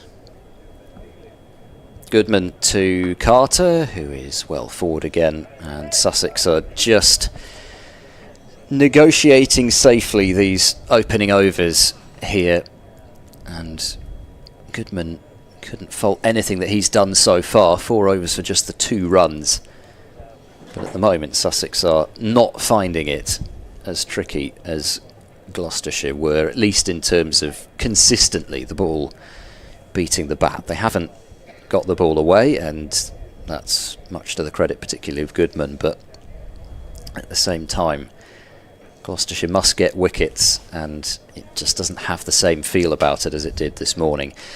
And maybe for that reason, or also just because this seems to be what Gloucestershire have done the last couple of innings anyway, is have Tom Price bowl a fairly short opening spell and then change ends. And Zaman Akhtar is going to replace Tom Price from the Ashley Down Road end. Yep, here is Zaman Akhtar running towards us in the media centre, and his first ball is rather short and wide, a bit of a loosener, and it's cut away backward of square by Tom Haynes. Not the start Zaman Akhtar would have wanted, looking to settle into his spell, but that is what Tom Haynes is capable of. A very good player who's had 1,000-run seasons in yesteryear, and that demonstrates why. A lovely shot to negotiate Zaman Akhtar's first ball. He's got 2 slips of gully and a deep backward point as Akhtar, and he's in again, and this one turned off the hip Tom Haynes backward of square, and he'll look to come back for a couple as the square leg fielder chases as Zafar Gohar collects, and Haynes couple means he moves to 17, Sussex to 20. Yeah, that season strike rate for Haynes, I mean, again, I mentioned he's somebody that if he stays there for any period of time, he's not going to be hanging about. His season strike rate over 70, so on average, it's a pretty high strike rate for this format. An actor in again around the wicket, this time back for length, and Haynes pushing back into the covers where Miles Hammond is fielding. Just looking through the team though, it did just come to realise, as you mentioned in the first innings, the Sussex off spinners not really getting a chance at the left-handers. Similar story for Gloucestershire. You've got Haynes, Clark, Alsop, Simpson in the top 6. Foreman's a left-hander as well, isn't 7. he? Well, the fact he bowls off breaks. And actor around the wicket. This one played into the offside for no run by Haynes. It's so funny, isn't it? There are a lot of sides I feel like this. I think Northamptonshire for a while were like that as well, like sort of Proctor, Vasconcelos, Gay, Zabe, that top order. It's amazing how many left-handers there are in the men's game, and yet in the women's game, you can't buy them. Yet if you look at the Gloucestershire attack, it's only actually Ollie Price who, of the 4 spinners, turns the ball away from the left-hander as this one hits Tom Haynes in the unmentionables as he trudges away to try gather himself. Zaman Akhtar is no slouch with ball in hand, and that one just nipping back on him, and that does square him up and hits him right in the square, and that is not a nice one. Zaman Akhtar probably won't be apologising after Haynes cutting him away that first ball, getting a little bit of revenge. 1 ball left. That's in the over, by the way. Akhtar round the wicket to Haynes, who, after regathering himself, defends up to mid-on for no run. So after an expensive start with a boundary and a couple, Akhtar finds his areas for 4 dot balls. So Sussex now 20 for none, Carter 3, Haynes 17. Still bright, pretty much unbroken sunshine throughout the day, which has encouraged some more spectators to come out, I'm sure, and everyone have been having their photo opportunity throughout the day. Whereabouts is the trophy at the moment? After tea it will be, right, in the Thatcher's bar, will it? Yeah, in front of it. Okay, so they'll have their opportunity then. Still another 10 overs left before tea, which the interval was due in 10 minutes. Goodman into Carter, forward and playing the ball out into the onside, just in defence. Fielded by Zaman Akhtar. Matthew Lee's still not lost the faith. One of the first times I've heard him today, but I'm sure that's just been because I haven't been listening. All right, he's been over on the far side of the ground. Didn't pick him up quite so clearly, but providing his encouragement to the Gloucestershire fielders. Goodman bowls. That is a beauty. It hasn't actually carried through to James Bracey, who's looking down and saying, well, I'm sure that was carrying when I was batting. But Carter really completely squared up there with both his toes pointing up the pitch. But again, no edge. And Gloucestershire still hunting even a first breakthrough. Goodman bowls and Carter leaves alone through to the wicketkeeper, James Bracey. I suppose it's the one thing that you can't really control how many catches go to you as a keeper, but you do still have to take them, and James Bracey has taken them this year. It's been as good a year with the gloves for him as it has been with the bat. You would think with the sun beaming as well, the pitch would get harder and carry would get more so. Goodman in, and this is flicked down to long leg by Carter, and he'll pick up his 4th run. He's been very patient so far as Ollie Carter. It's as though he's got this chance at the top of the order, and he's not going to let it go without a fight. 4 from 27 deliveries, up to 21 without loss. Yeah, I mean, so seldom do pitches at Bristol get quicker throughout the game. It's not been completely unheard of, just extremely rare. Goodman bowls, edged but down into the ground, well in front of Middleton, who dives across to his right and saves runs. Gloucestershire without a deep third fielder, so not much to protect that area other than Middleton, who has a fair wingspan on him, so like a lot of gully fielders now can get down quickly and stop that angle. Goodman runs in, bowls to Haynes, who just plays a little dab out to cover. For a moment I thought he might be in a bit of trouble if he'd just gone a bit harder with his hands, because he was playing a little away from his body, but he just didn't push too hard at it. But it is another really accurate over from Dom Goodman, but 5 overs for 3. You can feel he's bowled a decent spell there, if he's to have it end there and maybe have another over, but it's all about the wickets. Yeah, he's bowled a good area, Dom Goodman, but I'd like to see him get a little bit braver. I think he's used his height and just bowled a little bit back of a length. I think did swing early on in the Gloucestershire innings as Actor bowls full, and this one is too full as Ollie Carter drives out into the offside, and that one goes relatively square of the wicket for 4 to move him on to 8. I think Goodman, like I said, has bowled controlled, but he just hasn't given enough opportunity for that to potentially find an edge, if that is what he's searching for. But as his figures suggest, 0 for 3 from 5, he has started well. But of course it is wickets that are so vital at this point for Gloucestershire. Not many runs to play with if they don't want to be coming up against a mighty deficit in the second innings, as this one's shorter from Actor, and Carter on his toes punching through the offside again as it runs towards the boundary. I don't think it's going to go. No, it's fielded and they come back for 2. So Actor just struggling to find his radar initially here. 1 over pitched and 1 a bit too short, as Carter plays both of those deliveries with relative amount of ease.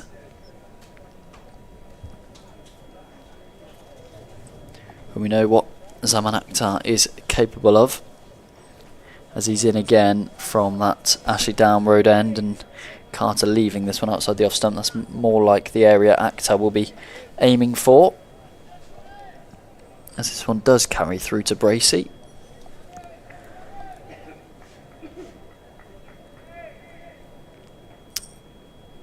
Five past 3. So how long did you say we have for before tea? 8 overs. 8 overs. So it'll be at least half an hour with the seamers bowling. Yeah, Sussex will just look to weather the storm as Actor's in again, and this one finds the outside edge of Ollie Carter. He's gone. Bracey with the catch, and after struggling to find his areas initially, Actor, this one is bang on the money, and Carter just has a little prod. I think it just slightly leaves him, it does, but a little feather outside his eye line, Carter, and he has to go. And that is exactly what the doctor had ordered for Gloucestershire. Carter to go for 10, and Gloucestershire are on the board.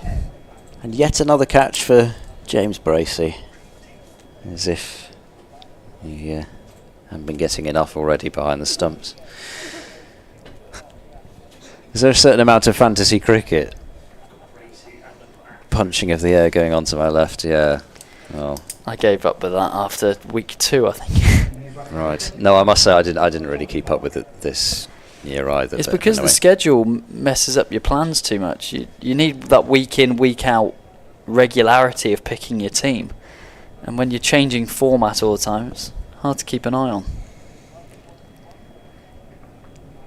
Anyway. Well, if you're going to pick a keeper at the moment, Bracey's not a bad pick, is he? Considering the number of catches he's picking up, especially. Well, I think Simpson is also a good shout. 3rd top run scorer in the division. We'll have to wait a little bit of time before we see him, though. He's scheduled to come in at 6. For now, it's Tom Clark, so 2 left-handers at the crease. See some attractive shots played with these two. Yeah, Clark on the back of 100, his first 100 of the season, in fact. 112 not out at Hove last week against Glamorgan in that innings win, and his first ball is shouldered arms outside the off stump from Actor, bowling over the wicket. 3 slips and a gully were waiting. So they're trying to entice Clark into that coverless drive. It didn't really test Clark too much, but it looked quick, that delivery from Zaman Akhtar. Yeah, he can crank it up, can Akhtar, as he comes in again, and this one squaring up Tom Clark, who just plays out into the mid-off region where Graham Van Buren, the captain, does the fielding, and Sussex 27 for 1. Akhtar with that wicket of Ollie Carter. And the other thing is, with the exception of Tom Price, whilst you could say with a fair bit of that batting, well, they are coming off Saturday. Actually, although they'd have been there, a lot of Gloucestershire's bowling attack didn't play and also weren't even in the squad, so particularly Goodman and Middleton, I guess, out of Gloucestershire's bowler Zafar as well.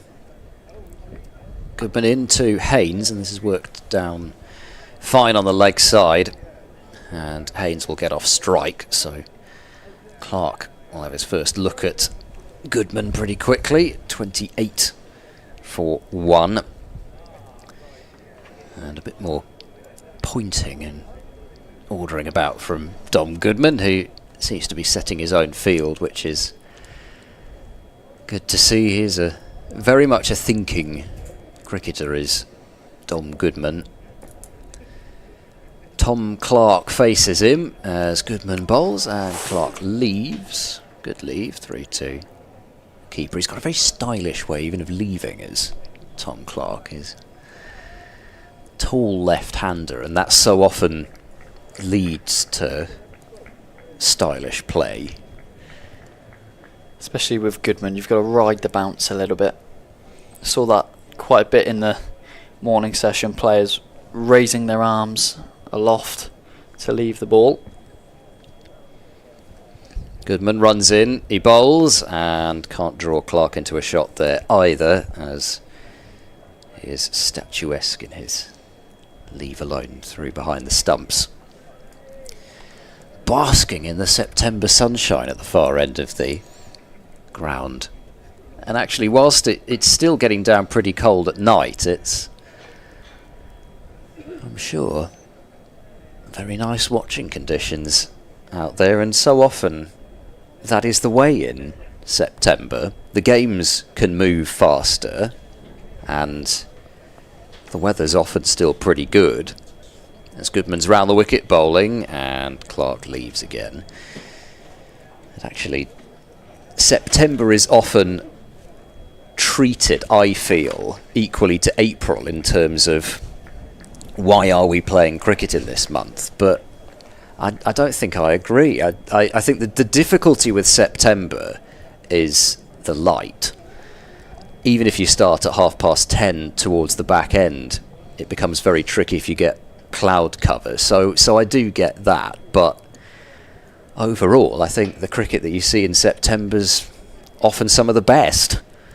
Goodman round the wicket, bowls wide outside the off stump and cut away for 4 by Tom Clark to get off the mark. That is probably the first genuinely bad delivery that Goodman sent down in his 6th over. But Clark has tucked into it, and it is 32 for 1. Yeah, I do think the weather we get in September does tend to be better than April. And also April cricket just produces these damp pitches from March. The March weather has a hangover into April, and then you see teams getting rolled and games finished inside 2.5 days, and it just... Yeah, you can September, do, although of course for the first 2 rounds this year only had one result. Yeah, Kookaburra balls. And it's been odd. I mean, I think back to the start of 22 as well, where it was a really cold, dry start to the season as Goodman is in, and that one doesn't come through to him particularly quickly, but Clark makes the adjustments. He sort of jumped up expecting some bounce, then didn't get any, and then played it on the way back down. 32 for 1 at the end of that over. You know, I think probably with both these things, probably both with April and September, but I still think more so April. When it's bad, it's really bad. But sometimes April is, and I think you look statistically, it's one of the things which the Strauss Review tried to say, was that actually April is not the worst month when it comes to trying to bat in.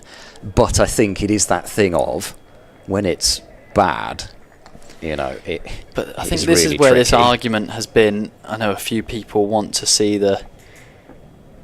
let's call it a lesser tournament. Zaman Akhtar into bowl to Haynes, and that one beats the outside edge as well, bowled from Akhtar. Let's probably call it the lesser tournament of the 3 in the county game, the One Day Cup. I think people have wanted to see that in April to get full strength sides out to promote the one day domestic game, where at the moment it's being fallen second fiddle to the 100 being played in July and August. But at least it would then be played, but it's still to less priority as it's in April, when we're potentially going to get the worst weather, as Akhtar beats the outside edge again from Haynes, prodding forward. He stepped across outside off stump, but Akhtar's metronomic line on these first 2 deliveries has kept Haynes guessing. He's extracting some life from this pitch as Akhtar. He can bowl quite full, but it just seems to be lifting a bit off that full length, and Bracey, like Simpson earlier, having to be quite quick in his adjustments, taking the catches behind the stumps. Akhtar in straighter this time, and Haynes defends back up to him.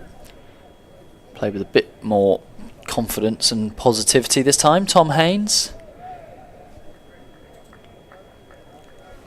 32 for 1 then, 77 behind our Sussex. 38.3 overs remain in the day as a minimum, as seen on the live stream, if that's how you are watching. Zaman Akhtar in again, over the wicket to Haynes, who drives a full delivery up to mid-off for no run.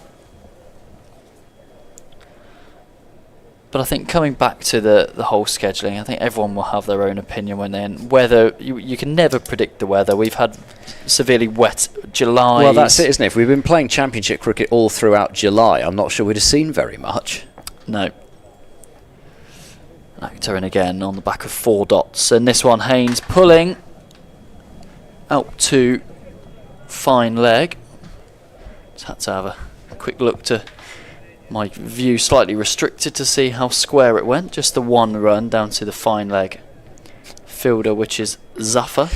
It's Ahmed Saeed down there at fine leg. He seems to be on as a substitute fielder, and he sent in a 1 bounce throw to James Bracey, and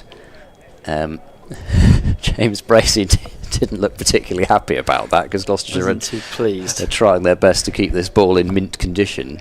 Well, it's a tough job being the substitute fielder, as Akhtar's in again, and this time it's Clark facing and playing it off the back foot up to Akhtar. A better over from Zaman Akhtar's, a bit more controlled on this occasion, just 1 from it, and Sussex are 33 for 1 from 12. Haynes 19, Clark 4.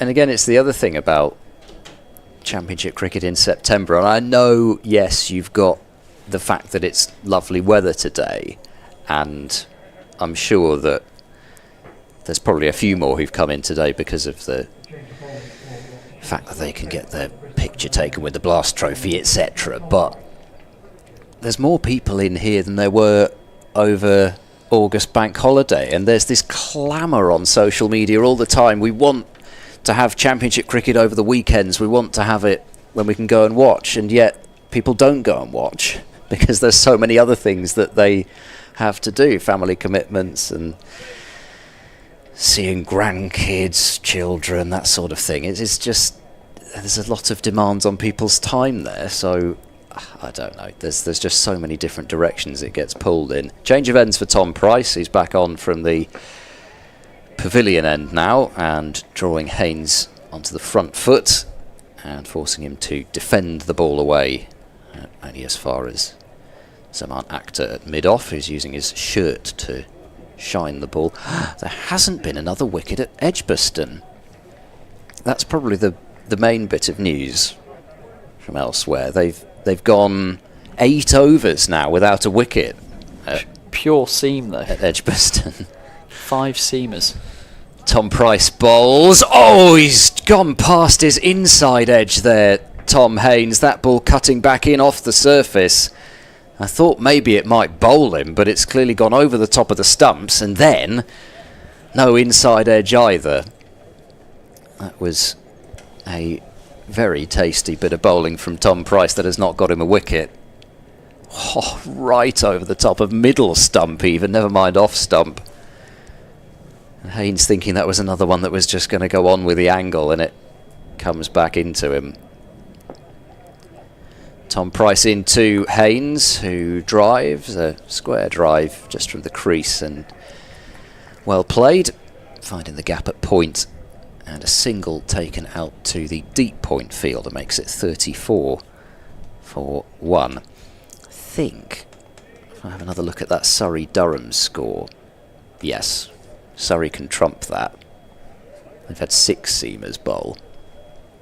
Conor McCur's only bowled 2 overs for 22, but they have now removed that, well, broken I should say, that Ackerman delayed a partnership with Tom Curran taking the wicket there. Durham 204 for 6. Tom Price in, bowls, and Clark eventually leaves that one, but I don't think that bat was particularly far away from the ball at the point that it passed the blade. So Tom Price already looking a bit happier from this pavilion end. He's not looking in disgruntled fashion down at his landing area, which is something that you will see him do quite a bit, but he's already causing a few more issues from this end. Tom Price in and bowls, and that's left by Clark. Tom bowling to Tom and Tom. Relatively simple. Dom having been removed from the attack. The thing that gets me with Dom Goodman is I keep wanting to call him Don. Yes. Because the football commentators... You think of him as a commentator. Everybody else I work with talks about the player. Well, yeah. That shows my, exactly. shows my youth. Tom Price bowls, cutting is Clark out towards the deep point boundary. They'll take 1 and won't be able to come back for a second. Joe Phillips getting the throw in quickly and saving a single. So 35 for 1. And Tom Price with a searching return over from the pavilion end. We've got 5 overs left until the tea break. Is that something you hear a lot, Don Goodman? Yes, references? oh yeah, because I mean it's just sometimes I even think people are saying Don Goodman, so that's why I'm always very careful just to make sure to say Dom Goodman, because just in case somebody just slips into that, you know. Yeah, well, I may have to start calling him Dominic just to make sure I don't make that mistake. I'm sure he wouldn't mind you calling him Dominic. Zaman Akhtar continuing from the far end, the Ashley Down road end, and Clark defending this one up to mid-off. Clark sitting on 5. Big chunk of those runs from him coming from that early boundary. But you can't call me Eddie, baby. I'm sorry. I just can't. Just dead. And Zaman in again over the wicket to Clark, who drives and drives handsomely through extra cover. There is a fielder at cover and mid-off, along with 3 slips in a gully, but Clark didn't mind. And he picked the gap pinpoint perfectly. Bit of a friendly half volley from Zaman Akhtar, but have to be put away to those deliveries, and Tom Clark did so very well. 39 for 1, Clark to 9. His namesake Tom Haynes at the other end, 20 not out, and Clark this one tucking away into the leg side. He sprints the first, wanting 2, and he does come back. That's good running down to fine leg, where that is the substitute fielder, I believe, is it, Ed? No, that is Tom Price. Oh, I it's think Tom he's Price gone down there now. They're mixing up, confusing me. Yeah. Ahmed Saeed is out at deep backward point. They've moved him. Still on the boundary though, so if he doesn't get it in on the full to Bracey, I'm sure he still won't be too impressed. But anyway, Tom Price, that is, doing the fielding. Zafar just doing a bit of loosening at cover there as well. We'll see some spin soon. Akhtar in, and Clark looking to push forward, and just off the inside half of the bat squirms away to mid-wicket, where Dominic Goodman does the fielding. If you say it like that, everybody's going to wonder why you're calling him that later on in the day. Yeah, maybe I'll flick between the two, keep people guessing. Yeah, it would be interesting to see a bit of spin. We've only seen 3 overs of off-break bowling this morning, and this one down leg side from Akhtar, and Clark half looking to play, half looking to sway his arms out the way. Perhaps they were just trying to get Tom Clark out in the same way that he got his first wicket this morning. Yeah, Van Buren. Filthy short ball down the leg side, and Van Buren helping it into the hands of the keeper. Yeah, Clark picking up 3 wickets in just 5.4 overs in that first innings. I feel like a lot of his spell was spent in the middle of the pitch. Anyway, Zaman Akhtar in and full, and clipped away off the pads of Tom Clark. That's well played again, and it's heading towards the boundary rope. It's going to be a tight chase if the fielder's going to get there, Dom Goodman. It doesn't, it just holds up just before the boundary rope out to the long side of the ground, and they come back for a third, Tom Clark and Tom Haynes. That concludes the over. 9 from that one from Zaman Akhtar. So Sussex moved to 44 for 1, and Clark and Haynes starting well. Yep, and very much getting that board moving now, and well, 68 runs, that's all the deficit is. I mean, even in an ideal world, I think, what would Gloucestershire take? I mean, you'd probably take them being, you know, as a sort of realistic goal, 4 or 5 down when they've passed that first innings score of Gloucestershire's at 109, and then maybe you hope to try and wrap up the tail deficit of 100 or so, work your way back from there. It's probably about the best you can hope for, but Gloucestershire in need of some more wickets, see if they can grab another one before tea. 4 overs left to do that in. 2 slips and a gully for Tom Clark as Tom Price bowls to him, and forward and prodding this one out into the covers, where Miles Hammond does the fielding. I don't want to dampen the moods of any Gloucestershire fans listening, but Sussex, their last 2 games, have won by an innings. Yes, well, they also beat Gloucestershire by an innings the last time that they played them, and were well on their way to winning pretty much as convincingly when they played here last year, if only the weather hadn't denied Sussex the opportunity of a victory. Tom Price bowls off the back foot, punched away up to mid-off, no run. They have very much tended to enjoy their trips to Bristol, have Sussex, over recent years, whether that be in T20 or in Championship cricket. In the T20 this year, they came and scored the second highest score by a visiting side in the Blast on this ground, so that was an absolute hiding as well.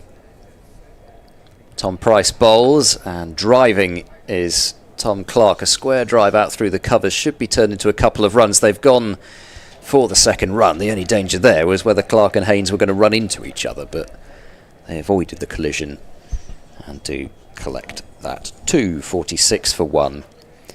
But in T20 cricket, something like now 4 of their last 5 trips they've won here, and in fact, well, I might as well get the proper number up, but yep, they've done a number on Gloucestershire for many an occasion here at Bristol. Tom Price bowls a bit tighter to the stumps there. That's probably a better line, and Clark is forced to come forward to keep that one out. Tom Clark did have a half century in this reverse fixture down at Hove, 53, in a highlight of what probably has been one of his weaker seasons in terms of runs scored before his 100 last week. I think Jack Carson actually had more runs accumulated than him before last week. Tom Price bowls, and a forcing drive as Tom Price again is bowling quite wide to these left-handers. Clark this time can't beat cover, but hit it well, and it was certainly there for the shot. But yeah, in fact, well, even in full stop in Championship cricket, these two sides have, well, it's been Sussex who've had by far the better of it. I think Gloucestershire haven't won at Hove since the early 2000s. Although going for a single here, there's definitely not one there. There's a moment of absolute madness from Tom Clark. I have no idea where he was going. He pushed the ball firmly up to mid-off where Actor was fielding him pretty close, and then just set off on a full sprint. But he was probably not even going to cross. It might still have been Haynes who was out. In the end, well, I mean, Haynes couldn't believe it, I don't think, when he saw Clark come charging down at him. A bit of a strange one, that one, but as it is, no harm done whatsoever. So yeah, just going back through these previous meetings, I think it looks like 6 of 7 in terms of T20 cricket that Sussex have won here, and certainly in the Championship it's been a while. So sort of a bogey side a little bit for Gloucestershire in the Championship in recent times. And we do now have some spin from the Ashley Down road end, so Zafar Gohar will have 2 overs from that end before the break, although he'll hope to have maybe 1 over and a ball, as he hopes to take a wicket in his second over, which would precipitate the tea break. But anyway, Zafar with a short leg and a slip. Looks like Joe Phillips under the helmet at short leg, and then Ollie Price in a quite a fine slip as Zafar bowls. Oh, that's interesting start as Haynes gets outside his off stump and then is beaten by the ball through to the wicketkeeper. Zafar took a 5-wicket haul when these two sides met at Hove in the second innings of that game as Zafar bowls, and this is prodded away out to a deep cover fielder by Haynes for just the single. 47 for 1. There is a deep square as well as a deep cover. Actor is deep enough that a ball pushed softly up to mid-on would probably get a single. Mid-off in just a bit tighter. Zafar bowls, flight to delivery, played on the bounce to Joe Phillips at short leg. So Ben Charlesworth and Cameron Bancroft not playing in this game has taken away the 2 fielders who've tended to be at short leg for Gloucestershire this season. Ollie Price doing some loosening up at slip as Zafar bowls a loopy delivery which is clipped away past a short mid-wicket down to a wide long on by Clark. And again, one more run. These two left-handers for Zafar to bowl at. It's probably not reached the stage anywhere near of the game where you'd say, well, footmarks to target against the left-handers. Zafar bowls against some turn, but this is played back to Zafar Gohar, who took a couple of wickets at Lords, but it wasn't really a game where the spinners had a huge amount to work with. Last ball of this over, Zafar bowls again. It's flighted and right up to the bat, and Haynes calmly drives it out to deep cover. So 3 runs from the first over, not a huge amount of turn there, but Zafar did beat the bat with his first ball. And Sussex 49 for 1 as Joe Selwood is back with me for the last couple of overs before tea. I believe we're going to get another over of spin as well. Bracey's still with his helmet on up to the stumps. I believe that's Ollie Price marking out his run up. Yeah, so Ollie Price getting the call ahead of Ed Middleton, which is probably because of these two left-handers in. And confidence certainly ought to be pretty high for Ollie Price after his efforts in the knockout stages of the Blast, where he certainly enjoyed bowling on those Edgbaston surfaces. Will he enjoy bowling on these? He's got a terrific wicket-taking record in T20 cricket, but has yet to really take clusters of wickets in the county championship. But confidence is often the key ingredient. He can certainly turn the ball. Miles Hammond is in at slip as Ollie Price is in round the wicket, straying onto the pads to start with, and Haynes goes onto the back foot and whips this one out to deep backward square for a single. And Ollie Price continues to try and get those shoulders loosened up as that single has brought up the 50 for Sussex for the loss of just the 1 wicket. As Ollie Price bowls again, it's down the leg side. Bracey has done enough to knock it down behind the stumps, but not an ideally directed ball. Ed Middleton's loosening up. Yeah, there's a couple of looseners there to start off for Ollie Price. He's trying to find his line and length. In now and bowling, and still just angling into the onside. It's a decent one-day line, that, as Clark picks up another single to square leg, because in general you're not going to be bashed down the ground off that line, but in red ball cricket, and again that is straight and turned down to fine leg. They weren't running the first run particularly hard there, so they only get the single. But whether that is just the fact of Ollie Price loosening up or a bit of a white ball line, but we've seen it for the first, well, 3 of the first 4 deliveries. That's a much better delivery, and forcing Clark onto the front foot, maybe just straightening a fraction, but it's not exactly ragging out there. Clark forced into a defence, and the last ball of Ollie Price is only over before tea, and that is a good delivery. Bit of inside edge, I think, saving Clark there. Whether it would have quite straightened enough, I don't know, but anyway, certainly a good finish to the over. But unfortunately for Ollie Price, having just got into a bit of a rhythm towards the back end of that over, that's the only one he'll bowl, because there's 1 over left till the break. Yeah, I think that's a very half-hearted appeal there. One which you appeal for from mid-wicket of no idea of the view, just out of desperation and something to do. Yeah, they'd be hoping that had just nipped off bat onto pad, bring the short leg into play. Zafar continuing, and Haynes playing this one off the back foot out through the covers again, and still ticking things along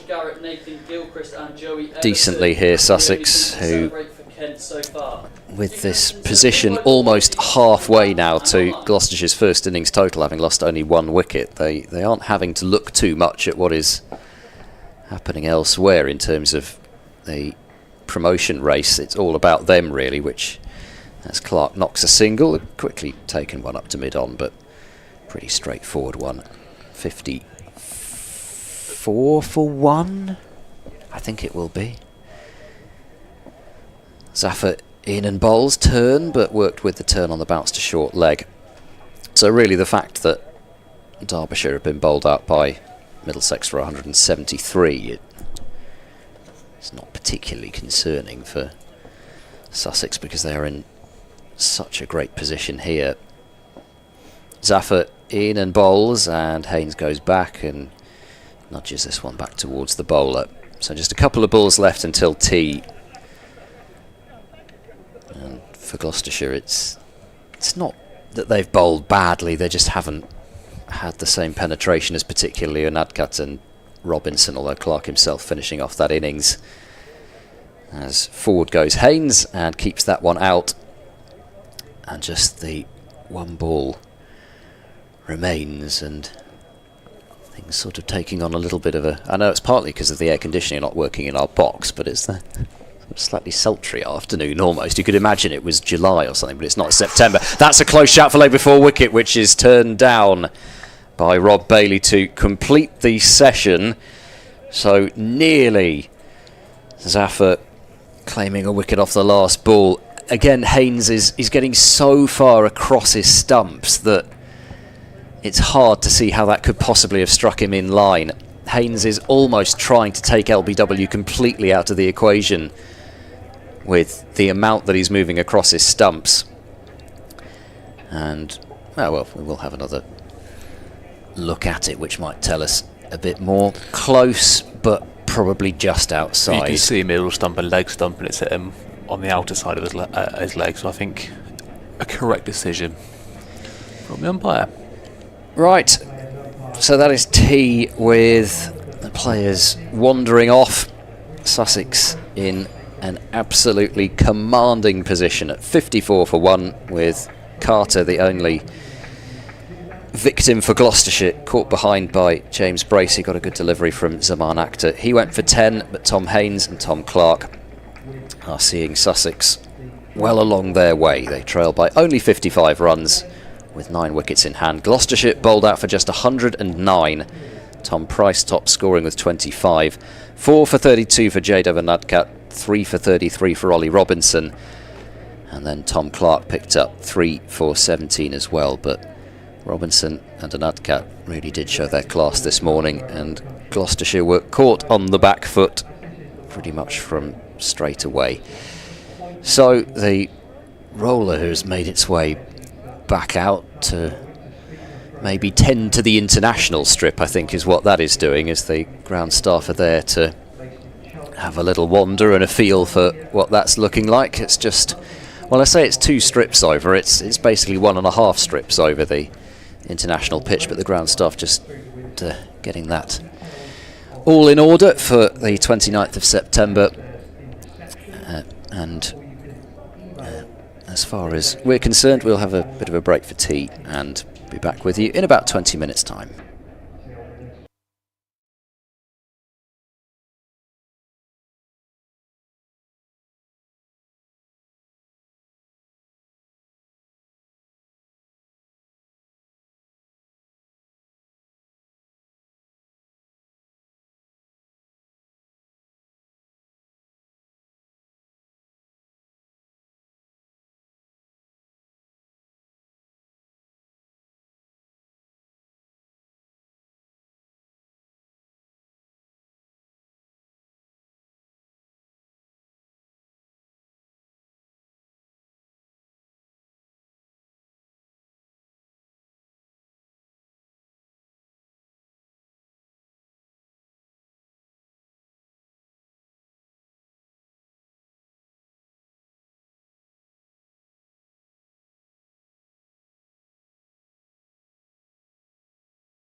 Welcome back to Gloucestershire versus Sussex on this day one evening session about to get underway.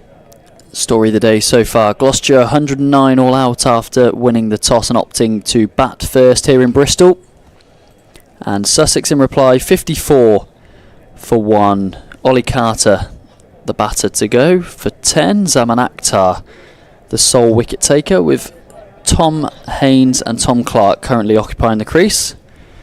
Haynes 25 not out and Clark 19. Going watchfully but well are the Sussex batters.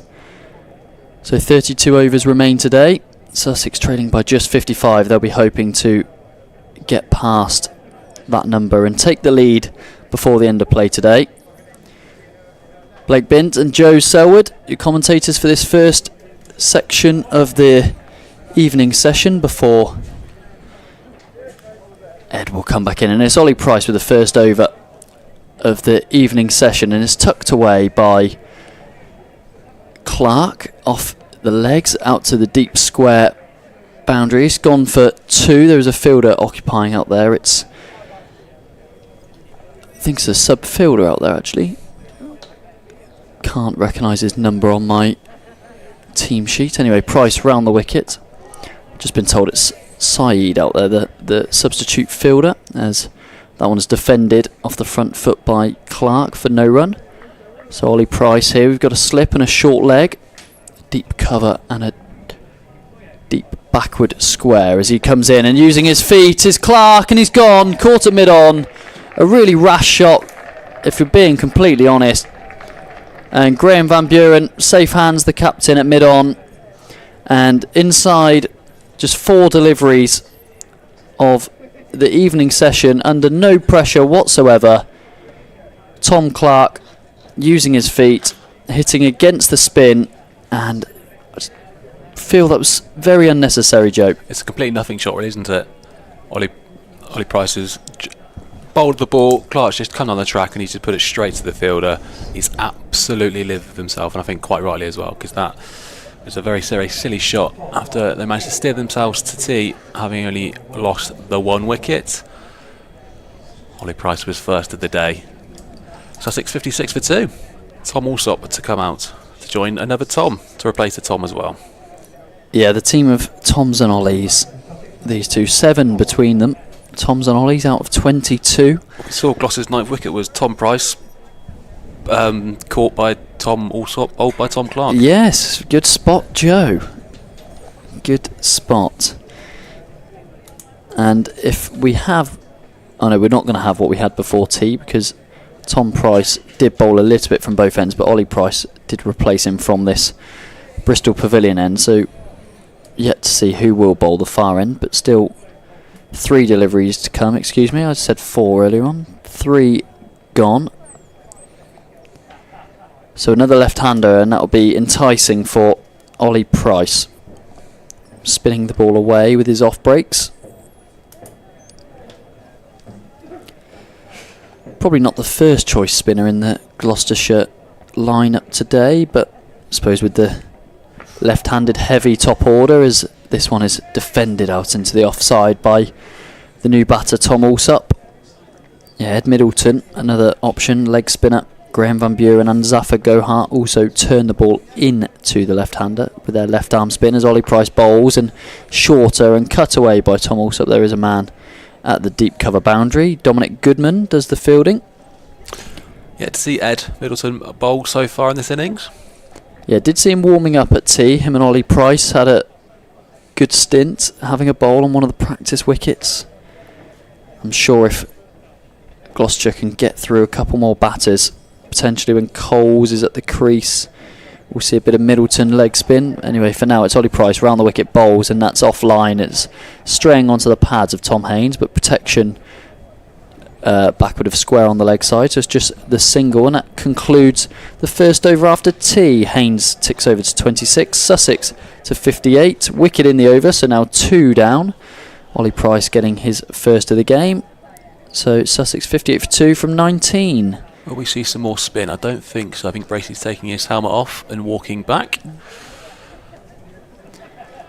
Yeah, there's not been a great deal of turn. Even that Tom Clark wicket, I think it was more just poor batting.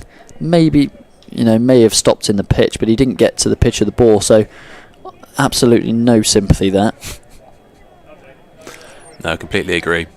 No need for that shot. And we're going to see Zaman Akhtar return. He had a brief rest just before tea with Zafar Gohar bowling a couple of overs. So it's a change of ends for Goodman coming in.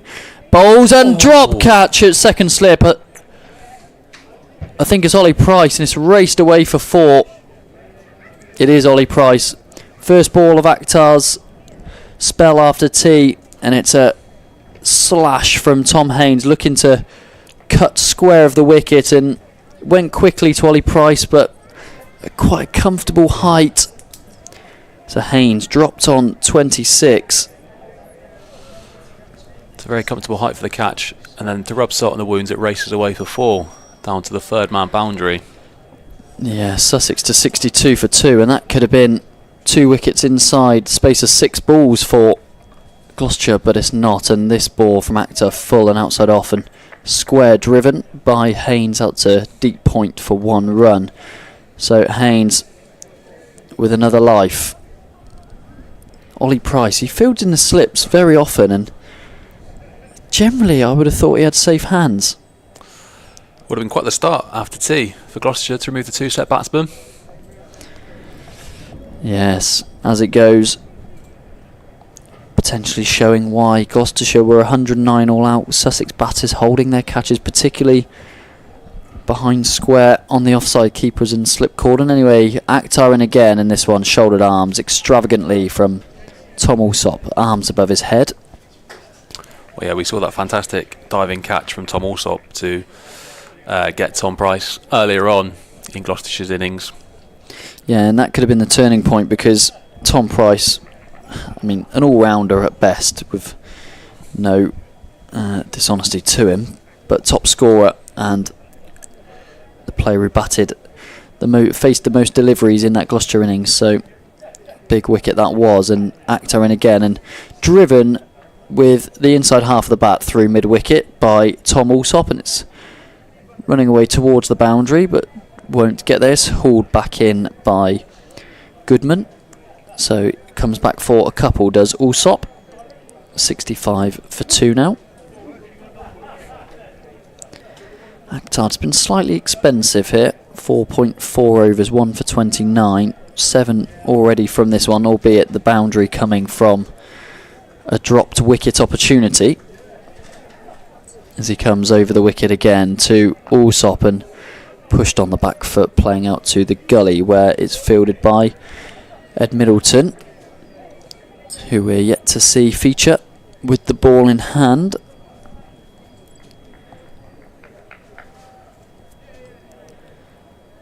What sort of total do you think Sussex will be aiming for by the end of today, Joe?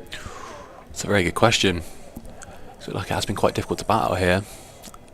Yeah, it has been moving around, particularly with the seamers, as Akhtar bounds in again, and Alsop turns into the leg side, and they take a quick single wide of mid-on. That's good running. Newey hit it to the left of the fielder, and they come through. Alsop pinching the strike. I think their first task today will be to get themselves above Gloucestershire's total, and then just carry on batting from there. I think 50 over that, and you can set yourself up perfectly for tomorrow. Yeah, I think you're absolutely right. Get through relatively unscathed, and then see what pressure they can pile on tomorrow. Gloucestershire playing with not a lot of pressure on them, really, sitting mid-table in the second division, and of course had their moment of glory on Saturday, lifting the Vitality Blast title. So Sussex 66 for 2, and it will be Ollie Price coming in again, looking for another wicket to make up for his dropped catch, and that one fired a bit quicker and flatter, as played into the leg side by Alsop on 4. See if Bryce can just get a little bit of turn out of this pitch. He's in again, bowls, and Alsop prodding forward, playing into the cover region, just turning his wrists on it well to manipulate the field to take a single. 67 for 2 now. Haynes 31. Playing a second innings after that drop in the previous over off Zaman Akhtar. Here is Price. He'll want to get him now when it bowls. Haynes pushing on the back foot off out to backward point. Zaman Akhtar, the fielder.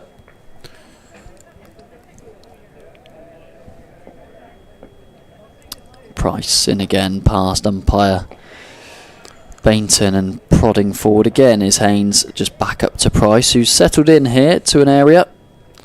There's no worse feeling as a fielder when you drop someone, they carry on to go and score a big total.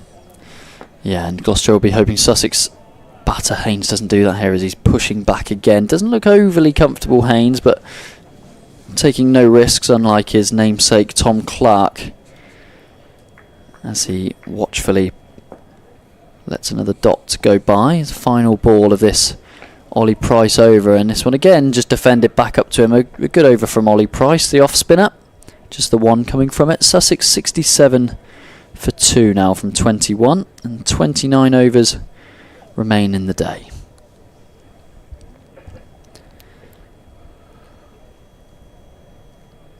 Looks though we're going to see Zaman Akhtar continue, and why not, after Found the edge last over. he did.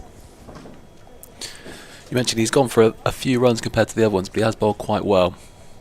Yeah, of course he broke that opening partnership, which was what got Gloucestershire going. 27 was the fall of wicket there when Ollie Carter went, who started pretty well at his first time at the top of the order, as far as I'm aware. In that one, Yorker from Zaman Akhtar Allsop jams down. It goes through to Bracey as a bump ball. Yeah, change in the Sussex team today as Ollie Carter went in at the top of the order. Thrown in, young man, replacing Daniel Hughes, who was called back to Australia early by New South Wales. Respecting the ball here. Graham Van Buren's taking it to the umpire. Just going to walk to his fellow umpire. Yeah, Rob Bailey and Neil Bainton, two seasoned umpires, know what they're doing. And then if we look in the slips, Ollie Price was just talking him through what I assume was his drop and what he should have done instead. Catch it. Yes, always. Fielding 101, and if you do drop it, don't rub it. Yeah, it did fly to him. Potentially we're giving Ollie Price a bit of a hard time here. I don't think any Gloucestershire fan can ever give him a hard time again after Saturday. They're changing the ball here. I think this could be a ball change, which we've noticed a lot in cricket the last year or so, I would say. A ball change does tend to bring something a little bit different, which obviously batting sides sort of have a moan about, and fielding sides always feel they get some reward out of it. So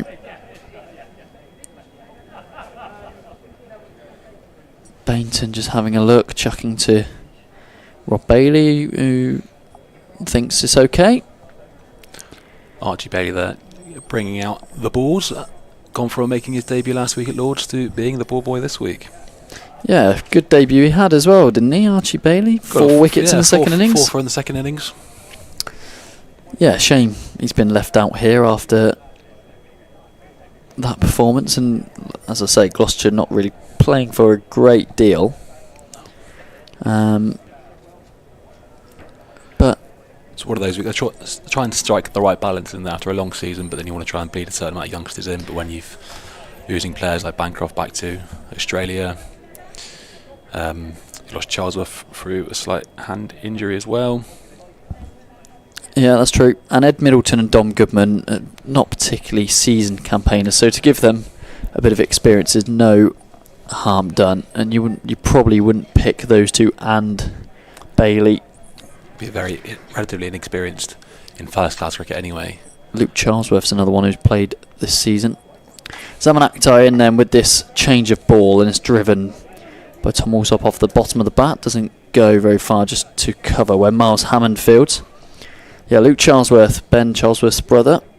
Not a batter as Ben is, but more a medium bowler, medium fast, if I'm doing him a little bit of disjustice. He played, I believe, against Leicestershire. Didn't have a great deal of success, but young man coming through.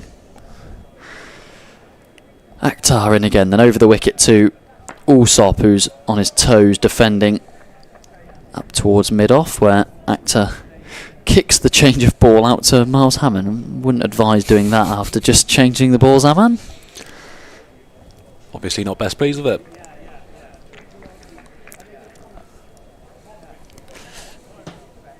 Yeah, he's been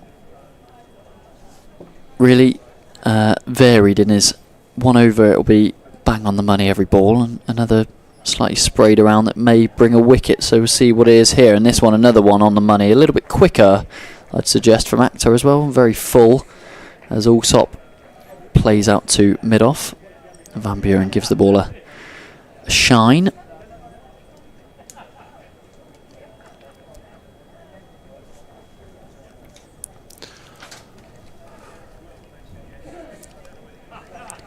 Tom Alsop, he'll be someone hoping for runs after only getting the one opportunity last week, making just 7. So here we go again, and this one played down to the gully region where Ed Middleton fields, and fields athletically, as Alsop would have thought he was going to get a couple there, as it went to Middleton's left-hand side, who got down well.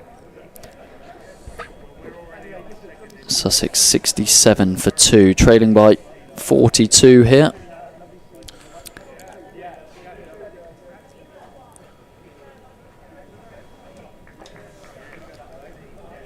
Akhtar running towards us from the Ashley Down road end, in past umpire Bailey and bowls. Alsop again on the back foot, playing out to cover, and it's a good over from Zaman Akhtar, one to make up for the slight expense of his first of the session. So maiden over, 1 for 30, Akhtar's figures. Sussex, as I say, 67 for 2. Tom Haynes, 31 off 54, still there, the opener, along with Tom Alsop, who's 5 from 14. Ollie Price to continue from the Bristol Pavilion end. Got the wicket in the second over of the session. So Tom Haynes, chipped it straight down to Graham Van Buren. So he's going to be hoping for another one of those.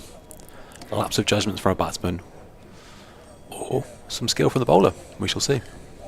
Yeah, well, there's a little bit of cat and mouse as a spinner, isn't it? You're enticing them into that shot, as he is round the wicket to Haynes here, who plays into the offside, looking to squeeze a single, but there is no run out to backward point. If you look at both mid-on and mid-off, they're sort of giving you the single, but it's sort of like that distance where if you're going to go for it, you're not going to get it, you can get the catch. Yeah, it's that risk to go over the top sort of range, but also a risk to take them on, as he bowls again round the wicket here, as Haynes plays back to that one into the covers. Just interesting, he's got a leg slip here as opposed to the short leg he did have, so maybe looking to bowl a straight line. He's got the ordinary slip in as well for one to grip and find the outside edge, but this one just played forward back to him. I haven't seen a great deal of turn, bearing in mind both sides picked an abundance of spin options. Only saw 3 overs of spin in the Sussex innings, and this one a bit more round arm from Ollie Price. Fired in a bit flatter to Tom Haynes. He's seeming to bowl a relatively straight line. He's not letting Haynes leave any alone, making him play every time, and here he is again on the off stump, bit quicker, and played out to Zaman Akhtar at backward point, and Ollie Price settling well into his spell here. His first few deliveries were on the leg side and were sort of turned away the leg side boundary for singles and twos, but he's straightened up as he's gone into this. He has, and another one played defensively by Haynes, so he's happy to just play with a watchful eye and let the overs pass. So another maiden that's back to back for Gloucestershire. Sussex still 67 for 2, trailing by 42. We're going to see some more of Zaman Akhtar, as he gives his floppy hat to the umpire, walks away to his mark as the fielders get into their positions. Yeah, you wouldn't have thought today would be the day for floppy hats when you first look at the date of the fixture, would you? But sun is out lovely here in Bristol. Lovely blue sky as it has been all day. We've also lost the lovely jumpers we had in the afternoon session, so it must be getting cooler. And his Akhtar over the wicket, and that one beats the inside edge of Tom Alsop. We saw a similar ball towards the end of the afternoon session. I think it was to Tom Haynes from Tom Price, that just from over the wicket beat the inside edge, went over the top of the stumps, and this one seemingly did the same, a little bit, rather than nipping back, just held its line. But Tom Alsop really made it look like it cut him in half there. Ended on his knees. Absolutely beautiful delivery though. Beautiful. Yeah, Zaman Akhtar will look to follow that up with something similar here as he bowls, and this one fuller, and Alsop looking to drive. Slightly played out of frustration, I can imagine, but just goes as far as Akhtar. It comes off the bottom of the bat.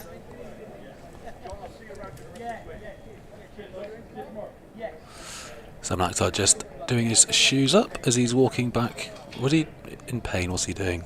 I believe he's walking slightly gingerly, I believe. Yeah, he has got a slight limp. This could be something to keep an eye on from a Gloucestershire perspective. Rubbing his shin. Probably all that damage from kicking the ball in the previous over.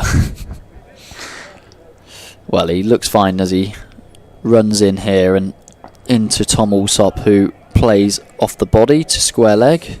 Quickly round is Dom Goodman doing the fielding. Alsop wanted the single initially, but quickly realised there was not one there. So Sussex batters to come, if we do see them this evening.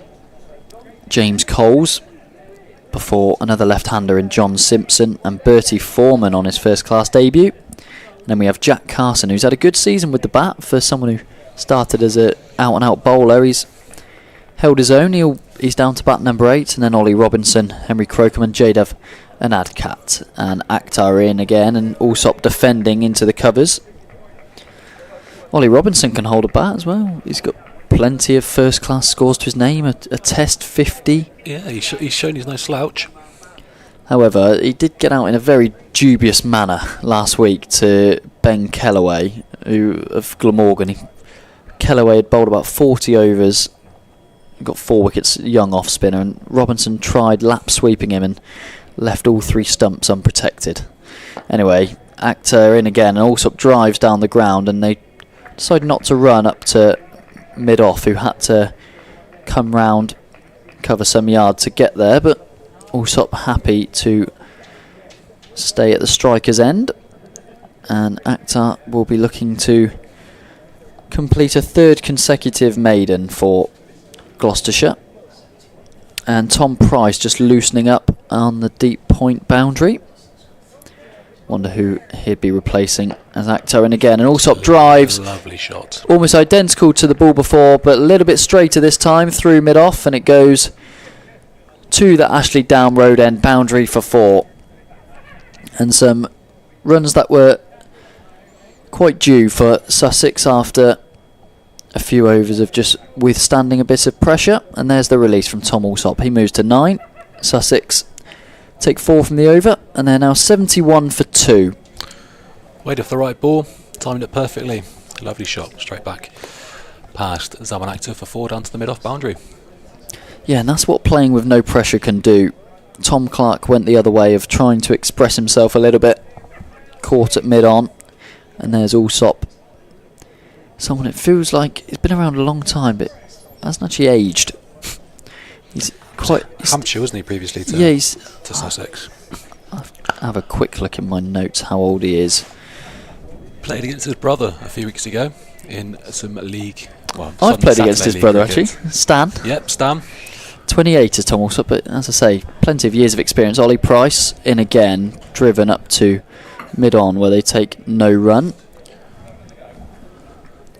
Yeah, I played against him actually in a friendly. It was a side because they're Wiltshire based, and Yes, he Cannings, Bishop Cannings. yeah, came on a tour Ollie Price round the wicket to Tom Haynes, driving to cover, where it's fielded by a diving Ed Middleton. Yeah, they came to tour when I was playing for a club in Cardiff when I was at university there, and it was a very friendly game, a lot of drinking involved from their team in particular, as Ollie Price in again to Haynes, driving up to mid-off, and they take a quick single this time. Zafar with the throw, direct hit, but Tom Haynes had got through relatively quickly. He moves to 32, but good athleticism by Zafar, and Sussex just looking to make sure they don't stand still with the scoreboard. Yeah, and he just came out and whacked it with no care in the world. We played them last game of the season. They'd already won the league. We needed some points to stay up, and he came out. They were chasing about a 180, I think. We had him 70 for 3. We dropped him first ball, and he went to score a very quick 50 and took the game away from us. Yeah, talented family as Price in again, and Alsop playing forward into the covers for no run. Yeah, 28 is Tom Alsop, previously at Hampshire. One of the older players in this side, I would imagine, and showing his experience there as one just played out to deep cover calmly as he moves into double figures, does Tom Alsop. Sussex to 73, bringing Tom Haynes back on strike. The opener is now 32 from 63 after being dropped on 26 in the second over of this evening session. Pricing again, and cutting is Haynes, and only as far as backward point where Zaman Akhtar does the fielding. So Sussex 73 for 2. 25 overs gone in this innings and 25 overs remaining in the day. So if Sussex can double their score from here, they'd be pretty happy. 146, they'd have a lead of, what's that, 37? I think they'd take that. Yes, absolutely. As I said, I think the first thing they need to do is get to the same score as Gloucestershire, get level, and then just sort of building from there. And if that's only 30 for tonight, that's perfect. Set you up for tomorrow if you don't lose any more. I'm going to see a change of bowling here, or are we? Some actors walked away, but if that's just to get their drink, or are we going to see somebody else take the ball? No, it looks like it's going to be Akhtar. He's just having a drink. I wonder if that's related to him walking a little bit gingerly in his previous over, but he ran in for those last couple of balls okay, and he seems okay here. Yeah, I kept an eye on him last time. Didn't touch it. Well, I didn't touch his knee at any point or his lower leg, so he should be fine to go. But only time shall tell. And Zaman Akhtar sending a couple of boundary riders now. Deep square is out, joining the deep backward point fielder he had previous, and this one short and a little bit wide, and Tom Alsop happy to just play that down off the back foot to the deep backward point fielder where Tom Price does the fielding. So Alsop to 11, Sussex to 74.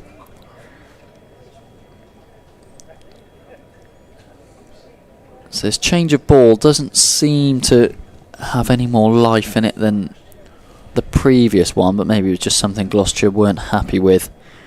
That hasn't brought any success immediately, as Akhtar is in again over the wicket, and Haynes playing off the back foot, defending back up the pitch to the bowler Akhtar.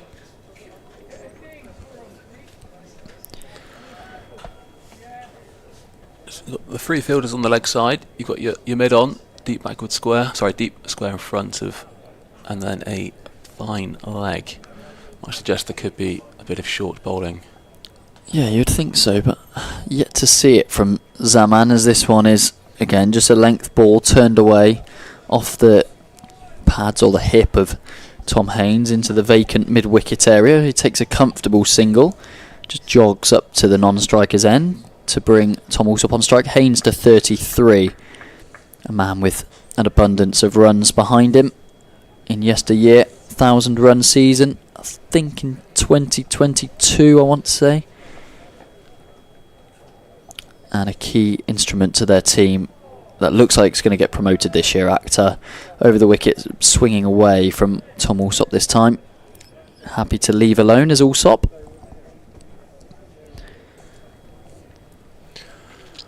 Yeah, there seems to be no other signs that he might have an injury or anything from that one moment where he was rubbing his shin. Yeah, and he's going to opt to go round the wicket for this final ball, just a change of angle to play on the mind of Allsop perhaps, and he goes round the wicket, and this one is well bowled, beats the outside edge, squares up Allsop off length delivery, and just having to draw his bat inside the line at the last moment, just slightly leaving Allsop from that round the wicket angle, look to attack the stumps and then nip it away. Just quickly go round the grounds before I make way as Akhtar comes in, final ball of the over. Allsop squared up again, looking to drive, but off the outside half of the bat goes out to deep backward point for 1. So that concludes the over. 76 for 2, Allsop to 12. So elsewhere in Division 2 we'll start with Yorkshire 277 for 5 down in Cardiff against Glamorgan. George Hill and Don Best putting on a good partnership there. Northants 56 for 2 in response to Leicestershire's 203 all out. Middlesex 56 for 1 against Derbyshire. Derbyshire 173 all out already today. Middlesex be looking for that second spot if Yorkshire slip up. And in Division 1 we'll start with the game with all the wickets falling. Warwickshire 78 all out and Essex 105 for 6. They had a bit of a wobble themselves but have recovered slightly. Pepper 23 not out following Critchley's 32 and Tom Wesley's 30. As we're going to see a change here, it's going to be Zafar Gohar to come left arm over the wicket to Tom Allsop. And this one, Allsop just playing forward for no run. Somerset 82 for 5. Umeed went first ball of the innings and then Somerset rebuilt before Kohler Cadmore and Rue fell in quick succession to get Lancashire back in the game after being 140 all out. Somerset 82 for 5 there as Gohar is in again. And down the wicket comes Allsop playing out to deep square leg pretty safely in the end, evading the short leg fielder as he gets through for a single. And mid-over, I'm going to have to hand over to Ed to do my update for BBC Radio Sussex. So, Zafar Gohar, get ready. This is not Ed, this is Joe.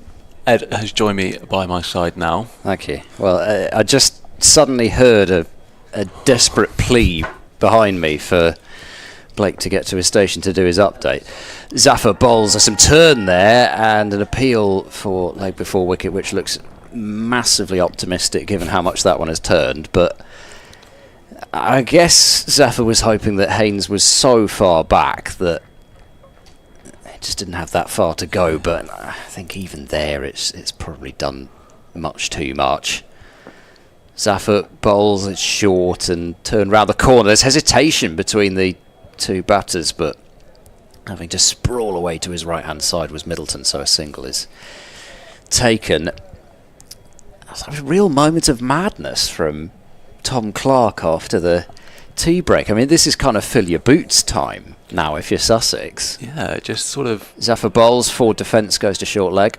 just bat sensibly, but there's runs for you here. It seems to be one way you can get yourself in. He got himself in, and then just after tea, right down the wicket. Was it third ball? Third ball of the second over, I believe. Zafar bowls, that's looped up and has been, well, I think technically dropped by Joe Phillips at short leg. It was not an easy one. It ballooned up, and a one-handed effort from Joe Phillips as he launched himself up and backwards. It's come pretty much, I think, off the face of the bat and flown. And Phillips just one of those where one-handed reaction catch up to his right-hand side. Did pretty well, actually, to get as much of a hand on it as he did. That's what I was but going to say. couldn't hold on. Incredibly well to get a hand to that. Because I don't think that's gone... No, actually, it did go off pad, but it didn't seem to take any of the pace off it. If that takes any more pace off, then all of a sudden there's a bit of a chance, but...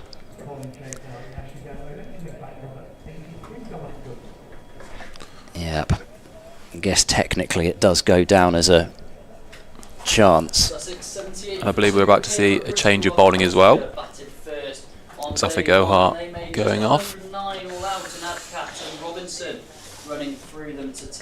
Dom Goodman coming on with change of ends now. He bowled earlier from the Bristol Pavilion end. He's coming in from the Ashley Down end now. 6 overs for 8 in his opening spell. As Goodman bowls to Haynes, it comes forward and defends back up the pitch. So we saw that one in the Gloucestershire innings. There was an edge from Actor that flashed between third and fourth slip, and then that one off Ollie Price's hands from Tom Haynes. I think it's one of these where, I mean, we talked this morning, particularly off the shorter lengths, about how variably it was coming through. And I think it's the issue for the slips. As Goodman bowls a short ball, it's picked up. A short arm pull from Tom Haynes out towards deep square leg, and away it goes to the boundary for 4. Just not really threatening there with that shorter ball from Goodman. It didn't get up. It's the length that sits up and you fill your boots. It was the half tracker. I was going to ask you if we were being a bit too harsh to Ollie Price at in the slips earlier for that one. Well, I just think it's one of those where Tom Goodman comes in. As Goodman's in, and this is defended out to cover. It's one of those, I think because it came so quickly, any time you're having to reach up and you're in that close, there's every chance it is going to be tipped over the top like it was from Ollie Price. He's got such a good pair of hands. I'm sure he would be feeling that he should have caught it, but it hasn't seemingly been that easy, and they just haven't really known quite where to stand. All of a sudden, they took a couple of steps back after that because Actor was really sending the ball through, but then we've seen the occasional ball even fall short of the keeper, so yeah, not easy. Goodman bowls. This is nicely worked by Haynes off the back foot, just running it down to a wide-ish third position, and another single. Change of angle from Dom Goodman for that ball, going around the wicket.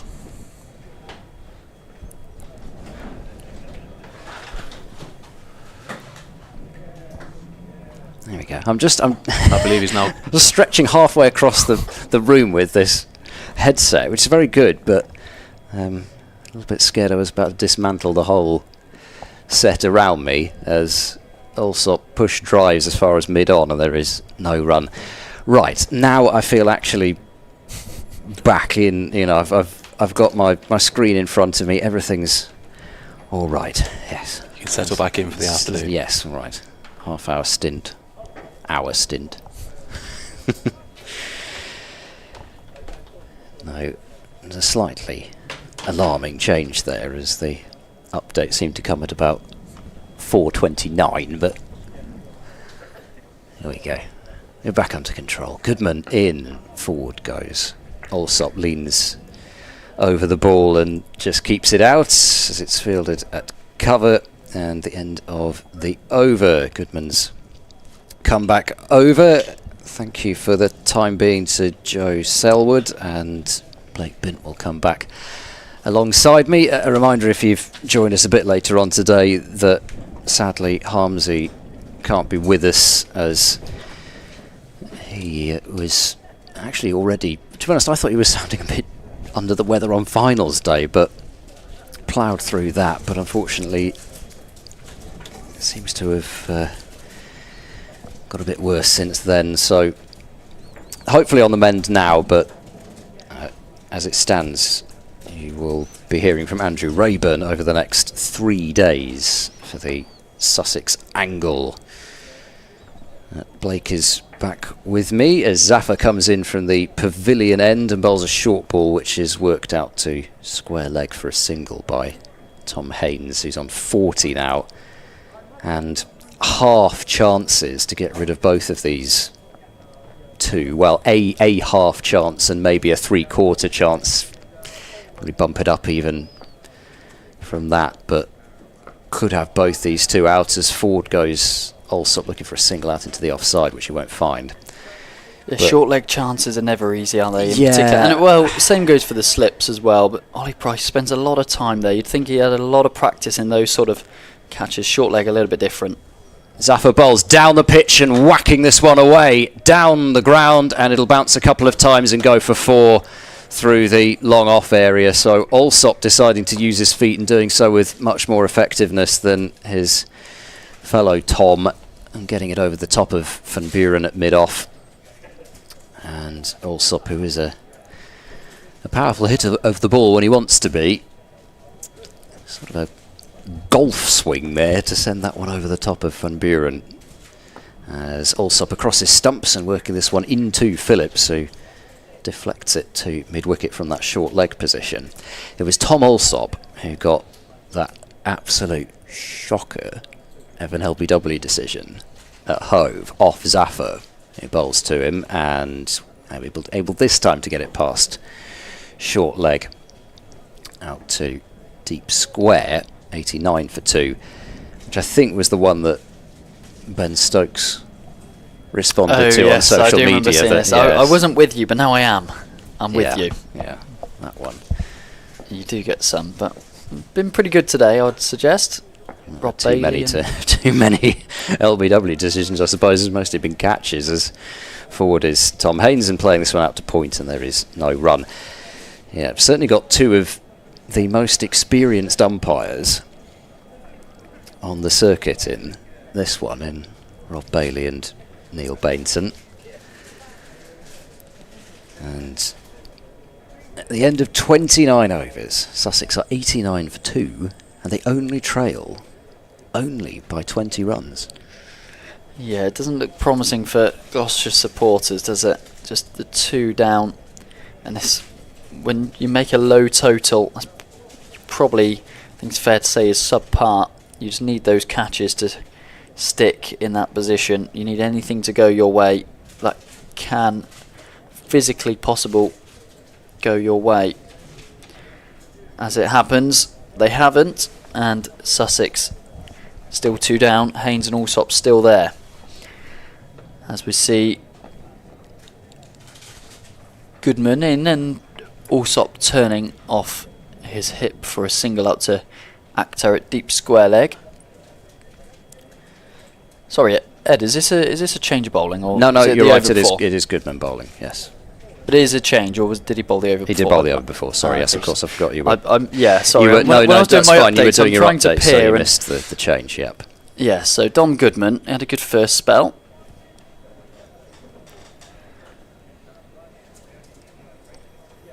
Already down to just the one slip in the gully now as Dent is moving wider. Ball doesn't seem to be doing as much as it did earlier this morning in the Gloucestershire innings, as Goodman's in again in his tall action, and Haynes clipping off his rib cage into the mid-wicket region, but there's no run. I think there's several reasons for that, isn't there? There's one that Gloucestershire have the psychological knowledge of the fact that most likely they are already heading for an incredible battle on their hands, even to save something out of this game, given the fact that Sussex are about to take the lead inside the first evening. Yes, as Goodman in round the wicket edge, chance, and this time Ollie Price does hold on, and it's Tom Haynes who has to go for 40, and that's just what Gloucestershire needed at this stage. Just as you thought the life was leaving them, the spirit seems to be brought back in. Goodman bowling round the wicket to Tom Haynes, just a little prod outside the eye line, didn't need to play at it. Tom Haynes goes for a well-made 40, but will be disappointed he didn't kick on and convert into a big score. Yeah, I mean, it's... I don't like to sound like I'm being harsh on Tom Haynes, and it's just because he's clearly... He's a very attractive player to watch, and he's scored an awful lot of runs in his career so far, but that is quite a Tom Haynes type dismissal from just watching from the outside. It's quite a one-day type shot that he's aimed there, because he's not looked to defend that. He's looking to try and find a single, and it's only ever going to be a single because they had a wide third fielder in place, and it's more of a sort of a nibble than a real kind of It was well Positive bowled, shot. bowled by Dom Goodman, but it wasn't a ball that probably ought to have seen about his downfall, and he's kind It of just appears as created though that. he squared himself up when he didn't need to. But Dom Goodman, it was probably back of a length. He does get that extra bounce, but that wasn't the thing that did for Haynes, it seemed. Yeah, and again, I don't want to take anything away from Goodman, who I think is maybe deserved that wicket after his new ball spell, but it has felt as though, and I think Sussex will hold themselves to this higher standard, that actually 2 of the 3 wickets that have fallen, it hasn't really been Gloucestershire getting them out, and I think, you know, as high a standard as Paul Farbrace is setting it, Sussex now, I don't think he's going to be especially pleased with the fact that actually Sussex are now 3 down. And Coles comes in for his first ball. Goodman, and this is a brilliant first ball. Not one you'd want if you're James Coles first up, on a length, just leaving him. Did well to avoid getting any bat on that. Goodman, he looks like he's got his tail up here, just slightly straightening off the seam. Coles comes down, do a little bit of gardening. Yeah, that really did go. That's probably off the seam, as you say, done about the most of any ball that Gloucestershire have sent down in this innings. Yeah, Goodman definitely been the pick of the bowlers so far, as he's in again, and Coles this time playing forward and squeezes it out to square leg, where it's fielded by Tom Price. And Gloucestershire back to their 2 slips and a gully with the fall of that wicket. As I said, when the wicket fell, it just seemed like the spirit was slightly drifting, especially after a couple of dropped tough chances. But now they've got their tail up again, particularly Goodman, as this one is outside the off stump left, and he follows through after letting out a bit of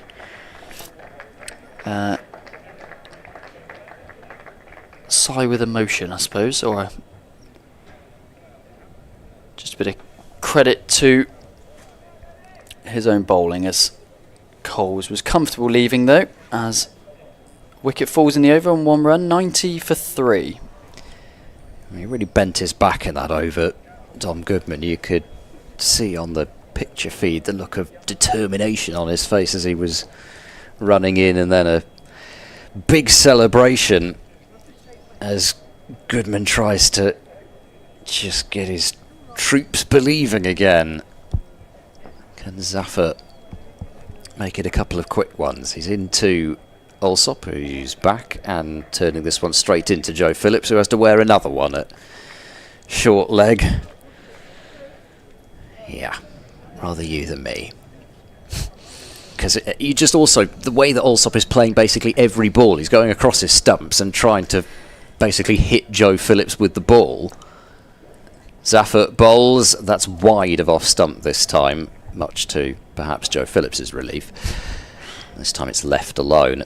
There is already some turn from out there, but whether at this stage it's threatening enough from that wide, I don't know. Zaffer in, and Alsop works it round the corner for no run. I also wonder, you know, again, we end up talking about the same things, but that's just the way it goes. The heavy roller even between innings. Zaffer bowls, oh, that's gone right through everything. And it probably should be just cut off by Ed Middleton inside the very fine leg boundary. That'll probably go down as byes. I don't think that has touched anything, although nearly a bit of untidiness causing another overthrow to be taken, but Zaffer finding a nice sort of happy medium between that wide line where he can get the turn and straight enough that Alsop has to play with a straight bat, but straight through for a couple of byes. This time he's very carefully playing around that front pad, and there is no run leg byes, excuse me, in the end, so it must have just taken a bit of Alsop's thigh or something, just tipping it away from Bracey. But either way, nice piece of bowling from Zaffer, who occasionally is causing some problems here, as Alsop stretches forward to this last ball and keeps it out. So a maiden from Zaffer. Yes, a couple of runs, but nothing to do with his bowling. Going on to the extras column, 92 for 3.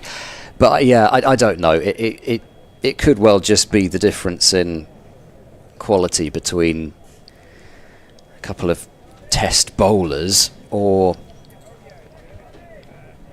it could be the fact that it's just later on in the day. I don't know. It hasn't seemingly done quite as much as it did this morning, and every time, if you come to the cricket a lot at the moment, you see that heavy roller go on the pitch, you always see the effects of it after it's been on. Goodman in over the wicket to Coles, who Shot. drives beautifully down through mid-off, a vacant mid-off really, as Joe Phillips, the fielder, is quite wide there, and Coles just got it straight enough to Phillips's right to get off the mark in style with a boundary out to the Ashley Down Road end. So Sussex to 96, and now the deficit just 13 runs. Good to see a bit of positivity without too much risk from Coles. There's 2 slips and a gully and a backward point and a mid-off. The fielder's on the offside, as that one is a bit straighter from Goodman, who forces Coles to defend.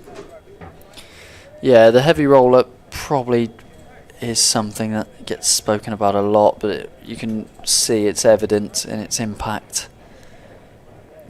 I'm just not sure why, when there's been a clear move to say that pitches need to get better for batting in the county game, that we kind of need that on top of it. Goodman bowls and Coles clips off his pads into the leg side. Should just be a single as it evades mid-wicket. They think about a second, but square leg fielder comes round and does the work well enough to just prevent. Well, okay, maybe I should say we could see less of it. I think I don't mind, I guess, there being a tactical element for the captain to say, you know, sometimes it's quite interesting to see which roller they pick in terms of, you know, balancing up how hard it might be for you to bat versus actually, you know, later on in the game when you might want to use it yourself, that kind of thing.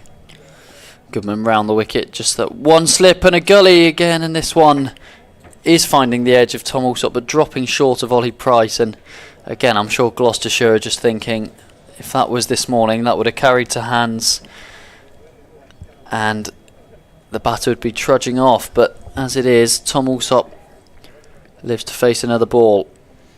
Yeah, I mean, you have to say, when you look at the nature of that edge, those edges did look as though they were carrying, and I'm not That's really a fair sure way that, short of Price, yeah, isn't it? it's It's way not even short. like he I'm can not really step sure up there's that that much. much difference in pace between Goodman and Robinson.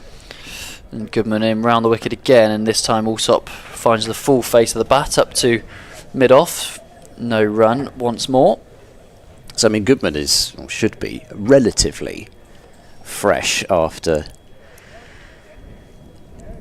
not playing in the game at Lord's, and then I think as a spectator on finals day.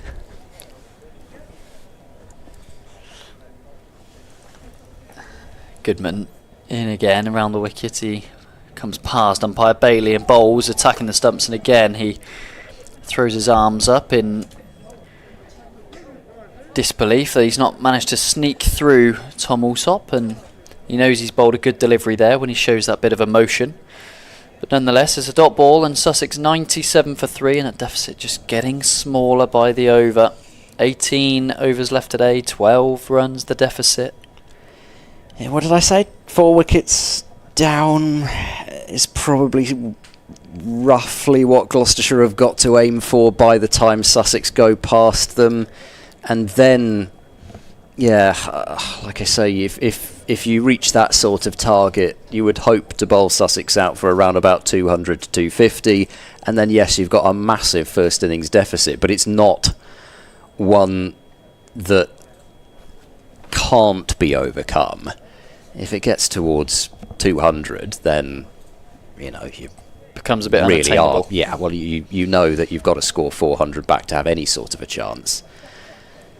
And I don't know, we'll see how the pitch develops, but they may well be in just enough in this surface, especially if spin comes into play, where scoring 400 in any innings is not going to be easy. Going onto the back foot, new over from Zafar Gohar, cutting Coles away, but cannot pierce the offside field. Tom Price is fairly deep at cover, so there is some space out there, but not so many spaces for the drive as Dent. Terrific piece of field. Now there could be a run out here. He hits the stumps direct, and Coles for a moment there was dawdling a bit and had to get his skates on. And that is the kind of fielding that we've become very used to seeing from Chris Dent in a Gloucestershire shirt over the years. I don't think the Sussex batters thought to start with that he was really going to get actually to the ball in the first place, then sprung up quick as a flash, got to the ball, gunned down the stumps. Coles was home. It was more Allsop actually who was hesitant at the non-striker's end. Zafar to Allsop, who is forward and keeping this one out. But yeah, just for a moment I wondered if Coles was actually going to get his bat down. Yeah, he looked like he wanted to set off running on the shot, and then he stopped himself from doing so, but Dent's acrobatic effort did mean a slight fumble, so enabled him to get through, but good work nonetheless. Zafar bowls, also quick on his feet, jumping backwards to create some room for himself, drives it out through the covers. Zaman Akhtar has lost his sun hat in the process of fielding that ball, but another single taken, so just 10 runs now, the Sussex deficit. And at last Zafar's got a right-hander to bowl at, because he didn't have a chance to bowl at Ollie Carter. Into Coles, who is forward and defending. Whether that's necessarily a good thing or not, I'm not sure. And so often, actually, the left-arm spinner more dangerous to the left-hander, given the fact that pitches don't wear in this country. Not that they would after one day anyway, but that's another point. Coles is watchfully defending to end that over. 6 overs for 15 for Zafar, who certainly had his moments that you would believe that he might cause a wicket to occur, but as yet he is wicketless, and the wicket takers so far in this Gloucestershire innings, the first taken by Zaman Akhtar, Ollie Price really goading Tom Clark into a hit over the top that just gave Gloucestershire at least something at the start of this evening session, and then Tom Haynes really guiding a ball from Dom Goodman into the hands of Ollie Price at first slip for 40. But earlier on, really, Nadkat Robinson running riot as Gloucestershire had no answers with the bat, all that for 109. Goodman in again, and Allsop defending confidently, the middle of the bat up to mid-off as he prods forward. Another man in the cordon for Allsop this time. It was just the one and the gully in the previous over. Now he's got 2. There is some distance between Dent at first slip and Ollie Price at second. Maybe just feeling it's not quite carrying, as we saw in the previous Dom Goodman over, one falling well short of Ollie Price at slip, as he's in again round the wicket to Allsop, who pushes into the offside. There is no run to the right hand side of Ed Middleton at cover.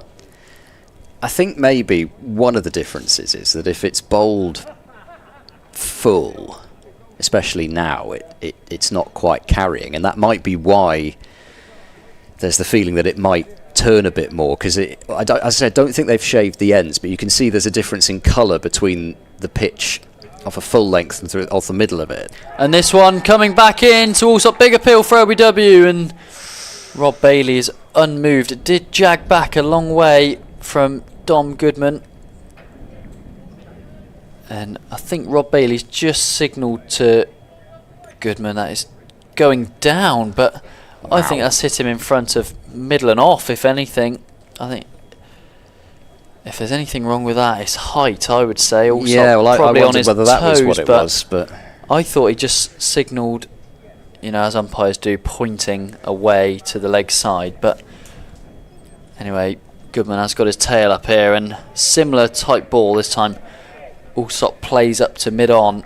It'd be interesting to see that one again. Very tall, isn't he, Dom Goodman? It's definitely high, I think. He's a long way back is the only thing that's giving Gloucestershire some hope. That was maybe a wonder as well. There's probably enough doubt that you can see why it's not been given, but in this situation, if you're Gloucestershire, you certainly want that one. Yeah, and Goodman, and again this one short, and Allsop just plays down off his chest to Miles Hammond in the gully. It's a good battle, this one. Allsop already been drawn to edge a couple from Goodman, and then that LBW appeal as well. He's bowled well here, Dom Goodman. 1 for 19 in his 10th over after 2 spells from different ends, bowling from the Ashley Down Road end now. As he comes in round the wicket again. Past Bailey and in, and another one nipping back a long way as Allsop negotiates it well, plays into the onside and takes a quick single up to mid-on to conclude the over, and he'll keep the strike as well from Coles. So Allsop to 21 now, and Sussex to 100 as a few rounds of applause go around from any potential travelling Sussex fans. Yeah, I think I could see a few. Well, there's certainly a few blue shirts towards the far end of the mound stand. Whether they are Sussex blue shirts, they certainly look the right colour for them. You'd imagine that there would be a few Sussex members who've made the trip here, a few days in Bristol maybe, and see their side, I hope, clinch promotion and march towards that Division 2 title. Zafar Gohar from the pavilion end. Over the wicket he comes, bowling, and whipped away into the leg side, backward of square by Allsop. Fielded by Ed Middleton there for no run. Also, I do quite like how demonstrative Dom Goodman's starting to get with the ball. I think he's just sort of growing into that kind of nasty fast bowler type role, because as Allsop defends away to mid-on, I think even of the nice people that Gloucestershire have got on their team, and they're a great set of people to deal with, I think Dom Goodman might be certainly right up there in terms of how pleasant he is to deal with. Forward goes Allsop and finds a single, just drop and run out into the covers.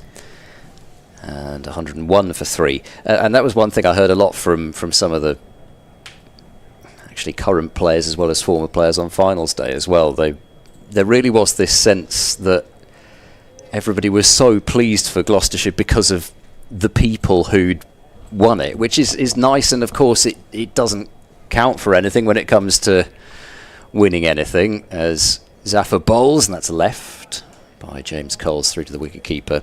Fair bit of turn on that delivery. Yes, yeah, and maybe just a little bit shorter of a length than Zafar would want the turn to come from, but again, it shows why the sides have picked the spinners that they have. Zafar bowls, good delivery on the back foot. Coles is able just about to play that comfortably, having decided to go back into his crease, but it is stopped on the bounce at short leg. But, you know, when a side does win it and has that sort of reputation, I think it resonates with people as Coles defends out into the covers to complete the over. 1 run from it again. Tidy stuff from Zafar, 101 for 3. The deficit just 8. And, you know, you think, well, of course I'm saying that because I'm coming at it from the Gloucestershire angle. But genuinely, I didn't go searching for people to say that to me, and several did, which was nice as well, apart from just the general underdog story. I mean, they were 5-1 on to win finals day. Never mind to qualify from the South Group or to win the quarter-final against a side that had once again swept through the North Group. 5-1 on finals day. Yeah, impressive work from Gloucestershire, and great to see. And Dom Goodman in again here, and Allsop on his toes, playing to cover I think the 14th team to win the Blast as well, so that also makes for Yeah, new great team, thing. new name on the trophy. Yeah, exactly. Yeah. And we did see when it was out at tea, a lot of spectators were enjoying having their picture taken, which is also nice because you can imagine that's still not down going to there. be- Oh, there's a little girl down there who's having her picture taken, but unfortunately she's staring into the sun, so I have to take it from a different angle. Oh dear, I know the feeling. And Goodman running towards us, bowls, and that was a good delivery coming back into Tom Alsop, but comfortable enough to leave outside the off stump. she's I guess it's probably her mum down there who's taking the picture, and now she only wants to look the other way because she's got a face full of sun. Oh It's dear. always difficult when you're not allowed to pick up the trophy and turn around. What a moment, though. It's lovely to see that sort of thing. Goodman round the wicket to Alsop, who thinks about cutting but leaves it alone, raises his arms above his head, playing watchfully. 22 from 60 deliveries is Tom Alsop after being, I mean, we have to call it a drop officially. Yeah. That short leg half chance on 13, Joe Phillips. It was a stick or it doesn't one, wasn't it? It wasn't even went one that was at him pretty- either. It was Yeah, it went above quickly. his head, It went one up hand. and to his right, one-handed. Yeah. And Goodman again, Alsop inside edge onto pad as it trickles to third slip. And that one was pushed through a little bit more.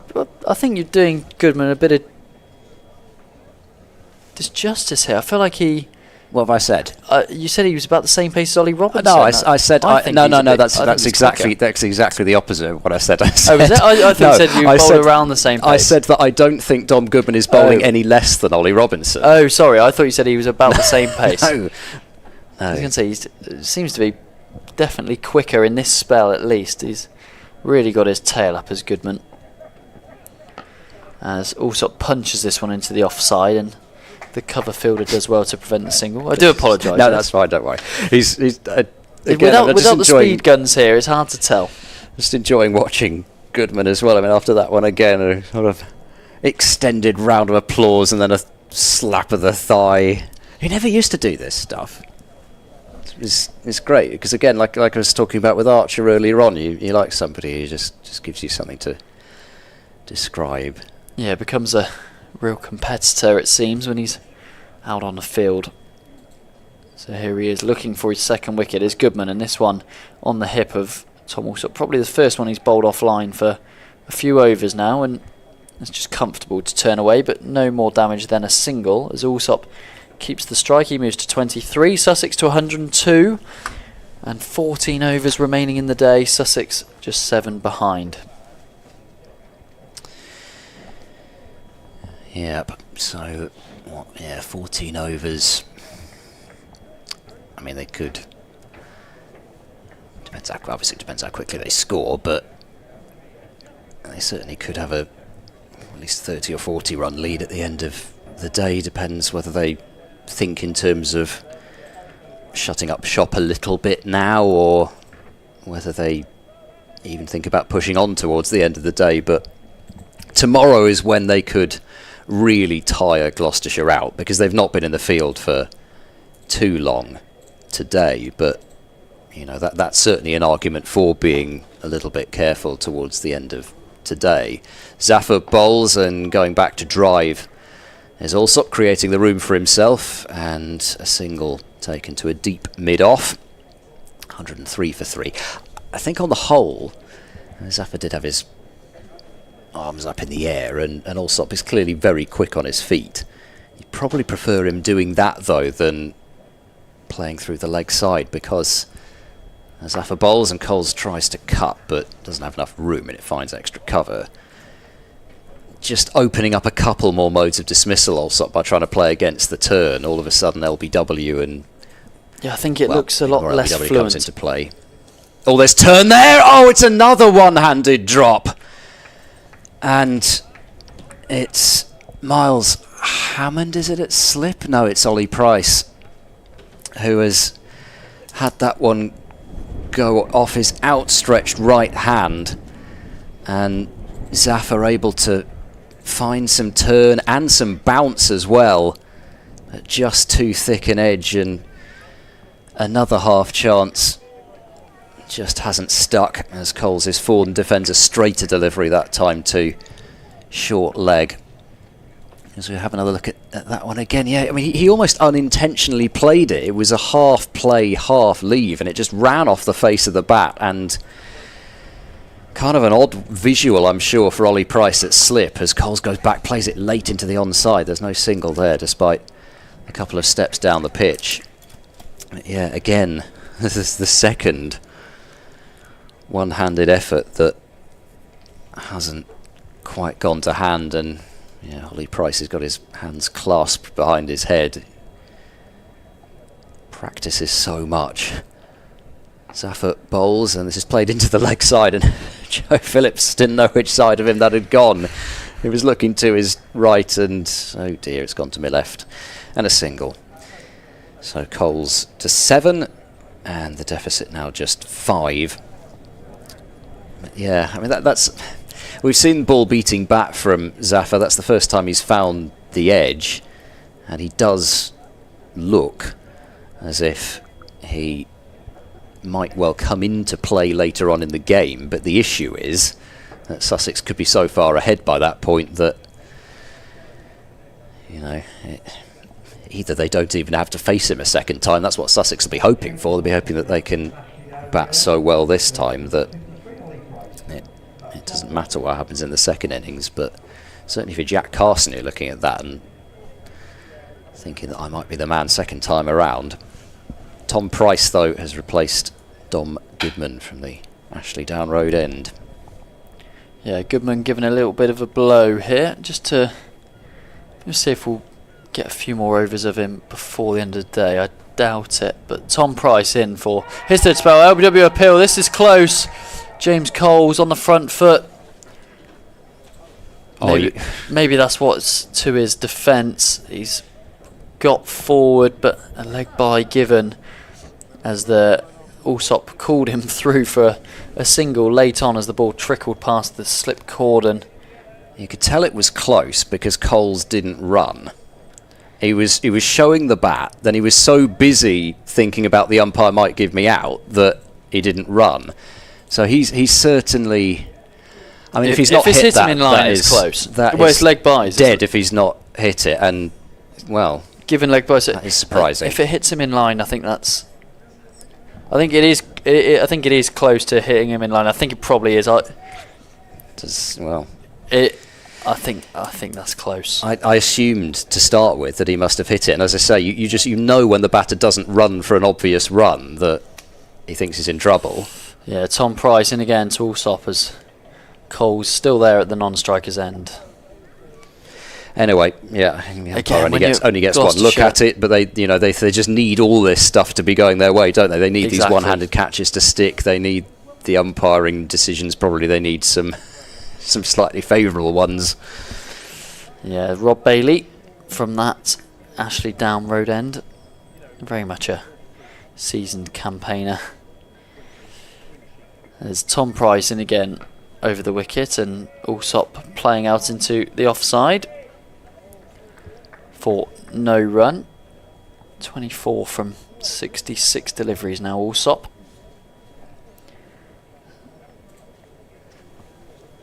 Yeah, just sums up Gloucestershire's day. Not getting those sorts of decisions. Yeah, I mean, obviously they have backed themselves into this situation with the bat, and of course they won the toss and decided to bat as well. It wasn't as though they were put in. And Price in again, and this one just nipping back on Allsop, who plays off the back foot into a vacant square leg region. They get through for a single as the mid-wicket fielder comes around. Miles Hammond it is. Sussex trail by just 3 now as James Coles brought back onto strike and already had a couple of lifelines. That sharp drop by Ollie Price in the previous over off Zaffa, and then that LBW appeal turned down. First ball of this over. So Price has got a slip in a gully for Coles, and Coles walks across his stumps and drives up to mid-on as they take a single mid-on relatively deep there. Coles moves to 8. By the way, just to keep you up to date with what is happening elsewhere, Durham have just been bowled out by Surrey for 262, so a new ball in the end, I guess, being taken, and Dan Worrell with 2 wickets and 3 balls to end Durham's innings. 4 for 39 for Worrell. Price over the wicket again to Alsop, who drives up to mid-off. They decide not to take a single on this occasion, the Sussex pair, and concludes another over. Tom Price feels hard done by. He's gone for 18 wicketless in his 6 overs so far. Sussex 107 for 3. I mean, such a typical Tom Price dismissal as well, even in his still relatively young career, particularly early on before the back troubles started. That nip backer to the right-hander that wraps them on the pad in front of off stump, and I think that's probably what would hurt Tom Price more, because that's exactly what he bowls for. And then the decision not going his way. But anyway, it is Coles now reverse sweeping Zafar Gohar and playing it beautifully. That was not actually an easy delivery to play that reverse sweep to, but he has put it away to the boundary superbly, and that 4 takes Sussex into the lead as they now are 2 runs to the good, and they've done that losing 3 wickets. So continue to press home their deserved advantage in this game. Zafar into Coles. Nice looking delivery, but Coles keeps it out with a minimum of fuss. I suppose almost the bigger news than Surrey bowling Durham out is the fact that Somerset are 118 for 7 now against Lancashire. So still trailing by 22 runs. Zafar bowls, Coles reverse sweeps again. Good diving stop made by Middleton at backward point. He does overthrow James Bracey with the lobbed throw in to just Adrenaline. Yes, it probably was. Takes away a couple of style marks, but still good effort to stop that one. And Coles going on the attack against Zafar with the reverse sweep, and this time going back and playing a firm shot wide of mid-on, who's deep, and so gets a single and gets off strike, the lead up to 3. George Balderson has 4 for 50 for Lancashire.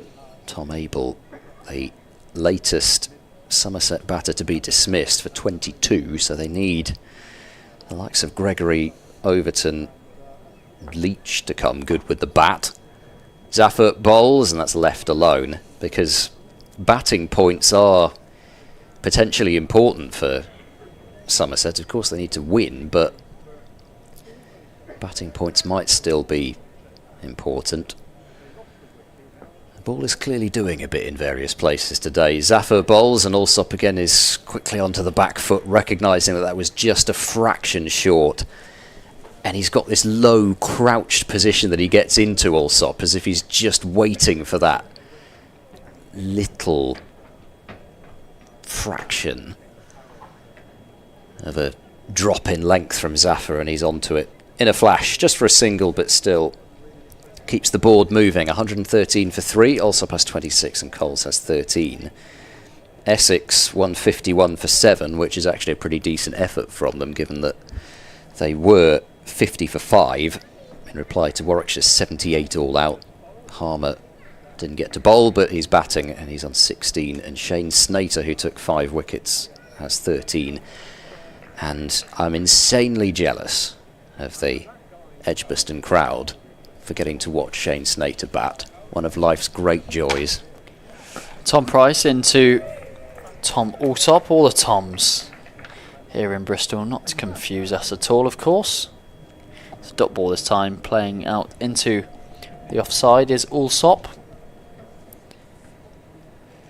Yeah, taking Sussex into that lead in the previous over. Coles 3 wickets down. Sussex Could be a long day ahead for Gloucestershire tomorrow if they don't get a couple more scalps this evening and Price in over the wicket to Alsop, who plays off the back foot into mid-wicket where Dom Goodman does the fielding. Yeah, exactly. I mean, they would have absolutely no issues setting their stall out to bat all day tomorrow, Sussex, because the weather forecast is absolutely fine. I think that's, we've mentioned it a few times, but that's one of the great things about these last couple of rounds. It doesn't look as though we're likely to be seeing the title or promotion, etc., decided by the weather. And Price in again, and Fuller, and Alsop obliges to drive this time, and it's just a single as mid-off comes round. It wasn't timed sweetly as it beat the cover fielder, but enough to get him at the other end. Up to 27 is Tom Alsop. Sussex to 114, leading by 5 runs now. And again, I mean, far be it from me to question the scheduling, because it's an absolute nightmare, I'm sure, to do that. But I do think it's a bit of a shame that for the final day of the championship season, you've got an England-Australia ODI clashing with it. Even if it is the one here, it just, you know, it could build up to a fascinating final day climax. Price in to Coles, who steps across his stumps, and Price puts his hands on his head because Coles has got the thinnest of clips, very fine on the leg side as it runs away for 4. Zafar paroling the fine leg boundary, cannot get there. Just I think demonstrates how fine that ball went. Yeah, I think it would have been missing leg, but there's a little bit of late run in again from Tom Price that he's found there, which will at least give him some encouragement. And in again over the wicket to Coles, who defends back up the pitch. And I think, I mean, that delivery aside, since that big LBW appeal, he has looked to negate that delivery. I think he's, knowing he may have got away with the decision slightly, he's looked to instantly change the way he plays, Tom Price, knowing he's got that big nip backer in him to step outside the line, to take a step down the pitch.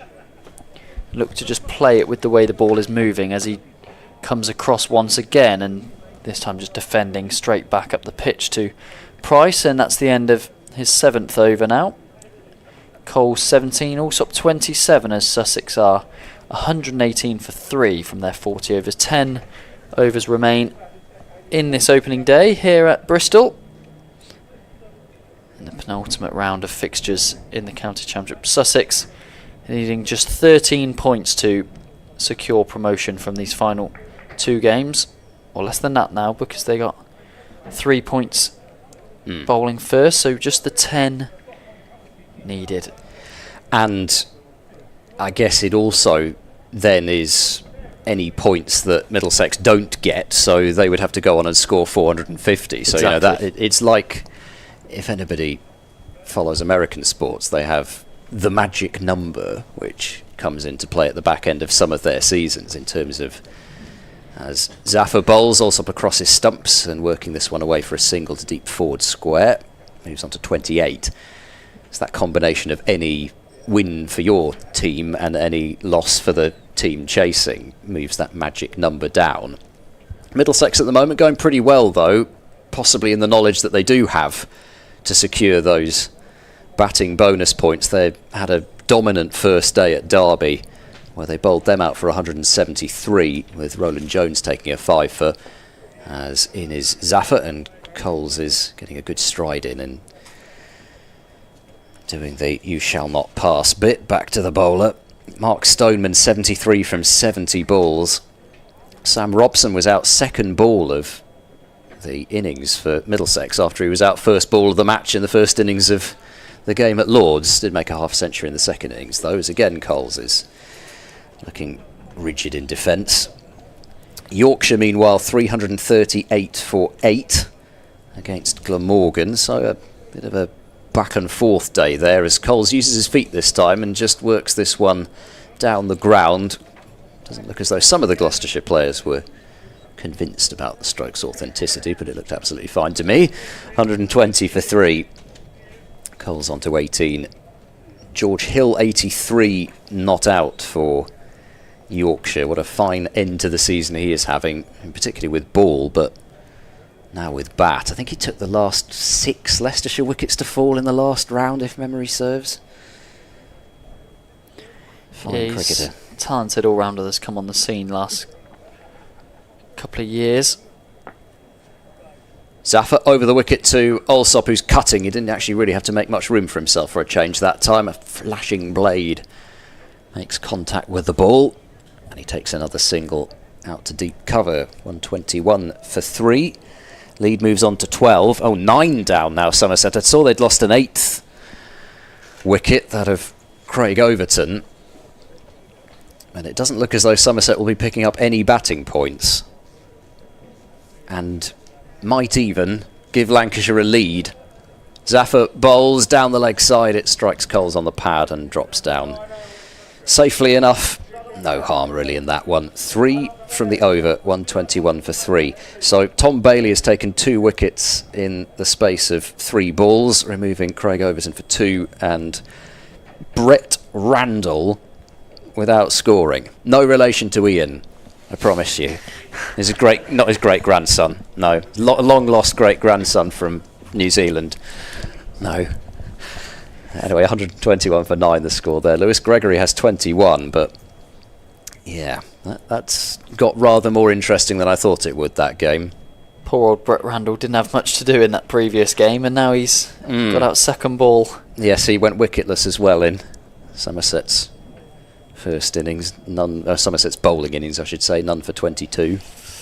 Tom Price continuing, and he's over the wicket to Tom Alsop, who plays out to mid-wicket for no run. Joe Phillips, the fielder, in there, getting a bit of time out, enjoying the fresh air as opposed to being under the lid at short leg.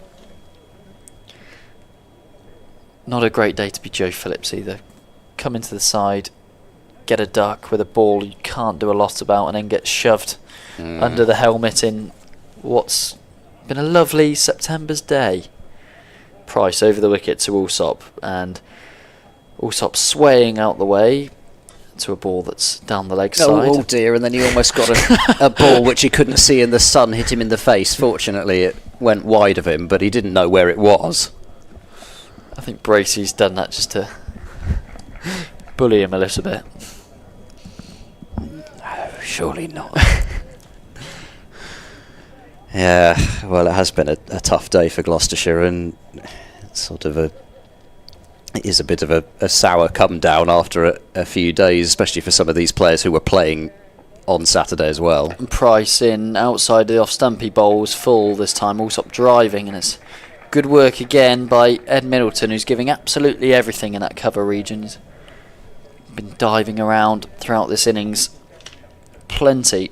Not seen him with ball in hand yet, and I'll be surprised if we do for the remainder of today. Now 8.3 overs left, and yeah, brought into the side, not out 4 off 27, and then not thrown the ball. Could be quite a long day. We might get a couple of overs yet. We'll see. Yeah, let's see if end of the day. Take one at the end of the day. Maybe. There is a right-hander at the crease, James Cole, so it does make sense. But it's left-hander Alsop on strike now, who plays this Price delivery down into the gully region. Chris Dent comes around, sliding for effect. Is Dent?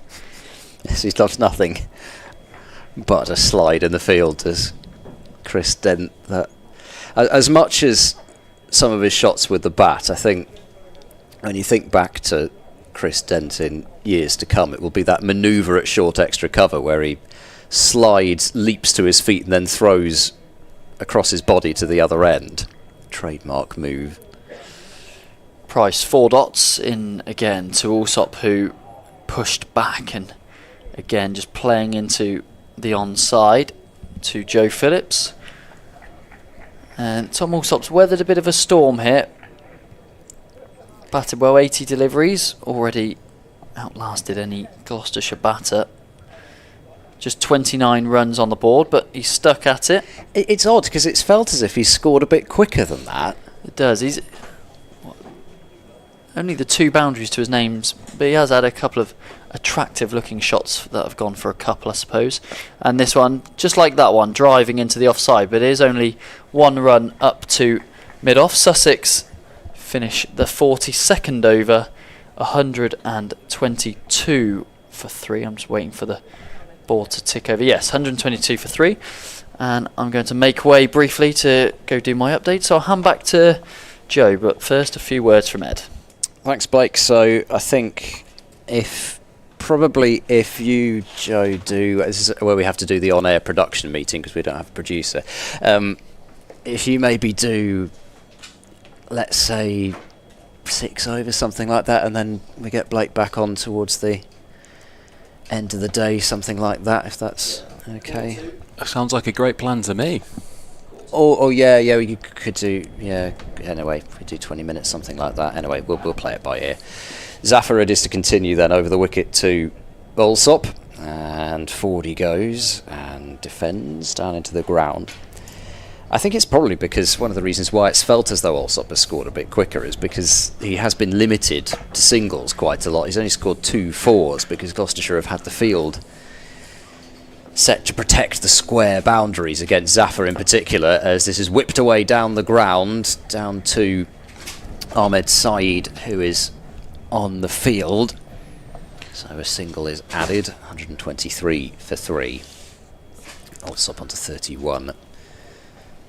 And Phillips now out of short leg into a mid-wicket position. Well, a very straight mid-wicket anyway, wide mid-on more like, as Zafar's hitting Coles on the pad, but he wasn't really into that appeal, Zafar. You can tell when he's really convinced, or even at least trying to... Desperation, I believe, is the term to use there. When he's trying to buy an umpire's decision, he knew he couldn't even consider getting the umpire's call there as it went down the leg side. Coles blocks the next delivery out, and there is no run. So he's shown he's happy to reverse sweepers. Coles, will he go for another foray? Yes, he will, down the pitch, and just about beats the short straight mid-on field of Phillips. Saeed then motions to shy at the striker's end, and not for the first time in the last few minutes, Joe Phillips thought he was going to see a cricket ball firing straight at his face again. Tom Alsop was slow setting off there, so I think that's what was half through his mind, but decided against giving his teammate a concussion. Yes, well, some emergency dental work. 124 for 3. Coles has 19, 7 overs left, so just put Saeed in a few steps there. Should be just under half an hour remaining, especially with Zafar continuing. And again, Alsop is just working the ball about. It's tended to be either a single through square leg or a single through cover. This time it is the flick off the pads bringing in the 125 for 3, so the lead moves up to 16. I think one of the questions for the end of the day probably is for Gloucestershire, has this pitch played as you expected it to first thing this morning? If you could do it again, would you have decided to bowl first? And again, I don't think that is the whole story here, but that's going to be my question to you. Yeah. What else could they have done apart from potentially say a different word about 10:15 this morning? There is, we've pointed out. I don't think it's particularly contentious to say that there have been a couple of edges that might have carried this morning that haven't carried this evening. Tom Price into Alsop, who is well forward, playing a textbook defence out into the covers. Just under 7 overs to go. You surprised we've not seen Ed Middleton yet, your namesake? Yeah, I must say I thought he might be throwing the ball for a few overs. I mean, Zafar has had a pretty lengthy spell here now, 11 overs, so maybe Middleton might get a few at the end of the day. He doesn't look as if he's loosening up though, so perhaps it will be Zafar to continue for a bit. He might still get a couple at the end of the day. Tom Price bowls and Alsop drives, and we'll pick up at least a couple. I think that's probably going to be the result. Yeah, the ball just slowing up towards that gigantic temporary stand. And 2 runs are added as Zaffer lobs the ball back. Lead moves to 18 as Alsop is on to 34 and still just more manoeuvring his way here. We have had a ball change, about 21 overs, so this one's been going about as long in terms of its usage in this game as the new ball. It's going back, Alsop flicking this one backward of square on the onside, hammered off the boundary to field, another single taken. So what I'm thinking is we're probably due another ball change fairly soon. Gloucestershire haven't taken a wicket for 14 overs, so they'll already be getting a bit itchy. Well, it must be the ball's fault. Yeah, exactly. Well, that's exactly how it works. Get that ball changed. So often what they try to do, but don't think it looks at the moment as though Gloucestershire think that they're going to be successful in their efforts to get it changed, so they're not going to Chris throw it Dent's to the umpire yet. moved out of the gully into a mid-wicket, catching mid-wicket area. There's 2 catching mid-wickets. Yes. Again, as Price bowls, this is whipped over the top of Goodman at the straighter of the 2 short mid-wickets and for 4, so whether James Coles just decided he was going to play the shot anyway, or whether, I don't know. I mean, he just thought that he was going to hit it so hard that they weren't going to stand a chance, but in the end that's what's happened, and it's 4 runs. He seems to be through it a little bit too early, but still got enough of it just to go over the top of the fielder. Peterson-esque, that shot, really, a bit down the pitch across his stumps, fetching it across to mid-wicket. And a little bit of an issue with the score at the moment as Price bowls. This is off the pad, that'll be 4 more. Is it off the pad? No.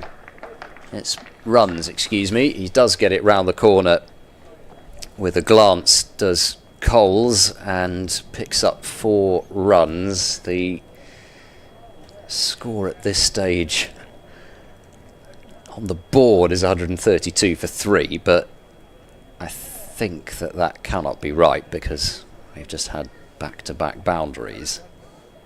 Oh, there we go. I think this system's got it right. It's 136 for 3. Price bowls across his stumps, grunt of effort, and this may well be 4 more. There's a gull that almost got impaled by the ball, but it just about gets out of the way, and Zaffer couldn't get in the way. And so it is 3 boundaries in a row for James Coles, who has almost caught up with Tom Alsop already. And the 50 partnership comes up between Tom Alsop and James Coles. These two have had the occasional moment of slight fortune, but for the most part, this has been the partnership that Sussex would have hoped for. At 90 for 3, and Tom Haynes getting out. It wasn't much jeopardy, but they'd have liked one sizable partnership towards the back end of the day, and these two have been the ones to provide it to them. Well, here we go. Going to see a bit of the leg spin of Ed Middleton. 6 overs to go. So Middleton, you would imagine, would have 3 overs. And with the introduction of Middleton, the legs, no, short leg, that's what that position is. That's the one. Short leg has come back into play. Oh dear, it was a bit a longer day than I thought. And a slip is still in a place. bit deeper than you potentially would expect. Yeah, he 3 does seem to be quarters, if allowing you the will. single. Middleton bowls, that's a loosener, and actually a bit of bounce has saved him going for runs there because it wasn't timed by Alsop off the back foot and cutting it away to backward point where Goodman does the fielding. He is a tall man, is Ed Middleton. He should get some bounce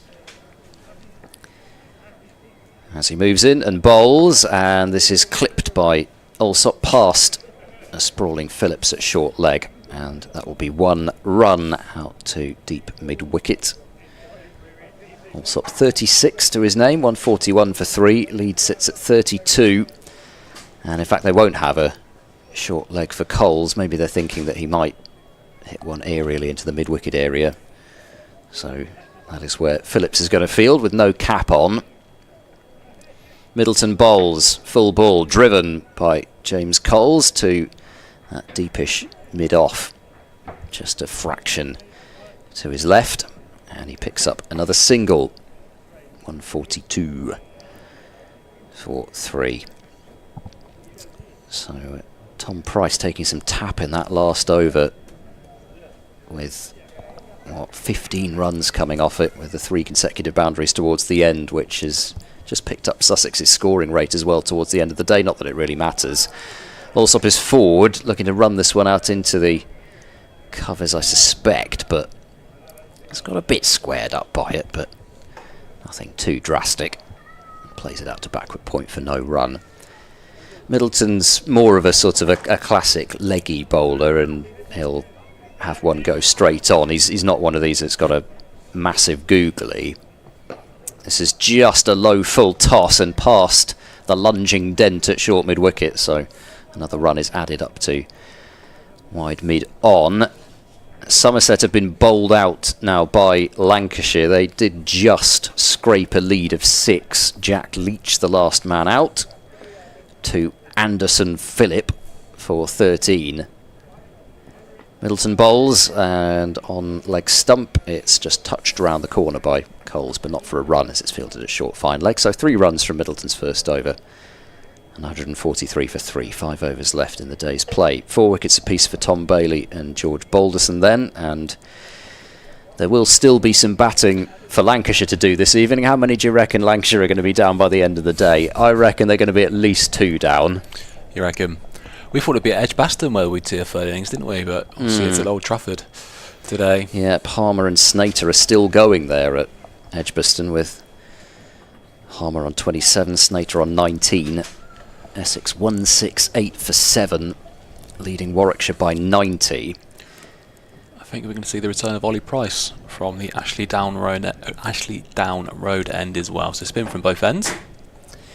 Surrey off to a decent start in their reply to Durham's 262. They are 28 for no wicket, with Rory Burns on 21 and Sibley on 4. Close of play at Southampton, where Nick Gubbins reached 150 before the close of play, 153 not out, and Liam Dawson passed his century as well. Those two putting on 129 for the 5th wicket. But Hampshire not able to force the win in that last round, which has probably put them out of the title chase. Ollie Price bowling, and there's a bit of a thick inside part of the bat there from Allsop as it squidges out to fielder on the 45, and no run there. Price from the Ashley Down Road end for the first time, bowls down the leg side. Very smart take from James Bracey. Had to get across so quickly there as Ollie Price fired it down leg.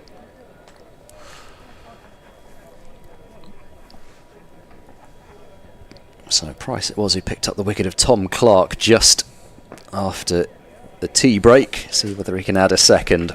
It's better in terms of line, as this is blocked out by Allsop off the front foot. Nottinghamshire's bid for maximum batting points has just taken a bit of a hit as Slater finally dismissed for 160, as this is played late. Trying to force it off the back foot was Allsop, and pretty much cut that one out of the keeper's gloves to backward point.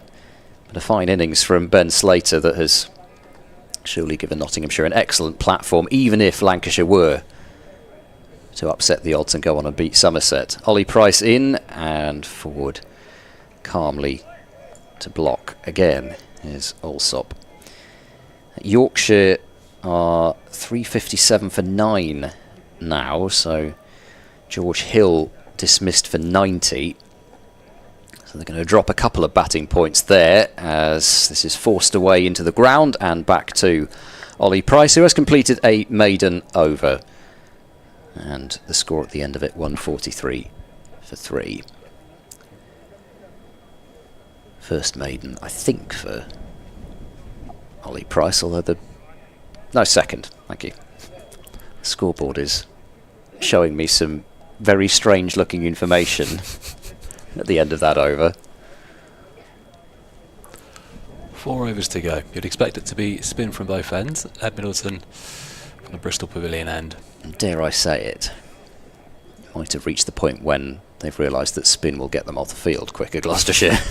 Middleton in and bowls, and James Coles is having to be alert in keeping that one out, playing into the onside. Middlesex still just 1 down against Derbyshire. Kind of mentioned that now they really need those batting points. Well, they need every point they can get. But they did pick up maximum bowling points. Middleton bowls, good delivery, and Coles has to go onto the back foot and play in defence into the onside, but he decided that he was going to play off the back foot quite early there, which interested Middleton. That one just went on with the arm, or went the other way. Middleton in, and that's a nice pace. I like the pace that Middleton's bowling here. It's not too quick, but also he's not lobbing it right up there. And again, Cole's forced into a defence, so has yet to score from this Middleton over. In again, bowling. Oh, he's left that one alone. I think it's come off pad through to the keeper, and unfortunately from a Gloucestershire perspective, I'm not sure that that ball was doing quite enough, but yeah, Neil Bainton is saying it's missing off, I think. Let's have a look at that one again. Yeah, it's just straightened, isn't it? It's the leggy, and it has just turned. If it hadn't turned, and Coles couldn't have known that it was going to turn a fraction, that's what has saved him. Brave leave. It was. Yes. Again, there's a bit of turn there, the leg break from Middleton. Coles goes back and defends. Wonder whether there will be a night watchman padded up. It is the skipper who's due in next in John Simpson, so if anybody was going to get to due delegate, that's the thing. Yes, exactly, ask for a night watchman, it would be him. I'm not sure who they would choose, really. Carson bowls off the back foot, played into the leg side for no run. Yeah, Blake wants Bertie Foreman to go out there on his first class debut. It's got to be that point though. We've just seen that leave there. You're in the situation as a batsman now. You've got 3 overs left. You're in a great position. You've sort of set yourself up for a platform for tomorrow, the next day. Don't do anything silly. Don't play any silly shots, and then you sort of got yourself all day to sort of bat and go and build yourself as many runs you possibly want tomorrow.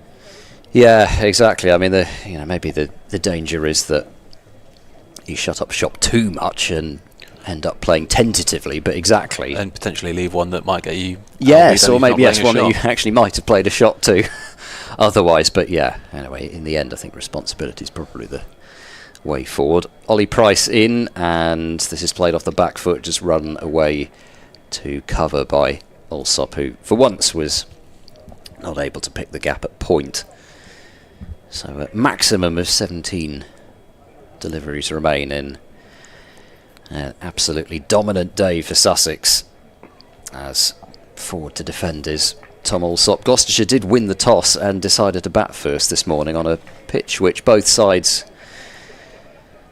it seems, felt was going to turn later on in the match. Sussex picking Bertie Foreman as well as Jack Carson and James Coles in terms of spin options. Price bowls down the leg side, will get away with it though. It's too short, fine leg, and both batters eventually decide that they can't run for that. And Bracey, for good measure, is whipped off the bails. But mentioned it a little bit earlier. Is that something that Graham Van Buren might be regretting? Yes, he lost a wicket in just the second over. Joe Phillips into the side was out there. Chris Dent also in at the top of the order. As this is cut away in the air, he's caught at backward point. Oh, Tom Alsop is going to be absolutely furious with that. Ollie Price has bought himself a second wicket. It was short, it was wide. It maybe just gripped and turned a bit so that Alsop, who was a bit flat-footed in his attempt to cut the ball away, but he's picked out Zafar Gohar at backward point, and so close to the end of the day, especially, but even just from the mode of dismissal, I don't think that Tom Alsop is going to be somebody to get too near in the dressing room after that. He's gone for 37 and Sussex are 143 for 4. It was instant regret, I believe. He's played the shot and then straight away his head's gone back, he's thrown his arms back, turned around and starts trudging back to the dressing room now. This is going to be the time. Do we see a night watchman? We do. So It's Henry Crocombe. Yes, Crocombe. Well, it does open up the possibility for Gloucestershire to take another wicket. I mean, even if it's only a man who is likely to be batting at 10, there's always the psychological effect of at least of looking up at the scoreboard and saying, Got 5 as opposed to exactly, 4. it does make a big difference. And when you look at the scoreboard, each wicket still counts as something, and it's a wicket that you would have had to have got at another time. And also, do Sussex have somebody else padded up as well? Because if you go with one night watchman, you then have to make the decision if the night watchman gets out, or even if Coles were to get out, then you know, there's every chance that somebody else might have to come out. I have just been pointed out, and I should have remembered this anyway, that Henry Crocombe did come in as a night watchman in Sussex's last game and made a half-century. I should have remembered that, actually, because I remembered noting it in that Lord's game. But anyway, let's see whether he can be as successful here. He's on strike with a slip and a short leg, and he comes forward to Ollie Price and has blocked out his first delivery. So 1 ball left in this Ollie Price over to negotiate, and then what ought to happen is that Coles gets off strike and gives Crocombe the strike, as he is able to keep this one out as well as Crocombe into the onside, and that is a wicket maiden for Ollie Price, whose figures read rather pleasantly now. 7 overs, 3 maidens, 2 for 10. He's made it look easy, isn't he, compared to other bowlers today? Don't know if that's how he'll feel, but he's got 2 wickets potentially being given to him by batsmen as opposed to earning them himself. But it says a wicket in the scorebook, and that's all that matters. I will pass you over to Blake, so thank you very much. I'm sure we will be there again. So thank you very much. Yeah, thank you very much, Joe. Your first taste of some cricket commentary. Hopefully it was an enjoyable one, so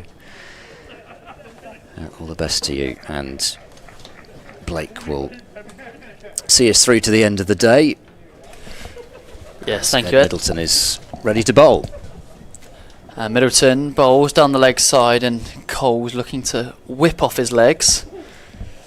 Can't get any bat on it. Yeah, Crocombe, I was going to make that point when I came back on, but I was beat to it. 50 in his last game. You can't beat James Healy in terms of speed Coming to in a at point number like 3. that. Is, When you mentioned would they quick as have a a night flash. watcher? Middleton in, and Coles looking to drive, and driving away from his body only as far as Dent at cover, no run. And yeah, came in at number 3.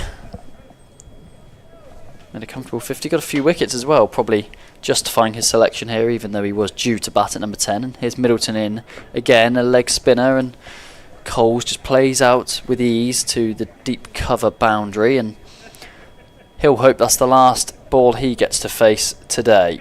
9 balls remain, 3 from Ed Middleton, the Gloucestershire leg spinner, and then whoever we see from the other end, which I presume will be Ollie Price after bowling a wicket maiden. And just slight readjustment here for Henry Crocombe, the Sussex night watcher. We're going to have a leg slip come into place.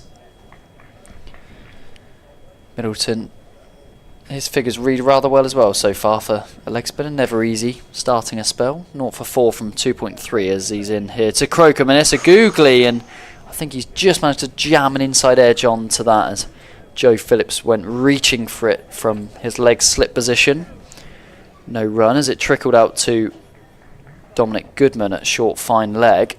He's bowled really well in these few overs as Middleton. Perfect pace, good line and length. And just as you say that, there's a loosener down the leg side from Ed Middleton. We're better off bowling that to the night watchman rather than to the set batter. It's a dot ball nonetheless, as Crocombe tried to just flick away. Middleton 1 ball remaining. Crocombe see if he can get himself off the mark and protect Coles in this ball. Pitching on leg stump, LBW appeal, but I think it was a googly, so I think it was going down, or at least going on with the arm.